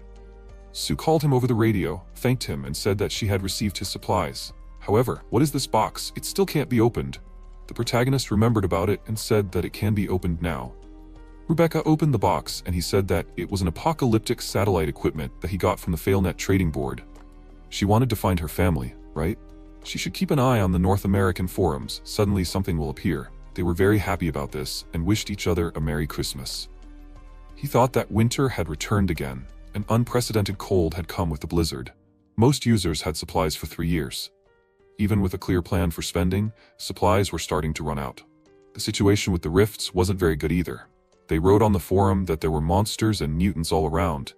It was a paradise for them. He didn't know how much longer they would hold out. MC thought that the legionnaires had withdrawn their troops from the rifts and that erosion was accelerating right before their eyes. Surviving in winter was getting harder and harder. It happened every year, and they knew what to expect. However, it seemed that this winter would be a test not only for people. He saw a wild dog on the screen and thought that judging by its size, it was a mutant. Since the very beginning of the war, a pack of mutant wild dogs had lived in the vicinity of his shelter. In particular, their leader, nicknamed Gold, was so cunning that they couldn't catch him, despite numerous orders to destroy him. However, this place was outside their territory. Did they really wander here in search of food? This is dangerous and needs to be eliminated as soon as possible. He took his weapon, went outside and went to the place where he saw the monsters. He continued walking and saw traces of blood in the snow. He followed the trail of blood and saw the body of a mutant wolf lying on the ground and wondered if this was a wounded individual. He needed to deal with this quickly and return. Coming closer, he realized that it was Gold and wondered why the leader of the pack was in such a place. He noticed the wounds on the body of this mutant and said that it seemed that he was expelled from the pack. The mutant stood up and started to walk away from him. Gyu looked at him and thought that he turned away from him and, passing his shelter, went down the slope. The place he was going to was the village where Old Man Kim once lived. The mutant reached the village but fell to the ground due to the wounds he received. He lay on the ground and remembered how this place was before the apocalypse. Before that, he was an ordinary dog that was fed on the street. At the moment, he stood up with the last of his strength and continued walking, while the protagonist followed him. He stopped next to Gold and thought that when he stepped through the gate, he was singing a song. Dogs do not have human vocal cords. Only the fading breath awkwardly imitated the melody. However, it was an achingly familiar melody. It was Happy Birthday. He remembered that scientists said that mutants were too cunning to be tamed. Along with this statement, a woman flashed through his thoughts. If it weren't for the intervention of some person mired in reality, maybe some possibility could have become reality. He approached Gold, called him and asked if he wanted to live. He thought that it was his old illness. Curiosity got the better of him again. After that, MC pulled him into one of the spare bunkers. He bandaged his wounds, despite the fact that this mutant was growling angrily at him. He thought that he only growled once in pain during treatment, but otherwise did not show any hostility towards him. He took meat out of the refrigerator and asked if maybe he shouldn't give him the good pieces. He cooked some meat and put the pot on the floor for Gold to eat. He looked at him with an evil look and began to growl loudly. Ju was standing next to him and said that he shouldn't be picky about food and just eat it. The mutant began to eat, and he thought that, as befits a beast, he recovered amazingly quickly. 3 days later, he took Gold, who was already able to walk slowly, to the mountains above the main bunker. He stopped and said that this was his home now. The mutant looked at him and began to growl, and he said that he could relax because there were no traps here. Had he been deceived all his life? He watched as the mutant began to examine his new home and wondered to what extent this beast understood human speech. He began to leave and said that he would bring him food, so he should sit quietly and hide. Suddenly, Gold ran up to him very quickly and cut off his arm with a strong bite. As it turned out, it seemed to him, he turned around and thought that the faster his wounds healed, the more worried he was that he could attack him. Highly intelligent mutant dogs are sometimes much more dangerous than monsters. If you do not kill him first, then he himself will die. He wanted to try to pet him, but Gold pushed his hand away with his paw, and because of this, he called him a petty freak. He thought that trust cannot be gained in an instant. Only patience and time, that is the only way. Suppressing the instinct to defend himself, he continued to take care of him. Suddenly, he heard the sound of a walkie-talkie and immediately paid attention to it. The man asked if there were any survivors nearby. If anyone could hear him, he asked for an answer. He wanted to get some information. He also had a small gift, gasoline. The protagonist looked into the distance with binoculars, looked at Gold and said that he should sit quietly and not stick his head out. He needed to go away for a while on business. After that, he met with the survivors, and Chang-Su said that this was a photo found on the Failnet. The man who gave him everything, their chairman, he should not wander this world like this. He can't stand to see this. He wants to give the chairman a decent funeral. MC thought he remembered his name. He participated in the operation to capture the Pafon industrial zone, being the owner of a subcontracting company. At the request of his daughter Younghui, he once secretly pulled him out of that operation. Is he still chasing Peng Ho's ghost? He seems to know what's going on. A pack of zombies, presumably led by the chairman, live in an abandoned city. To get there from Seoul, you have to cross the Gold Pack's territory. Chang-Su said that honestly, he didn't expect to meet any living people here, but to run into him living in seclusion seems like heaven is on their side. Gyu said that he'll check just in case. He won't help. He's nowhere near as experienced as he used to be, and even if he wanted to, he's definitely not in a condition to help. Younghui came up to him and asked, has her father changed at all? He doesn't have to worry about it. She knows it's crazy herself, so she's not going to drag him into it. How long can we talk about this, Peng Ho? They're not serfs living in the Middle Ages. She noticed him looking at her ring and said that after the last time they saw each other, she married someone from the Storm Group. However, he died. It was really a shame. He was a good man. Since he showed them the way, they will give him some gasoline as thanks. It is synthetic, but it should still be useful. She was very surprised when she noticed Gold behind him and loudly warned him of the danger. The protagonist called his name and said that he should step back. These people are not enemies and will leave soon. They did not come here to harm him. Hearing this, the mutant immediately turned around and left. Chang-Su ran to them, loudly called his daughter and asked what happened here. MC lowered the barrel of her machine gun with his hand and said that she should leave it because it would only waste bullets. Yonghwai put the weapon away and asked, however, he is a hunter, so it turns out that he was looking after this monster? Did he think that this monster would repay him for his kindness or something? He refused and said that he didn't think of anything like that. At the same time, Gold came out onto the field, started howling loudly, because of which other mutants came to him, who started barking loudly at him. A larger mutant also came up to him, who looked at him with an angry look. Jiu looked at this through binoculars and thought that this must be the one who kicked Gold out of the pack and took the place of the leader. Judging by his size and appearance, Gold would not have withstood the blow even if he hadn't been injured. He was surprised because his wild dog turned around and looked at him. After that, he looked at the pack of mutants who were barking at him and lay down on his back. Yonghwai looked at this and said that even a dog can change its behavior depending on the situation. She looked away and said that it seemed like her father knew less than this dog. After a while, Chang-Su said with a smile that he was relieved that someone like him was joining them. The protagonist looked at him and thought that since Gold had decided to join his pack, it made sense for him to work with his group. An untamable beast with intelligence equal to or greater than that of a human. He should treat it like a raider or marauder coming to his home. He asked, "Are they leaving right now? The mutants will be difficult to deal with." Youngwee said that they were well prepared. They looked at the machine gun that was on the roof, and he said with a little surprise that he understood it. After a while, he lay in cover with his rifle and thought that dealing with mutants was quite simple. Fighting them is a nightmare if you don't have enough firepower. However, if you are well prepared, it is like a hunting safari. He aimed at the mutant dog and fired. Because of the loud sound, the rest of the monsters immediately ran towards him. MC came down from the cliff to the others and said that they were getting closer, so they need to get ready. He thought that one bullet was usually not enough to kill them. Usually, they had to aim for the chin or eyes to destroy their brain, or aim for the gaps near the shoulder blade to destroy their heart. A pack of wild dogs ran up to the group of survivors very quickly and were about to attack right away. A man who was sitting behind the car with a calm expression took aim with a machine gun. He thought that they had an easier way to deal with them. The man started firing with a machine gun and killed the mutants who were about to attack them. He thought, wow, this is a war veteran. His skills live up to expectations. He turned to the man behind the machine gun and said that was a great shot. He thought that they had enough firepower. They didn't need to retreat. If his group could deal with at least half of the pack, it should be over relatively quickly. Jiu was very surprised when he noticed Gold, who jumped on the sergeant sitting behind the machine gun and loudly warned him of the danger.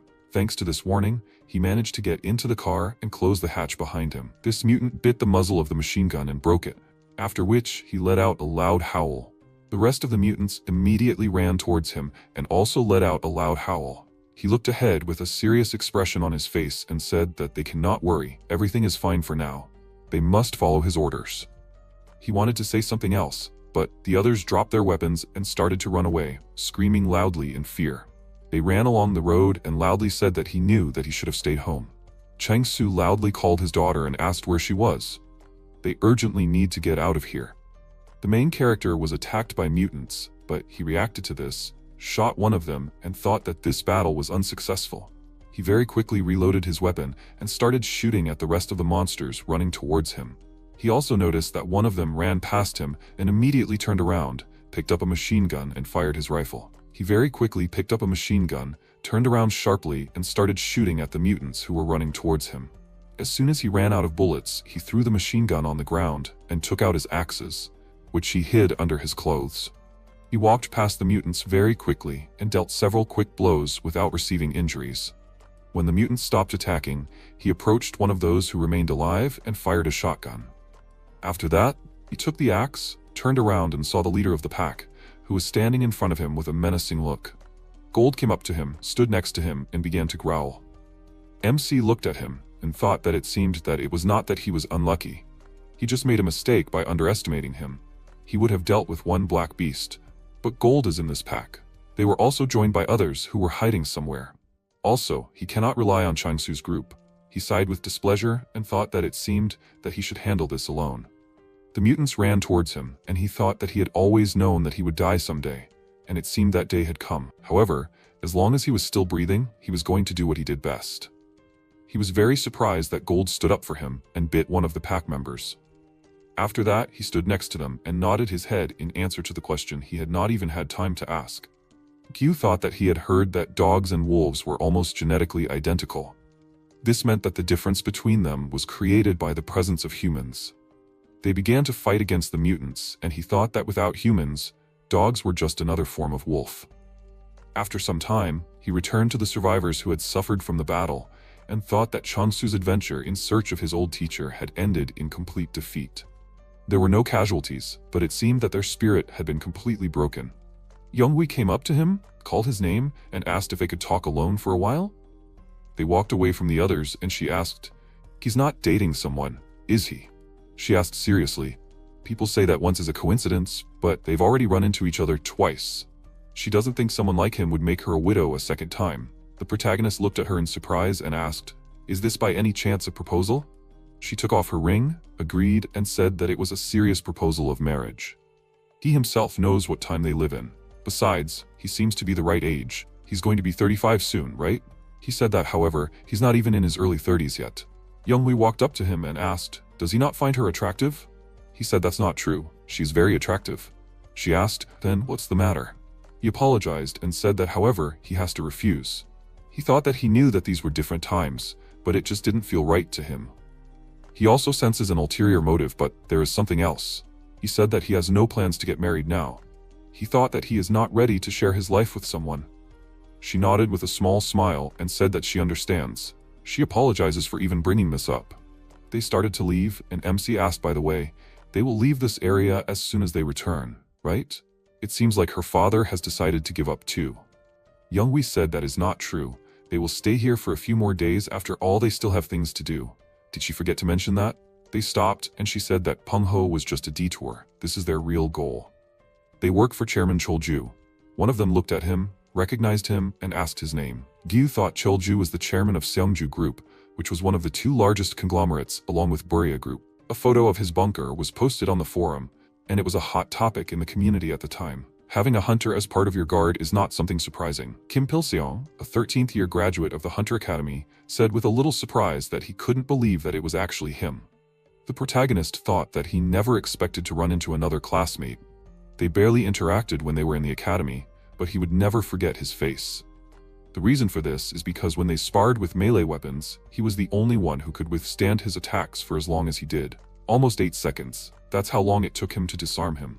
Unfortunately, there was no second round because he was immediately reprimanded for violating the rules of conduct. Pil-seong said that to think that out of everyone present, he ran into him. This explains why he felt on edge the moment he entered this village. He set up booby traps all over the area, didn't he? MC looked at him with a calm expression and said that he wouldn't deny it. He looked to the side and asked if he lived somewhere nearby. Then it was probably somewhere over there, right? It's a pretty good place. The altitude is good here. You can keep everything under control. He looked at him with a serious expression and thought that he was looking in the direction of his main bunker. Pil-seong said that it was nice to see a familiar face, but he was on duty yesterday and didn't sleep at all. He was going to sleep now. If there was anything he was curious about, he could ask Younghui. He watched him silently, and she walked up to him and called his name. He asked if they were about to have dinner. Did he want to join in? He was about to refuse, but she asked if he was sure about it. They were having a barbecue, and he still decided to go with them. He was eating and thought that he didn't stay here for the food. Chairman Cholju had been famous for his perfect hideout since the beginning of the war. But why would a man with such a safe house go to this remote place? Finding out about it was his goal, and he was definitely not here for the beef. Younghui approached him and said that his appetite was amazing. She offered him another piece, and he was about to agree, but he remembered his goal and immediately refused. He said that he had a question. She said that there was shelling. Shells came from the Legionnaires. The hideout collapsed, and Sonju's group lost almost all of its people. Wouldn't you want to run away anywhere after something like that? Ju asked where they were going to run away to. She showed him a photo on her phone and said that they were going to go to the Ogasawara Islands. The chairman said that they needed to escape from this hell and go to heaven. He asked if she would go with them too. She put her glass on the table and was about to say something about it. She didn't have time to finish because Cholju came up to them and asked what they were talking about so enthusiastically. She turned to him, introduced him, and said that he was the hunter she mentioned earlier. He said that he wanted to ask you something. Is he by any chance an INFP? The protagonist was surprised by this and asked what that was anyway. He showed him the monitor of his tablet and asked if he didn't know about MBTI. He was an ENFP, a living activist, a spark, that was his nature. Cholju asked if maybe he could take a minute and take the test. He continued to insist, despite the fact that he refused to take the test. He pointed at him with a wide smile and said that he was definitely INFP. He went to talk to other people with a smile, and Youngwee said that the chairman was always in this mood after the shelling. She heard that he was cheerful before. He looked in the same direction and asked when they were leaving. She said they were leaving in 2 days. He thought that the next day a plane actually arrived at his hideout, a silver body full of hope that could take them anywhere. At the airfield, Cholju said that he was grateful to him for coming. They were counting on him. MC thought that he came back here for work. It all started with a conversation with Yunhee. Earlier, she said that he killed dozens of mutants with just a gun and an axe. Even in a movie, it's hard to film something like that. He thought that she was talking about his exploits, and for them, he was becoming an increasingly unattainable legend. Pilseong said that it seemed like she didn't know, but he was simply the best in the academy. He was also the only one who defeated him in close combat. After this story, a man came to him and asked if he could accompany a deal for airplane parts tomorrow. Gyu thought that maybe this was how it was supposed to happen. He could have refused, but the payment was generous. Food, synthetic fuel, even a checkup with a doctor. Now the man said they were heading to a Chinese military outpost to get parts for the plane. He thought he had something he wanted to investigate. After that, they were driving in cars, and he asked if they were heading to a Chinese military base. Pilseong said that several of their battalions had barely made it to Asan City. Also, the ship they were on was sunk by their submarine. He knows how things are in China now. They decided to just set up a post here since they had nowhere else to go. The protagonist thought that Minhee had never mentioned anything about this. It turns out that he was pretty well informed. After a while, they arrived at the right base and got out of the cars. Pilseong walked away and started talking to one of the Chinese soldiers. After that, he came back to the others and said with a smile that the deal was done. They should load this onto the truck. MC stood to the side and thought that it was a bit big to be part of a small plane. The lid of the box fell off, and he immediately saw what was inside. He started looking around and thought that he should pretend that he didn't see what he just saw.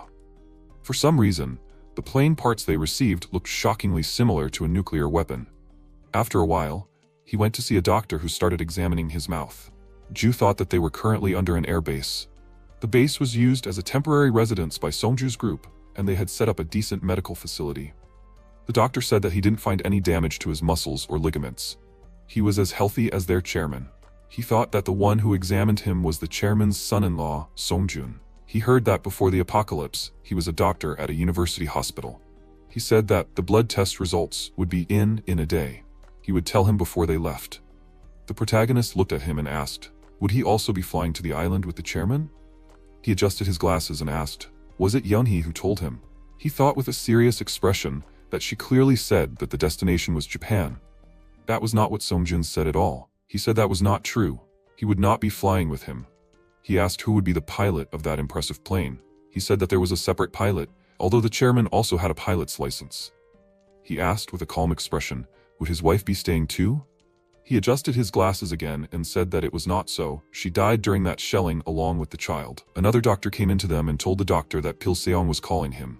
He went to the exit and said that then he would tell him the test results tomorrow. If suddenly he needed a job, he could contact him. He heard that his younger comrade was in charge there. He could help him with that. MC also came out of the office and thought that he didn't know the name, but it was a woman. She was short with short hair, and was she about his age? Maybe she was a little younger, but definitely not young. These words confirmed almost everything. These people were definitely legionnaires. He remembered the past and thought that even Minhee from the parliamentary faction didn't know about this. He was on the verge at the moment when he said, "our." This means that the high school student the doctor mentioned is Daram. He is glad that she is okay. However, he can't stir up these bad feelings. She is his old partner. She is one of the few who approached him despite his bad reputation and became his true friend. However, her flaw is that she is too hung up on debts and grudges, and if she holds a grudge, she will never forgive. It seems like someone said that old men like them have no place on Jeju. He hung his head with a dissatisfied look and thought that he needed to put everything he knew down. Pilseong and his men are actually legionnaires. Cholju, who they are guarding, has gone half crazy. He thinks he is flying to Japan, but in fact the destination is Jeju. On board the plane, there is a part that looks suspiciously like a nuclear bomb. Behind all this is Daram, who was kicked out. She never forgets grudges. He only has a bad feeling.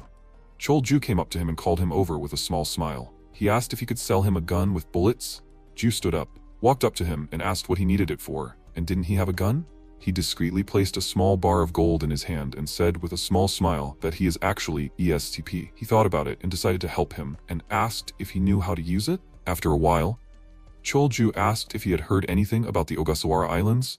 The protagonist gave him the gun and said that he had heard a little about it. He said that it was a beautiful place, just like paradise. He never found his paradise, or rather, he thought he had. However, those freaks destroyed everything. Although even without them, the end would have been exactly the same.